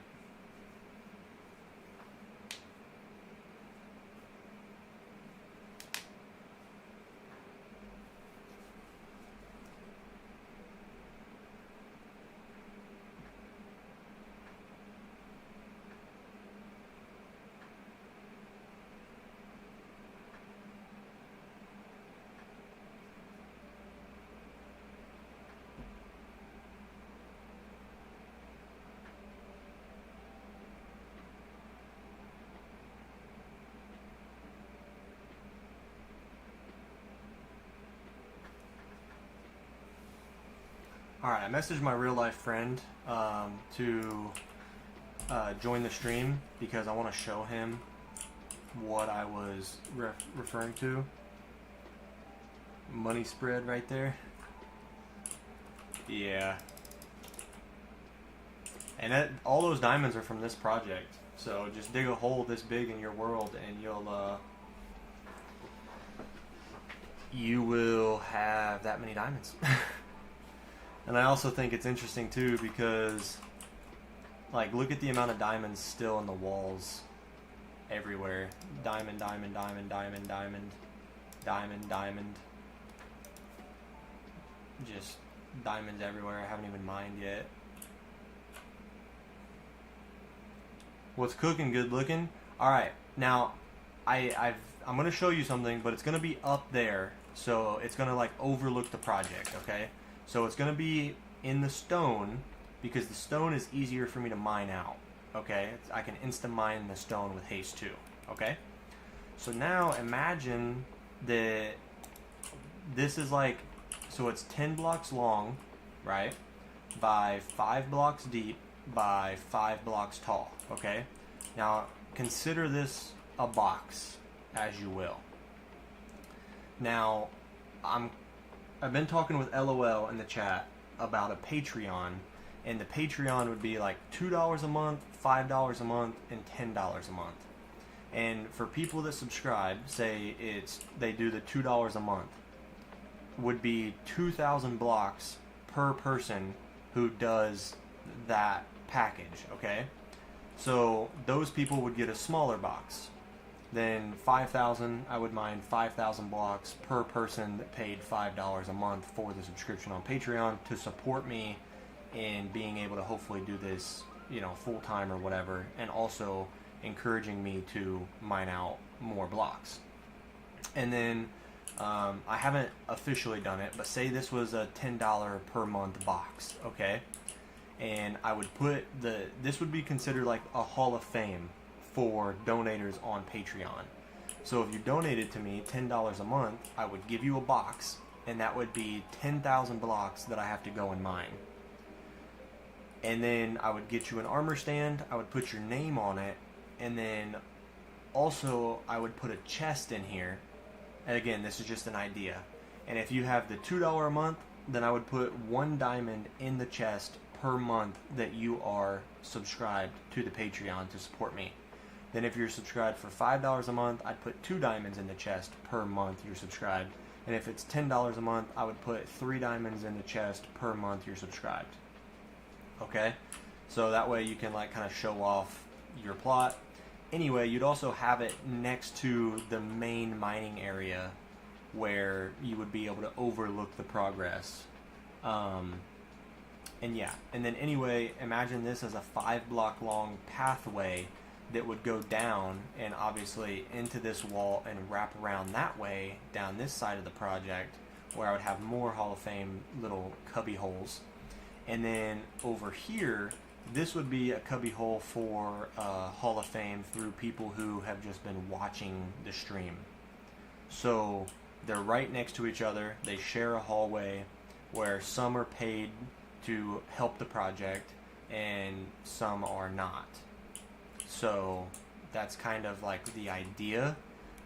Again, it would probably be up here in the in this level for the Y level, because I can insta mine the stone. I'd be able to make multiple Hall of Fame plots quicker and easier. And they'd be able to like overlook the project better, because if you're down there, you're not really overlooking much, are you? You're just looking at the bedrock.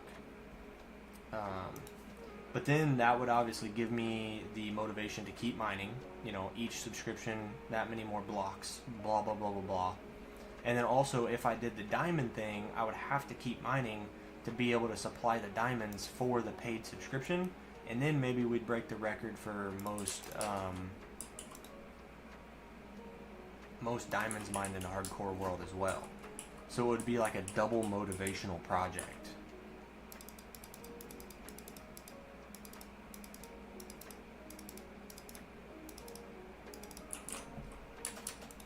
Anyway, let me know. That's what I needed you for. Because once we get done mining in the Nether, we're going to be doing that in the overworld.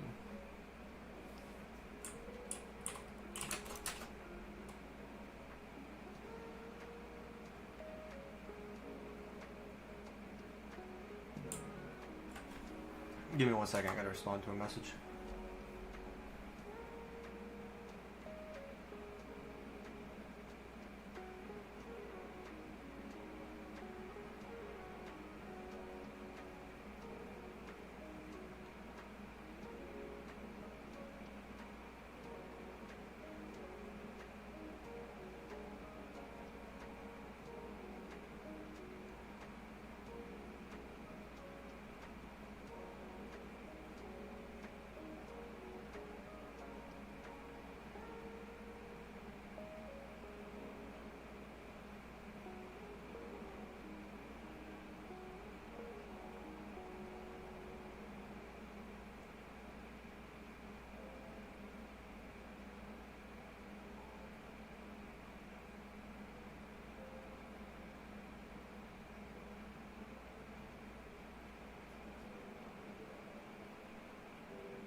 Maybe have an option for like 6, 7. Okay, really?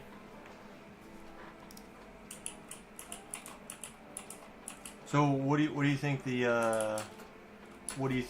options should be? Also, I made a mob switch in my world, so I don't have to worry about magma cubes anymore.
Gotta go be back soon. Alright, man.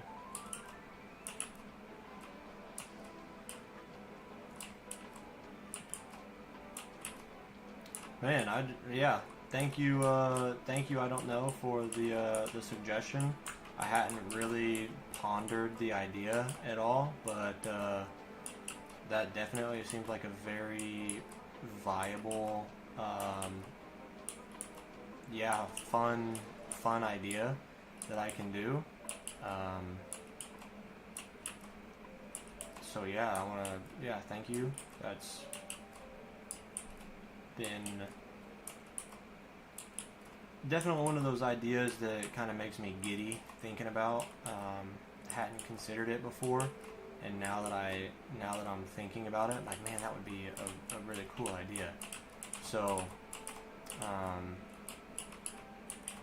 I'm debating on, so it's what, 3 o'clock for me now. I need to edit my tower video, and then I also need to get out another, I need to finish my, the mining blocks video. I haven't done one of those in a minute, so I don't want to end the stream early, but I also have to have time with my woman this evening when she gets home.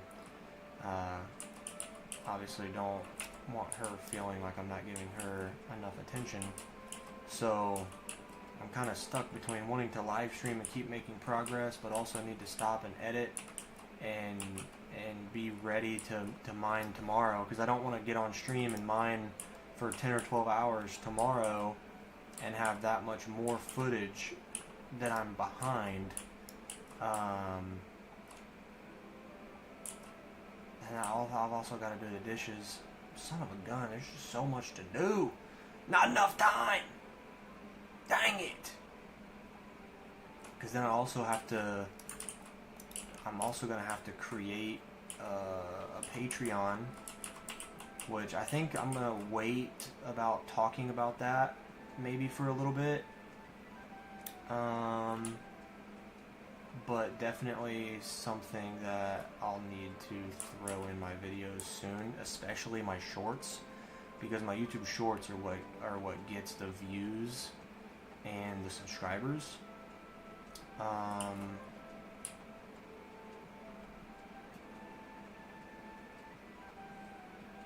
And I also think I'm going to want to build out like an example plot to be able to showcase. That way people know what they're getting. So at least get it like, you know, at least one looking fairly fancy.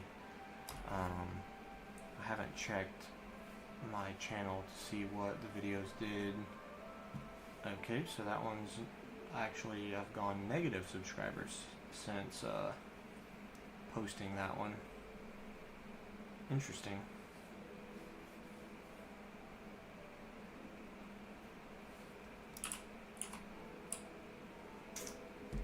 But that's fine. That's fine. Here to help? Yeah, man, I really appreciate that. It means a lot.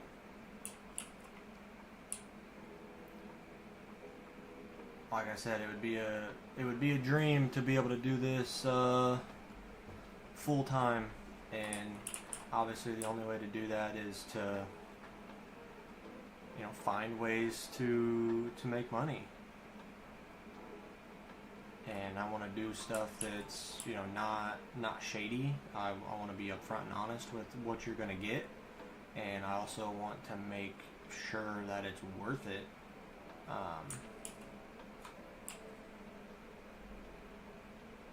So yeah. Negative subs is effed up. I mean, I started the day with 13,605 subscribers, and then I posted my YouTube short video before going live because I was hoping people would see the YouTube short, and then in the YouTube short I say I'm live, so come check out the live stream.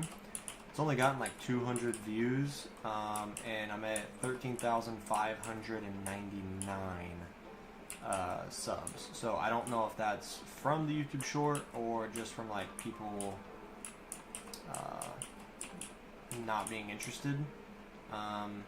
Yeah, I know a lot of people subscribed a while back, and over time I was just slowly losing subscribers because I probably stopped posting for like a year. But anyway, we're back, and yeah.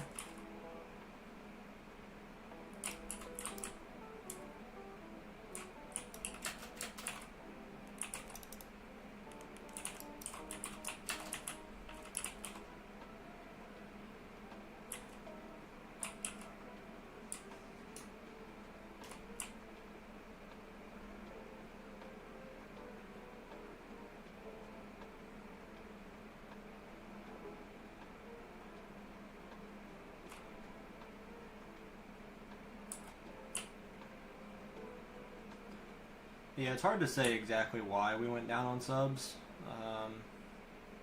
You know, some people could just unsubscribe because they don't like the new format that I'm doing, the way that I'm posting.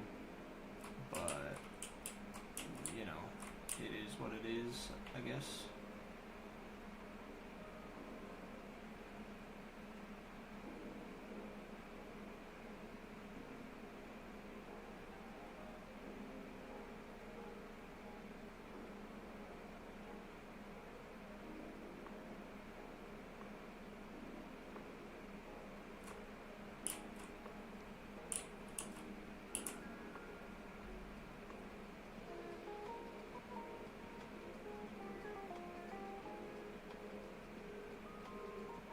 Making progress, minor setbacks won't stop you. Yeah, for sure.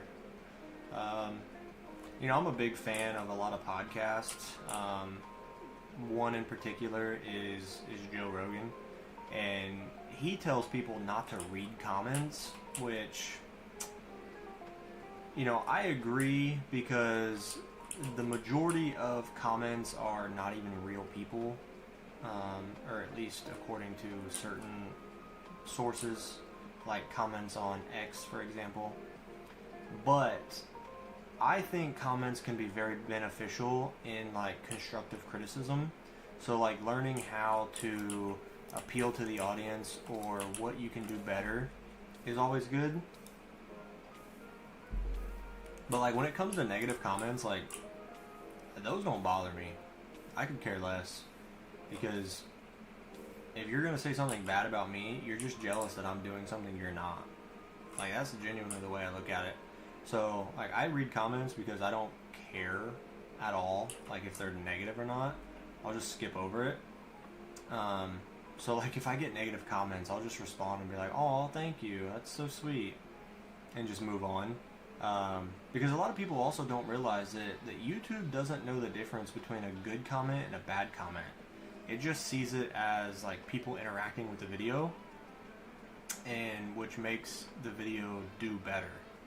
So that's also why I respond to comments, because it also, from what I've heard, I could be completely wrong, but I've heard that like YouTube doesn't know like creator comments from random comments. So say I get like 10 random comments on a video, and then say I respond to each of those comments. Well, instead of 10 comments on the video, YouTube thinks there's 20. So I'm effectively doubling the engagement on my own videos, which means YouTube should hopefully push that video more because it's showing that much more engagement on the video. So that's why I do it. And when it comes to setbacks, like, you know, you're always going to have people who unsubscribe. You're always going to have people that are not happy. You're always going to have, you know, whatever. And so I don't care. Like I said, like, I was listening to that podcast earlier this week, and it really helped change my mindset and my attitude of where, like, you know, the person was afraid of failure. Well, I'm not afraid of failing because you have to fail to get better. You have to fail to learn, you know, what to do and how to change and how to evolve and stuff like that. So I'm not afraid of that, but what I am afraid of is, like I said, I'm afraid of working the same job or a meaningless job or whatever. I'm afraid of doing that my whole life. I want to do something I love and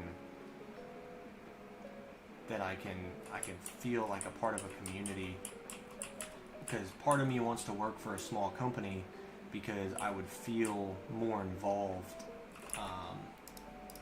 but I'm also afraid to work for a small company because if a small company fails or doesn't make enough money, then I don't have a job.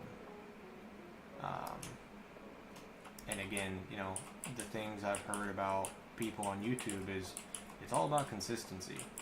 So, you know, I've already got the idea and the plan. Now it's all about showing up.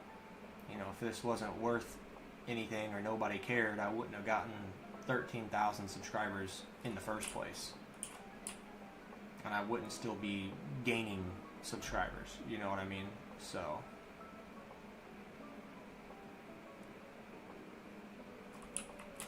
making progress, learning to improve and ignoring the haters is something that you have to do as a creator. If that's true, that would be a busted strat. What are you talking about? If what's true? I already forgot. I'm sorry. I was talking about nonsense.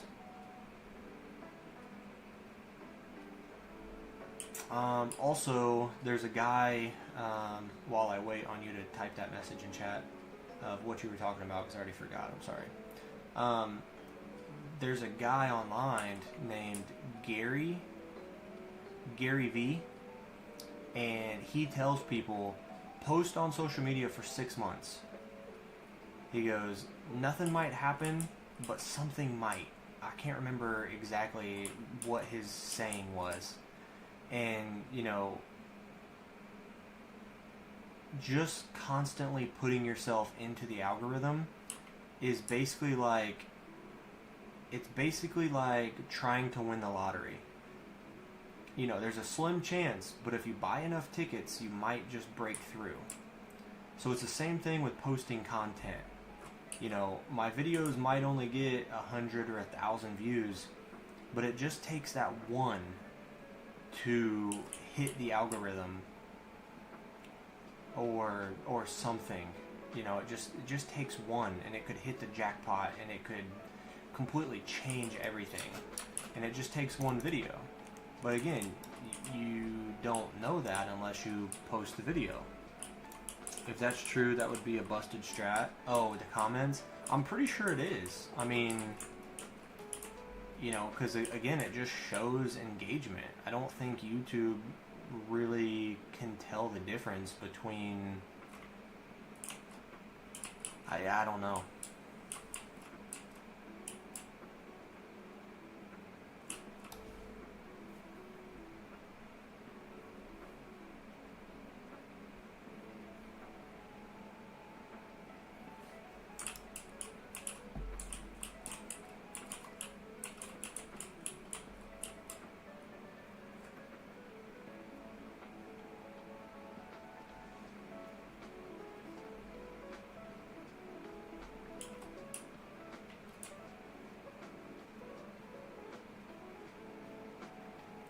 Creating content's like gambling just for free. That's a good way to put it.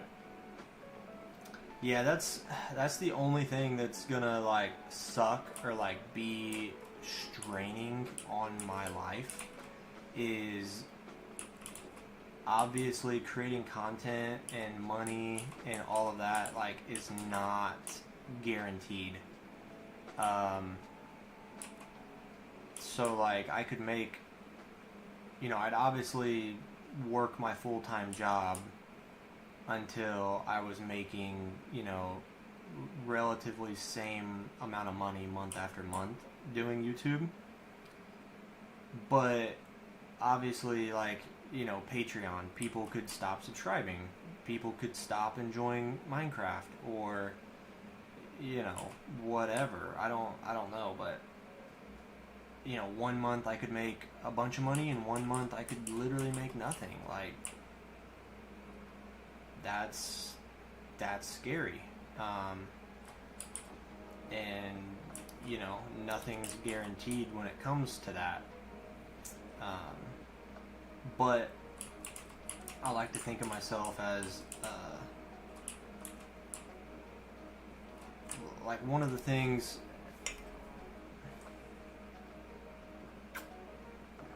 I don't know how to explain it, but something like creators who buy all these expensive cars and stuff. I'm like, why would you waste your money on that when you could just invest that money to make sure you have cash flow in your life to where you wouldn't ever have to stop doing what you want? Like, if I ever make, like, I'm gonna put this out there because I want it to be known.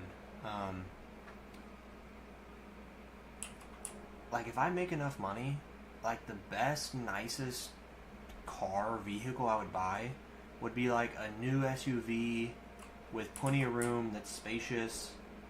Like, maybe a Cadillac, but, like, I'm not getting a Lambo. I'm not getting a McLaren or any of that stuff. Like, I'm gonna put that same amount of money, like $250,000, $300,000. I'm gonna buy like a nice rental house, and I'm gonna have cash flow. And like, I don't know. Like, the only way I would get a Lambo, because obviously that would be like peak life, right? Like, everyone wants a Lambo. But I'm saying this right now in the sense of, like, if I ever get a Lambo, it's because I have enough rental properties where my monthly income is making enough money to cover the cost of a Lambo in cash. You can clip that, you can bet the bank on that. But I am not buying a Lambo. I am not buying anything luxury like that until I have invested enough money into, I don't know. I'd have to get an accountant and talk to them because I don't know where money should be invested to bring proper cash flow like that. Like, the only place I know to invest my money to get cash flow is real estate, because people pay you rent, and that's money, right?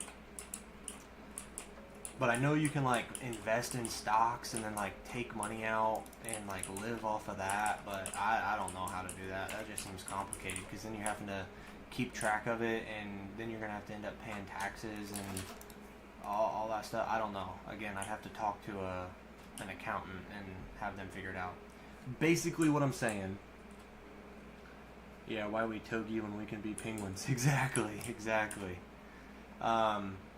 Yeah, I'm gonna buy up 30 rental properties, and then when those rental properties are making enough money in 1 month to buy a Lambo cash, that's when I would buy a Lambo or a Ferrari or a whatever.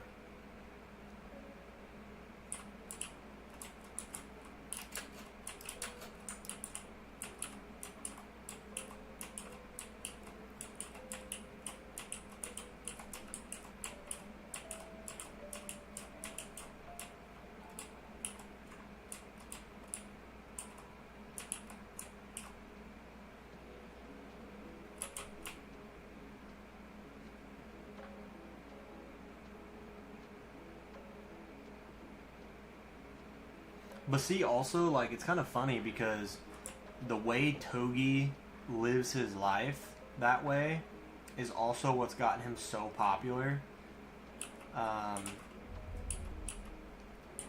And, like, people think it's cool. So, like, he's making money because people think it's cool. I don't know. I feel like he is successful in for a backwards reason.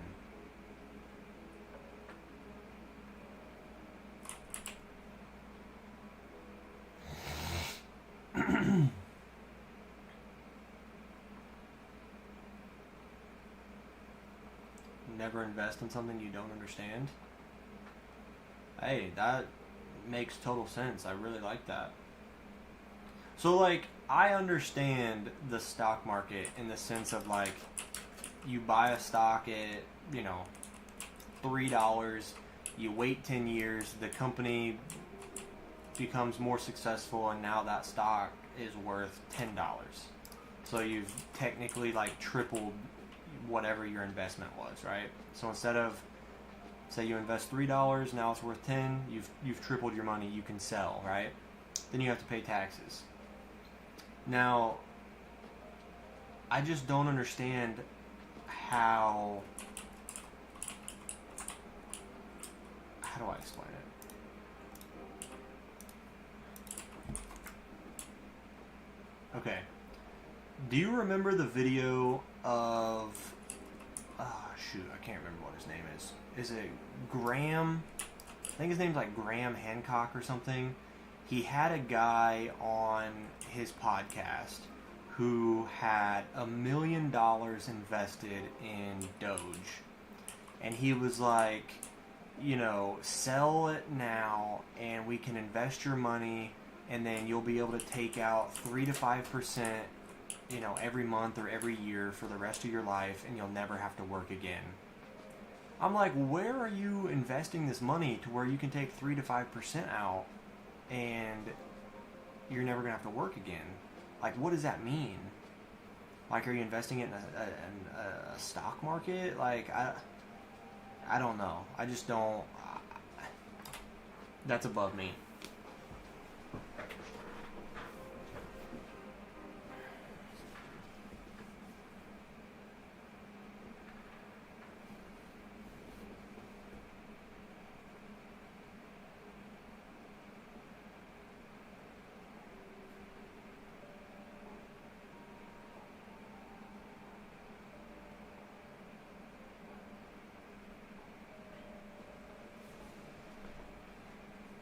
Let me go check on my dogs real quick.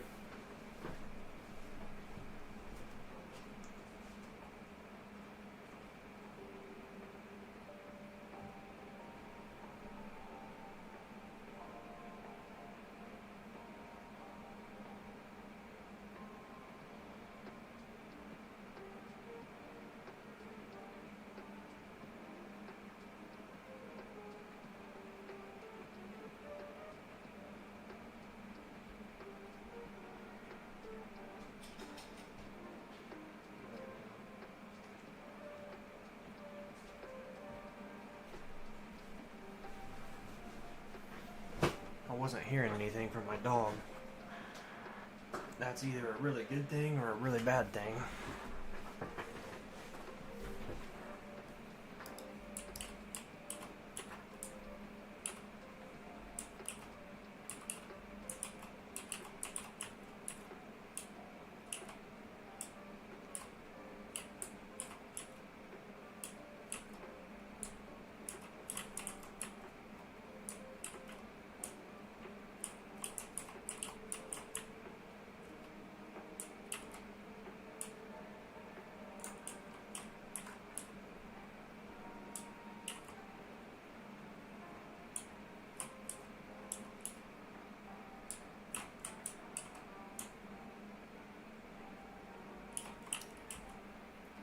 Essentially, a stock is a percentage of a company, and if that company ends up being worth more, then your stocks are worth more. Yeah, like I know that, but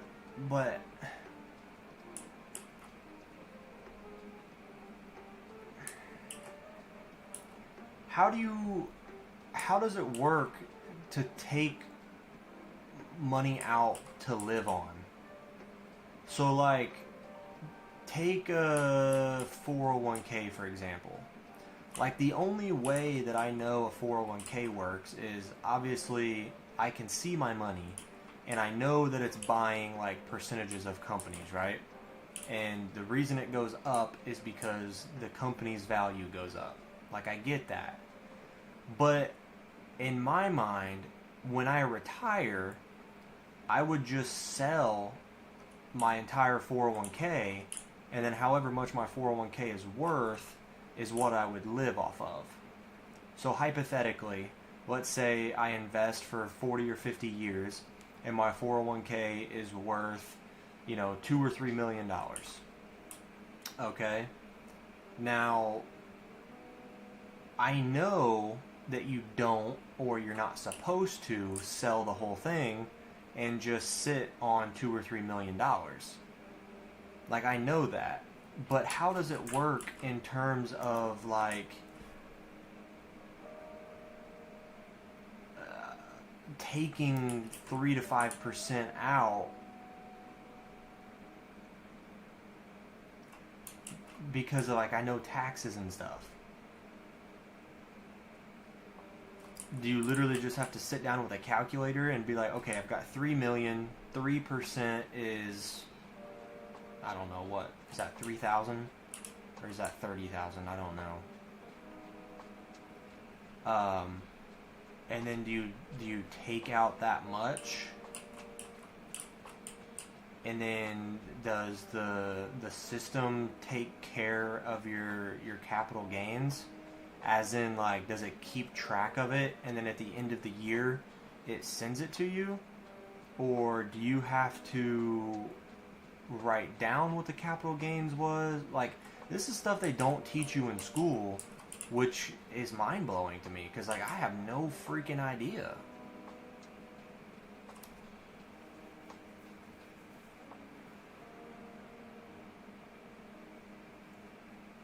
Yeah, I have stuff invested, and I actually have an automatic reinvestment of dividends.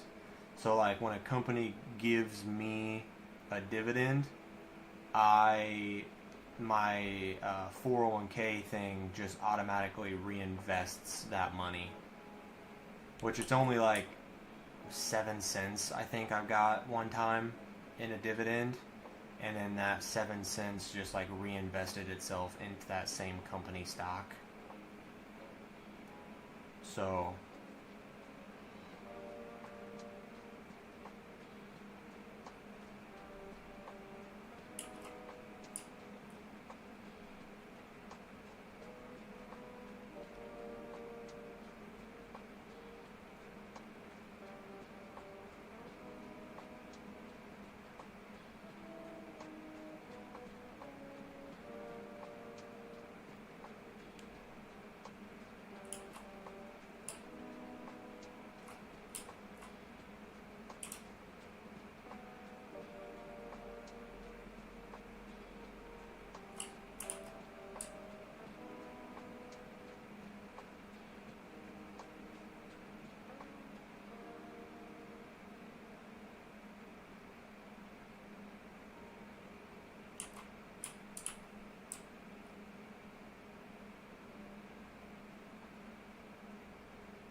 they do that so more people want their stock, so it's worth more, so the company is worth more. That makes sense.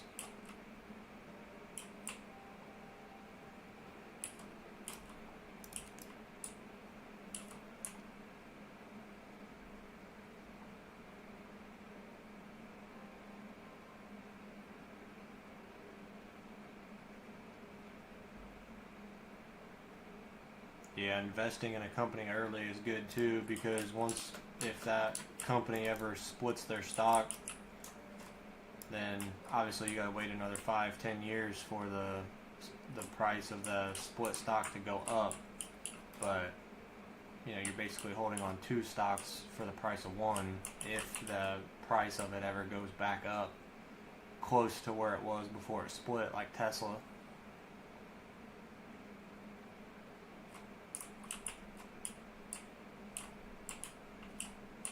I'd love a Tesla. Those things just seem to be...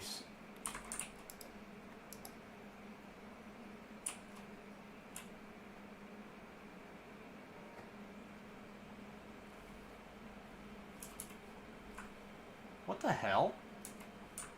Why is there so much gold in this hole? Did I throw that out? And if I threw it out, how did it end up in a singular hole? What?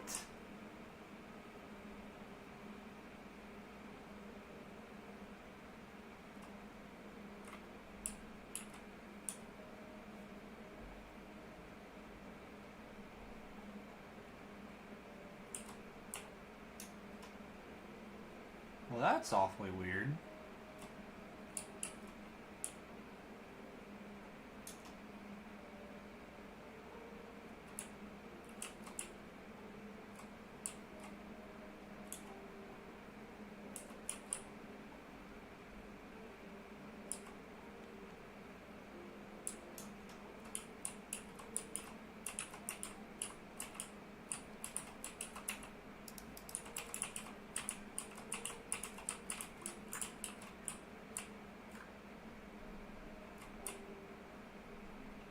And you know what'd be awesome as well about being like a full-time YouTuber? If it dropped from the pigment, that was a bunch of gold. If I was a full-time YouTuber though, like I would find games and like I would drop $1,000 on a game and just be like, how far does this get me? Or like the tower. Like I would just drop money on the game and just be like, let's see, you know?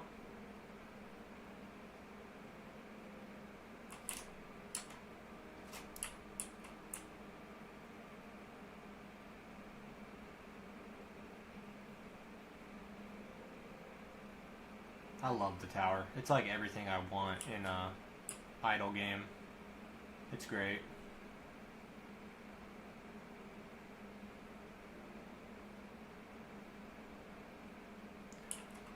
It's an idle incremental game, and Minecraft is an active incremental game.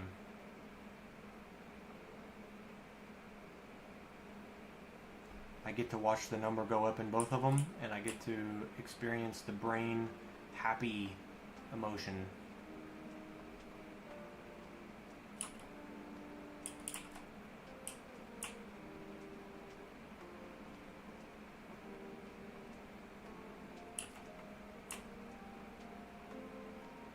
What is the tower? 1 second, I'll show you. I'm glad you asked because I want more people to play the game. The tower is... Oh, shoot. This game, I play it on my second monitor, and it just sits here all day. So, this, like, panda skin, you can change the skin, but this is my tower. And basically all these enemies you see are trying to attack my tower. And you kill all these enemies and you get coins. These coins are used to permanently upgrade your tower. Like, you can upgrade these to like permanent levels. And then the money you use to like upgrade these in the level. So all of my stuff is maxed out because I've played for a while, so I've been able to invest these into them for a long time. These are ultimate weapons, so like Spotlight does more damage, but I also get more coins for things killed in Spotlight.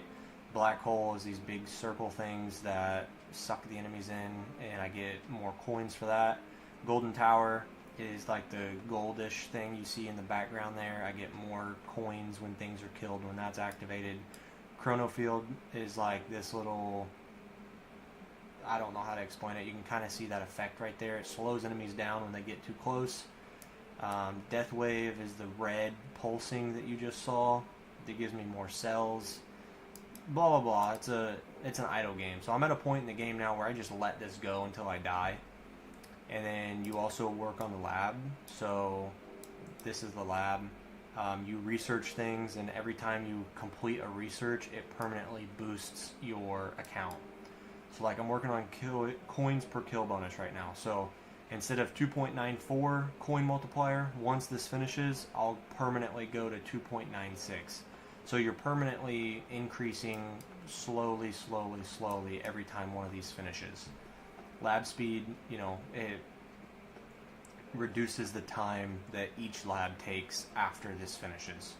And you have all kinds of stuff to research through here. So you've got lab speed, damage, attack, crit factor, your health, how fast your health regens, the wall, I'll show you that in a second, how fast your wall regenerates health, how much thorns damage your wall does, how much extra health compared to your normal health, so 800% of wall health, coins per kill, enemy level skip. I mean, there's just all kinds of stuff. Modules, shards,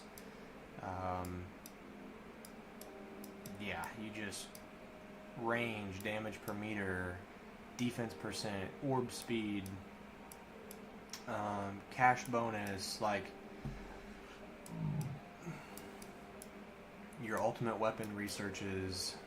I don't know how to explain it. It's just, this is your laboratory. Everything you complete in here permanently boosts your account, and you're basically sitting here farming for coins, and you also have to farm for cells at the same time, because these cells right here are what allow me to run these labs at 4x speed. So this same time tomorrow, this lab will have 2 days, 13 hours, and 19 minutes. So in a 24-hour period, it takes 4 days off.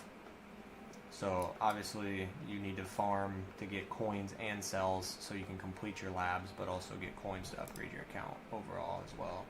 And so like I said, this just stays over here on my other monitor all day, every day, and that's what I do.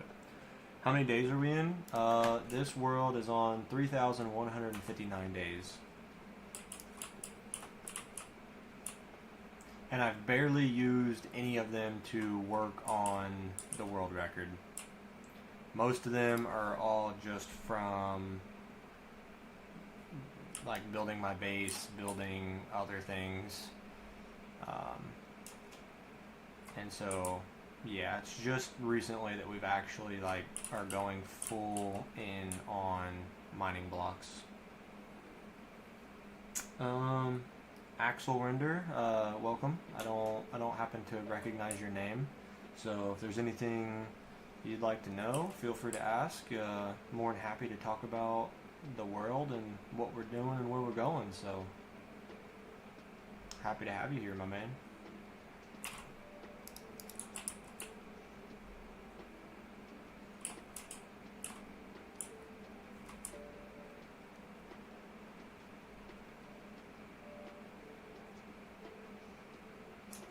I'll show you something else here in just a second, LOL. I happen to collect it, but once it pops back up on the other screen, I'll show you something else.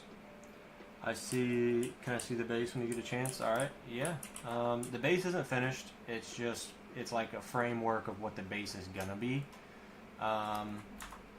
So we'll go check that out. This is the nether perimeter. I broke all the bedrock for the nether roof.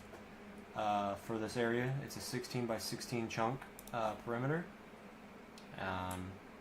My base is where these portals are, so I have 4 iron golem farms at my base. So if we go through here, we are at my base, and this is kind of what we're working with right now. So this used to be a mountain, like a really big hill mountain thing, and I mined it all down and then built my base here. So as you can see, I've got iron golem farm in all 4 corners of my base, so eventually it will be hidden. You know, we still got a lot of work to do on building it up. If we come over here, this is the automatic sorting area. So you'll drop off a loaded shulker box or anything in this chest. It'll get dropped into these hoppers. The dropper will shoot it up into the water stream and then gets put into those hoppers and then automatically sorted. So all the items you see down through here will get automatically sorted. I'm not going to show you all of them. I'll just fly through here and show you kind of how big the storage room is. Down here is my villager area, so we've got all kinds of villagers that trade everything down here.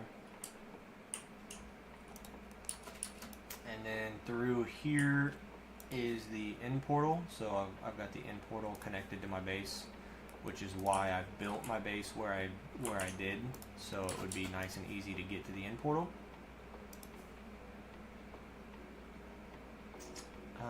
And then the last thing to show you that's a part of the main base, I mean, this is my main storage area with like shulker boxes and stuff, so I've got a bunch of shulker boxes of everything pretty much. And then you follow this way and it's on to the other area where we mine blocks. So after the nether perimeter, this is where we're going to go. So as you can see, we've already worked on this project a good bit. Right now it's laid out for 500 by 500, so you can see that it still goes up a lot that way, so we're nowhere close to the 500 mark. But once we're done with the nether perimeter, we're going to come here and work on getting all of this mined out. And yeah, we are going to be breaking the record for the most blocks mined, I'll tell you that. You can see I got a walkway going around the base. I'm working on design and stuff that'll come about eventually, but right now I'm working on growing the YouTube channel, and I'm kind of all in on this record right now. If you're wondering what all the slabs are for, the slabs were to stop magma cubes from spawning, and I got tired of placing them, looked up a mob switch, and realized it was really easy. So I built a mob switch in the nether at the beginning of the stream, actually. So here you go.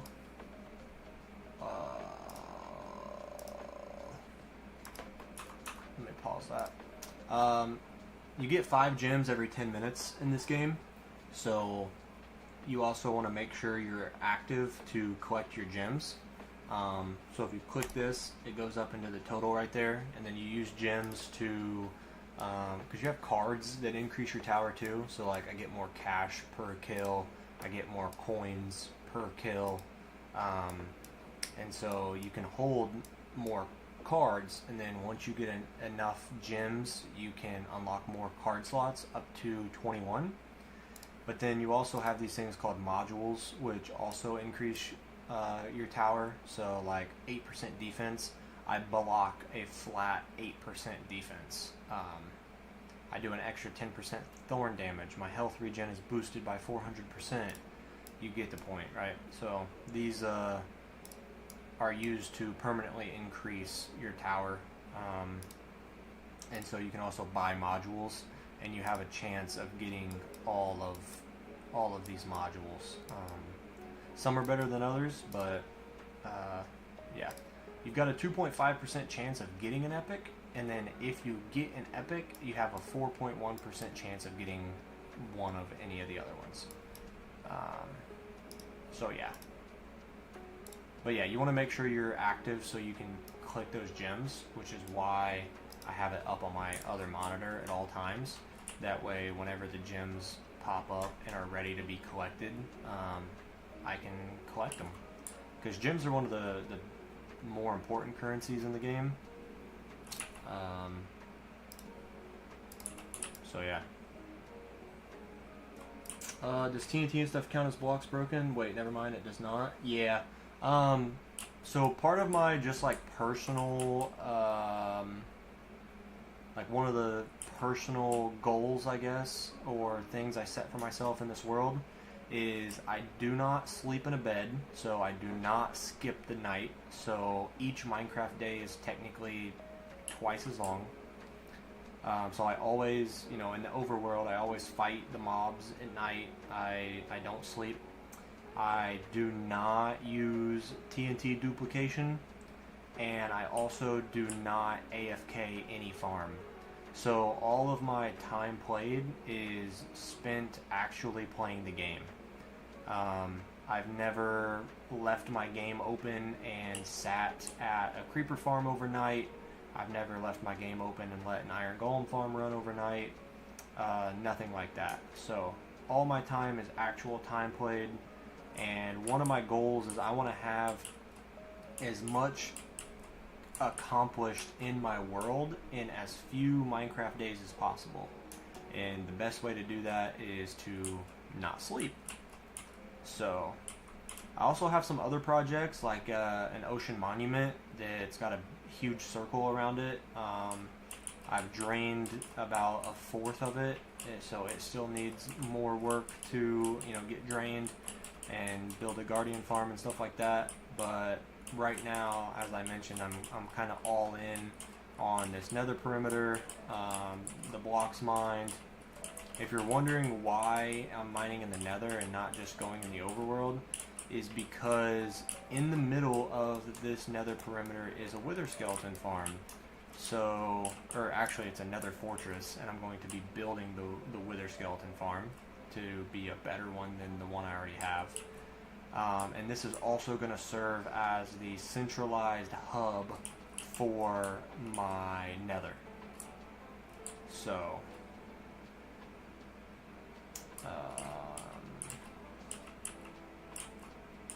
yeah, man. I mean, that's what we're working on. Good luck on the project. Aw, you're leaving me, aren't you? That's sad. Careful pickaxe. Thank you, thank you. Appreciate you looking out for me. If you know anybody who likes Minecraft or anything like that, feel free to share the stream. Every subscriber is 150 blocks mined. So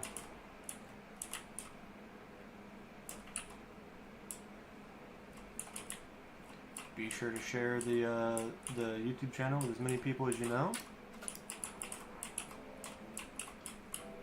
I don't know if you're still here anymore or not, but every subscriber makes me suffer just a little bit more. And see, that's another thing too, right? Like, I have mined enough blocks to cover me until about 50,000 subscribers. However, say I get a YouTube short and I get 50,000 subscribers overnight. I wouldn't just count that and be like, oh, I already have the blocks mined, so just keep subscribing to me. Like, I wouldn't do that. I would mine the blocks needed to cover that amount, because all the blocks I've mined up to this point have just been extra blocks for fun to prove to people that I can do what I'm saying.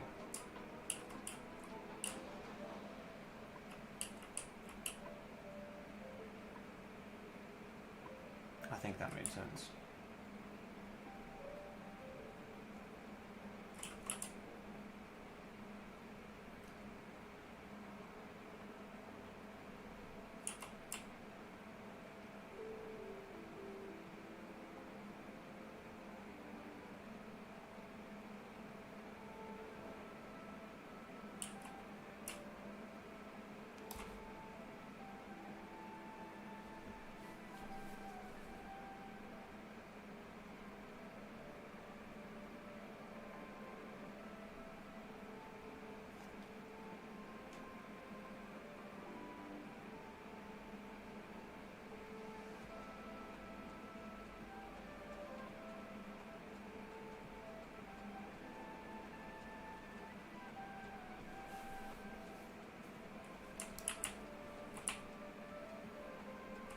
LOL, do you play Minecraft? I can't remember if we've had this conversation or not.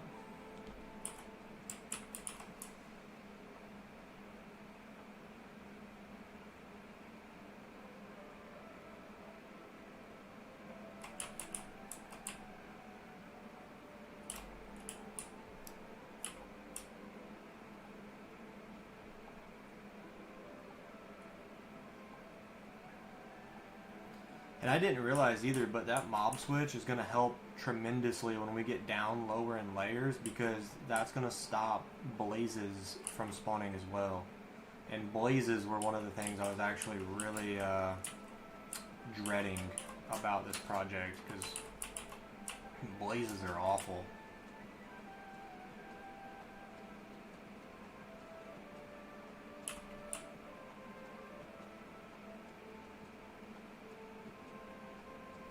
Ah, okay. I was about to ask you what your biggest project you've worked on in Minecraft was, but since you don't have a PC yet, never mind. I didn't know if you'd maybe played on console or something. I was just going to try and see what kind of project you've worked on, or what the biggest thing you've accomplished was in your world.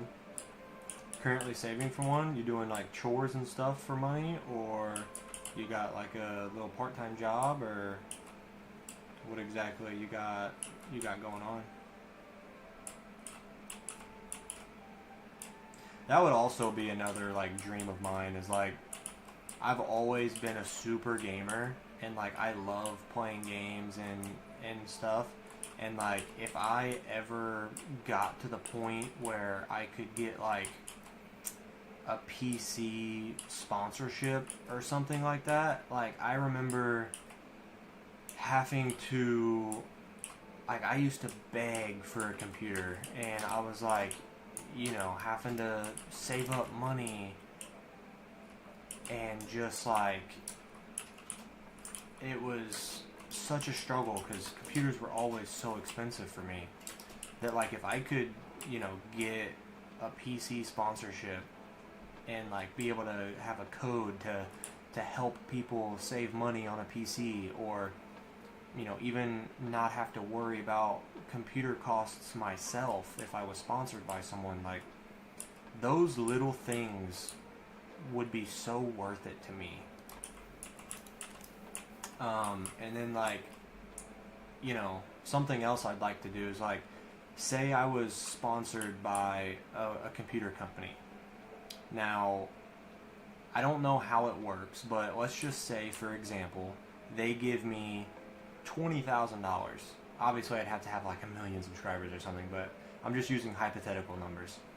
If they gave me like $20,000, right? That's way more money than I need just to talk about something, because I'm gonna make money from, like, even if I got $10,000, like half of that, right? That's gonna cover my bills for 6 months. And that would be money just to talk about them for one time. Anyway, whatever money I got from a sponsorship, I would just like find members of the community and do giveaways to help give back to people who support me. So like if I got 20,000, I'd give 10,000 back to the community and do like a $10,000 worth like computer giveaway. So I would take half of the money they give me and put it right back into the audience who supports me. Or, you know, say, you know, same thing with like, I don't know, like G Fuel or Gamer Subs. If I got sponsored by someone and they gave me a big chunk of money, I would just cut that money in half, and then half of it would go back to the audience for supporting me. I'd just do a giveaway.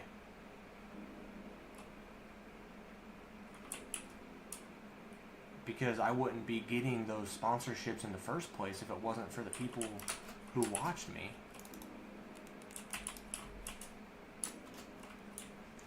Or like, shoot, you know, I'd get like $500 Amazon gift cards and give out 5 or 10 of them.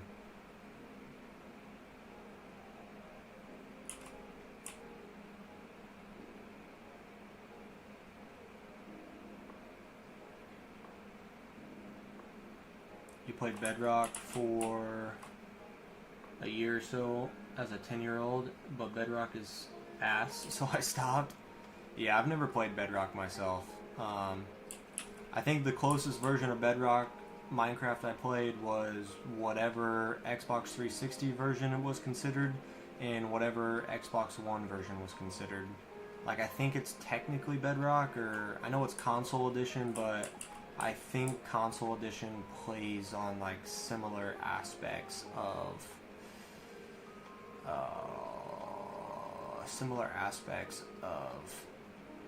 Bedrock. Goodness, my brain was not working there.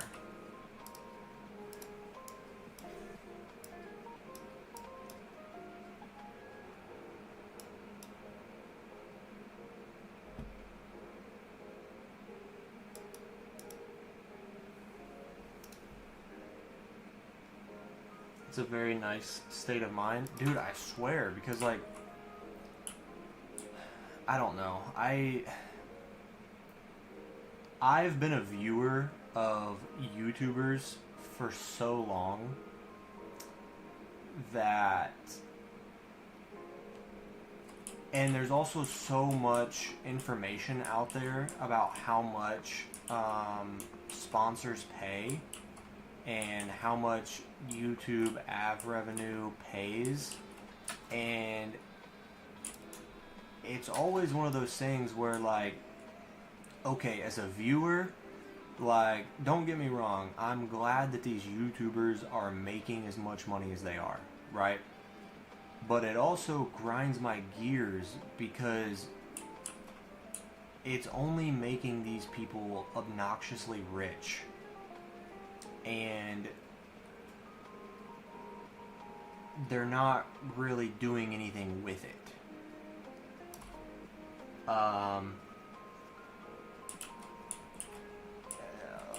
Like, all they want to do is have a bigger house and a nicer car and all of that stuff, right? Well, it's like when I see that as a viewer, don't get me wrong, it's awesome that they're able to do that simply from doing YouTube, right? But at the same time, they're not getting that without their viewers. So again, I would rather the viewers be like, man, I'm glad I watched this guy because he cares about the people that watch him. And he gives back to us instead of spending that money on himself. Like, I'm not blind enough to realize, like, for me, all it would take is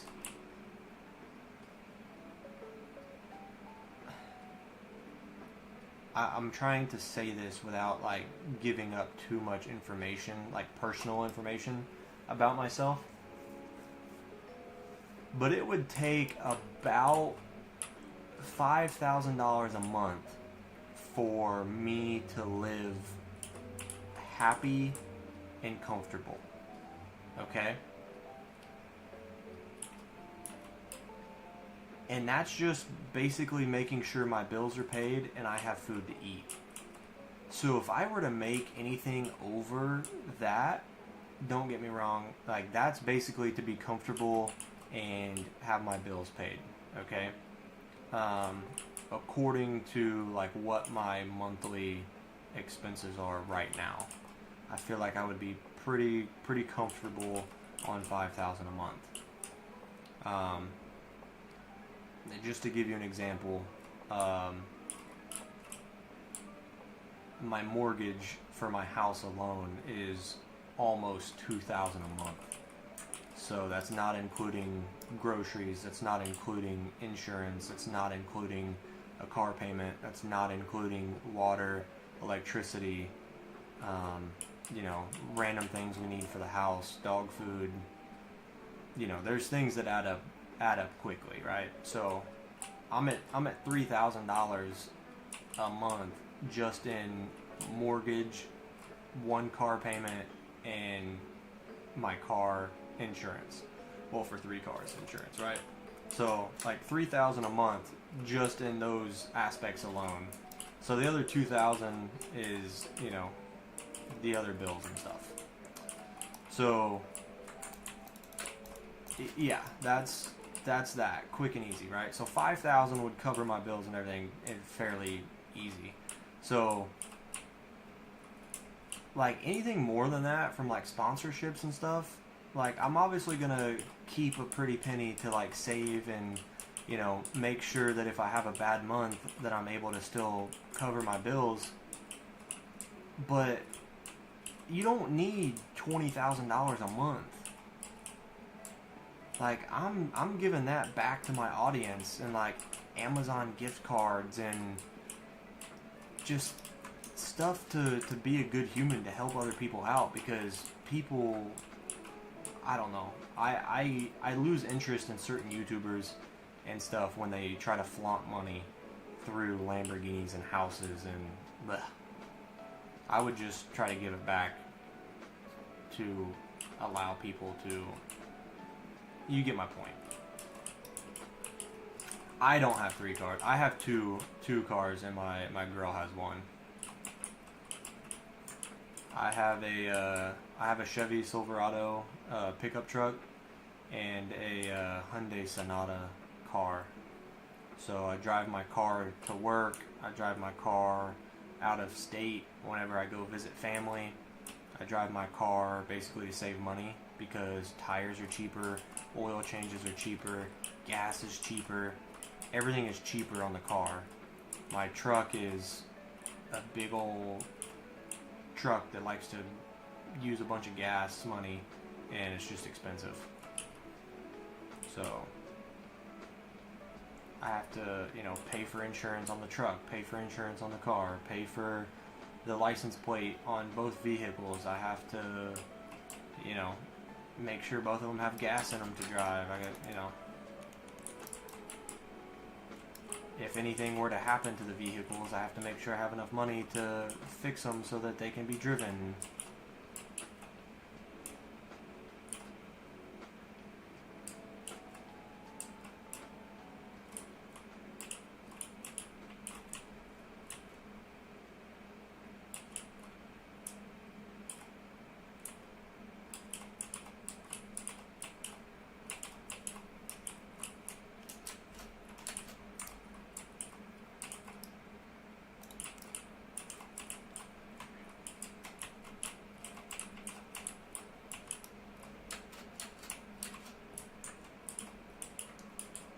Then why do I have the truck? I got the truck like 4 years ago.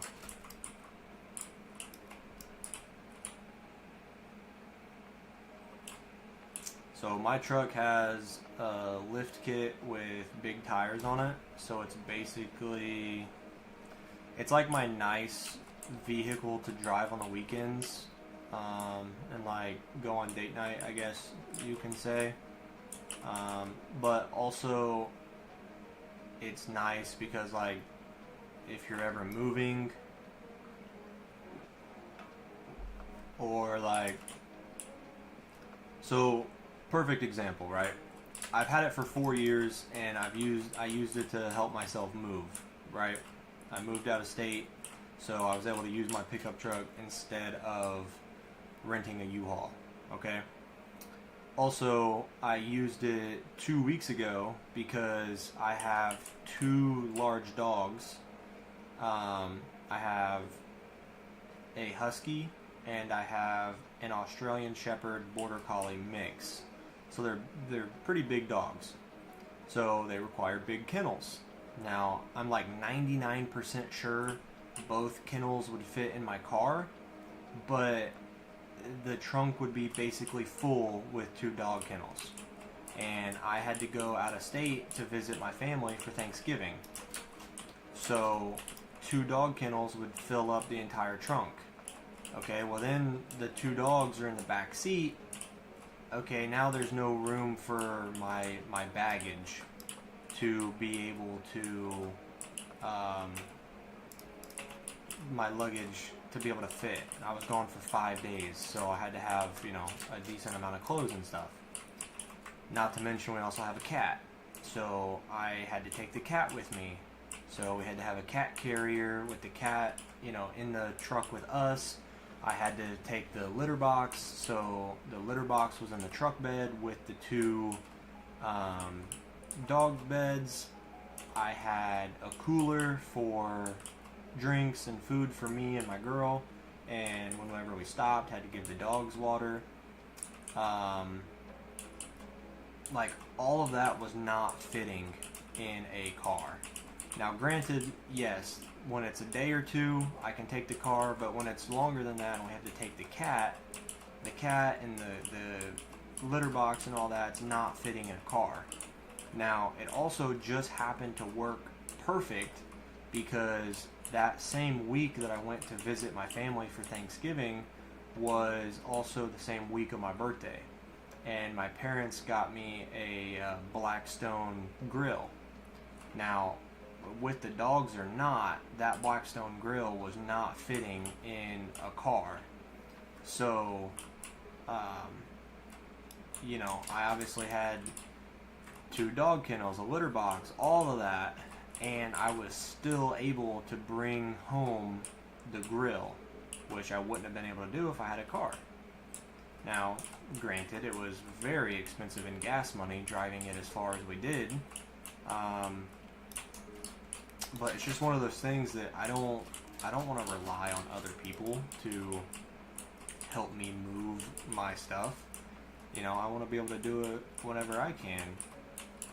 But anyway, I got the truck like 4 years ago because I like the look of it. And I got the truck paid off in like 14 months when I got it. So, I don't have any vehicle payments. My girl has a payment for her car, but my car's paid off, my truck's paid off. They've been paid off. I paid cash for my car. Like, I'm very, very wise with that stuff.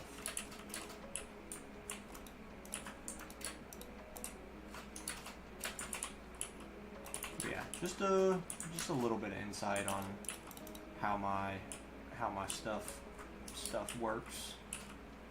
But so if I really wanted to, if I ever really got in a pinch, I could just like sell my truck.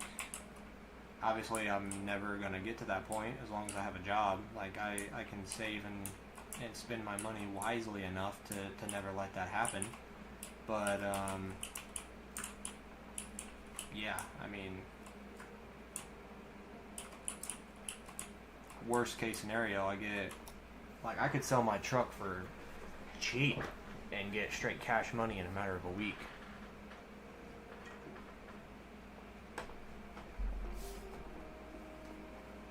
You personally wouldn't pay that much money for a second car. So I was very blessed. I was able to live with my parents until I was 23. So I got a full-time job at 18, and I basically worked a full-time job making factory warehouse money.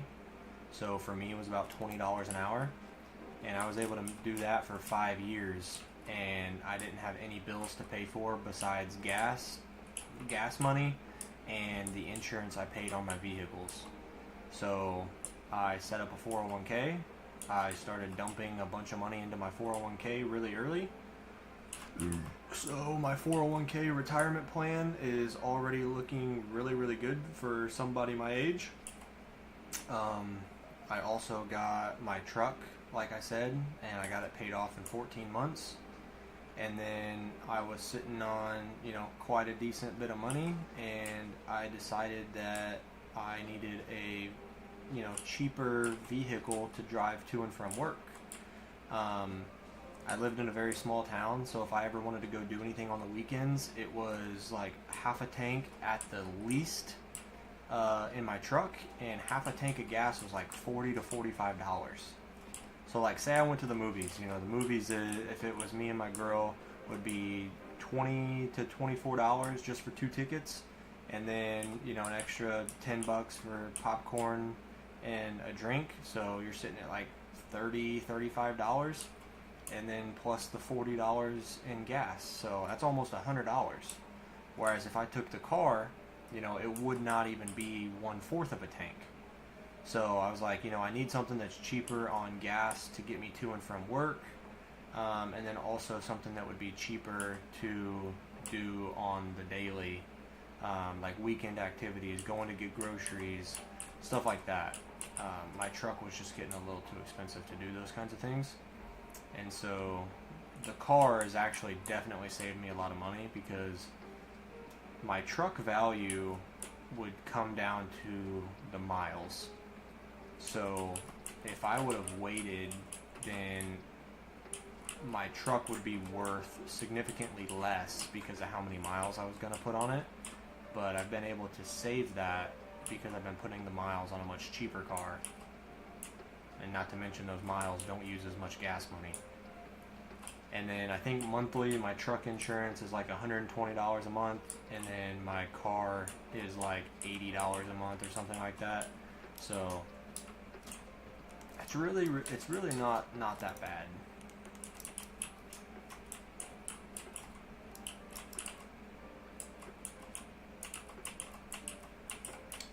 And then my girl, she has a car payment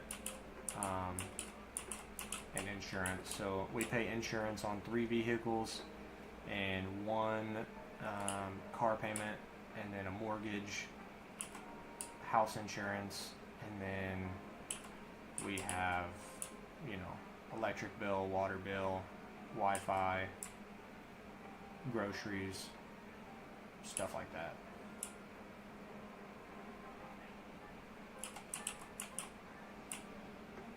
But yeah, like I said, you only need so much money for your bills per month, and then anything on top of that is just like, you obviously have to save, like, don't get me wrong, but you don't want to get too greedy. And as I've mentioned, I would just, give it back.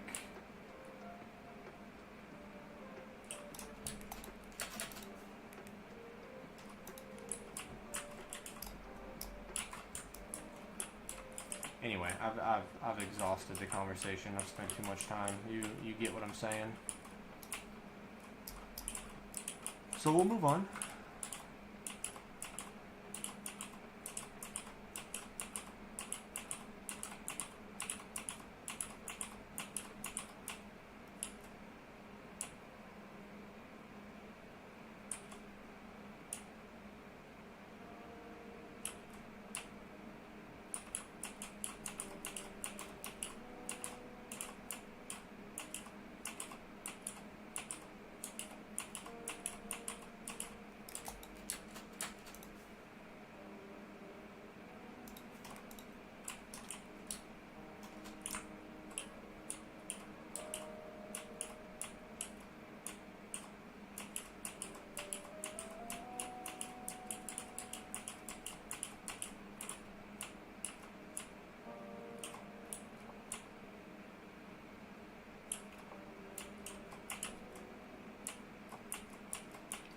Gonna go to sleep now. Just leave the stream open for the night for the algorithm. Oh, dude, thank you. I appreciate that.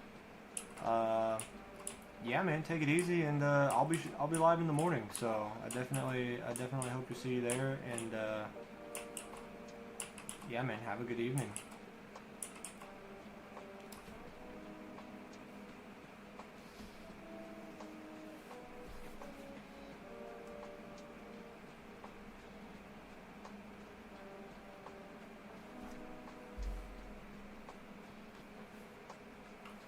Don't die?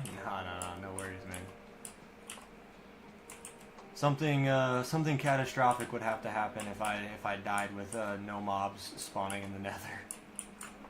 I think I'd have to go ahead and just hang up and retire YouTube at that point.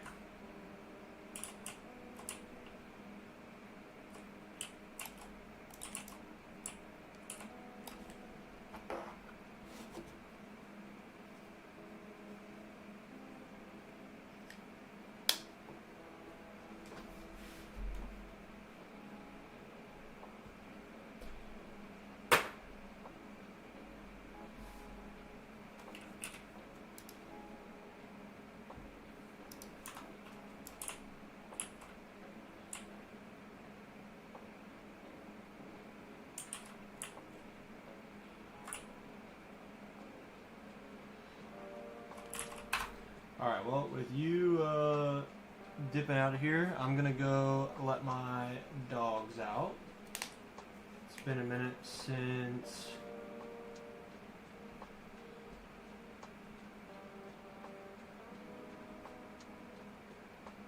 It's been a while since they've been outside, so give me 1 minute and I will be right back.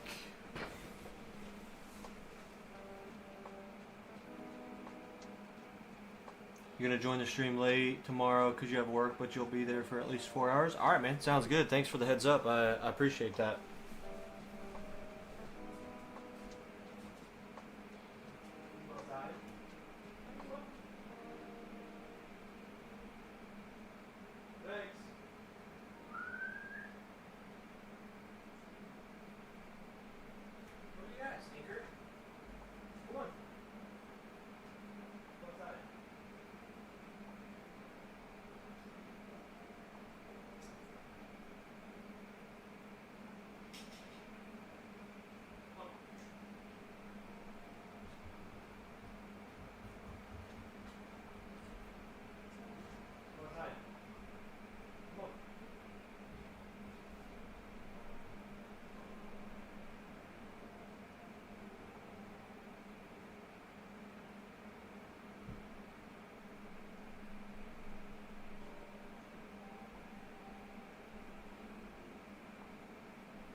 Man, just like that in 1 week. Well, I think less than a week. You've been able to get 100 points. That's pretty good.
Alrighty guys, well I'm going to go ahead and end the stream here. We mined about 4 layers today, so we are going to be here for a long time tomorrow.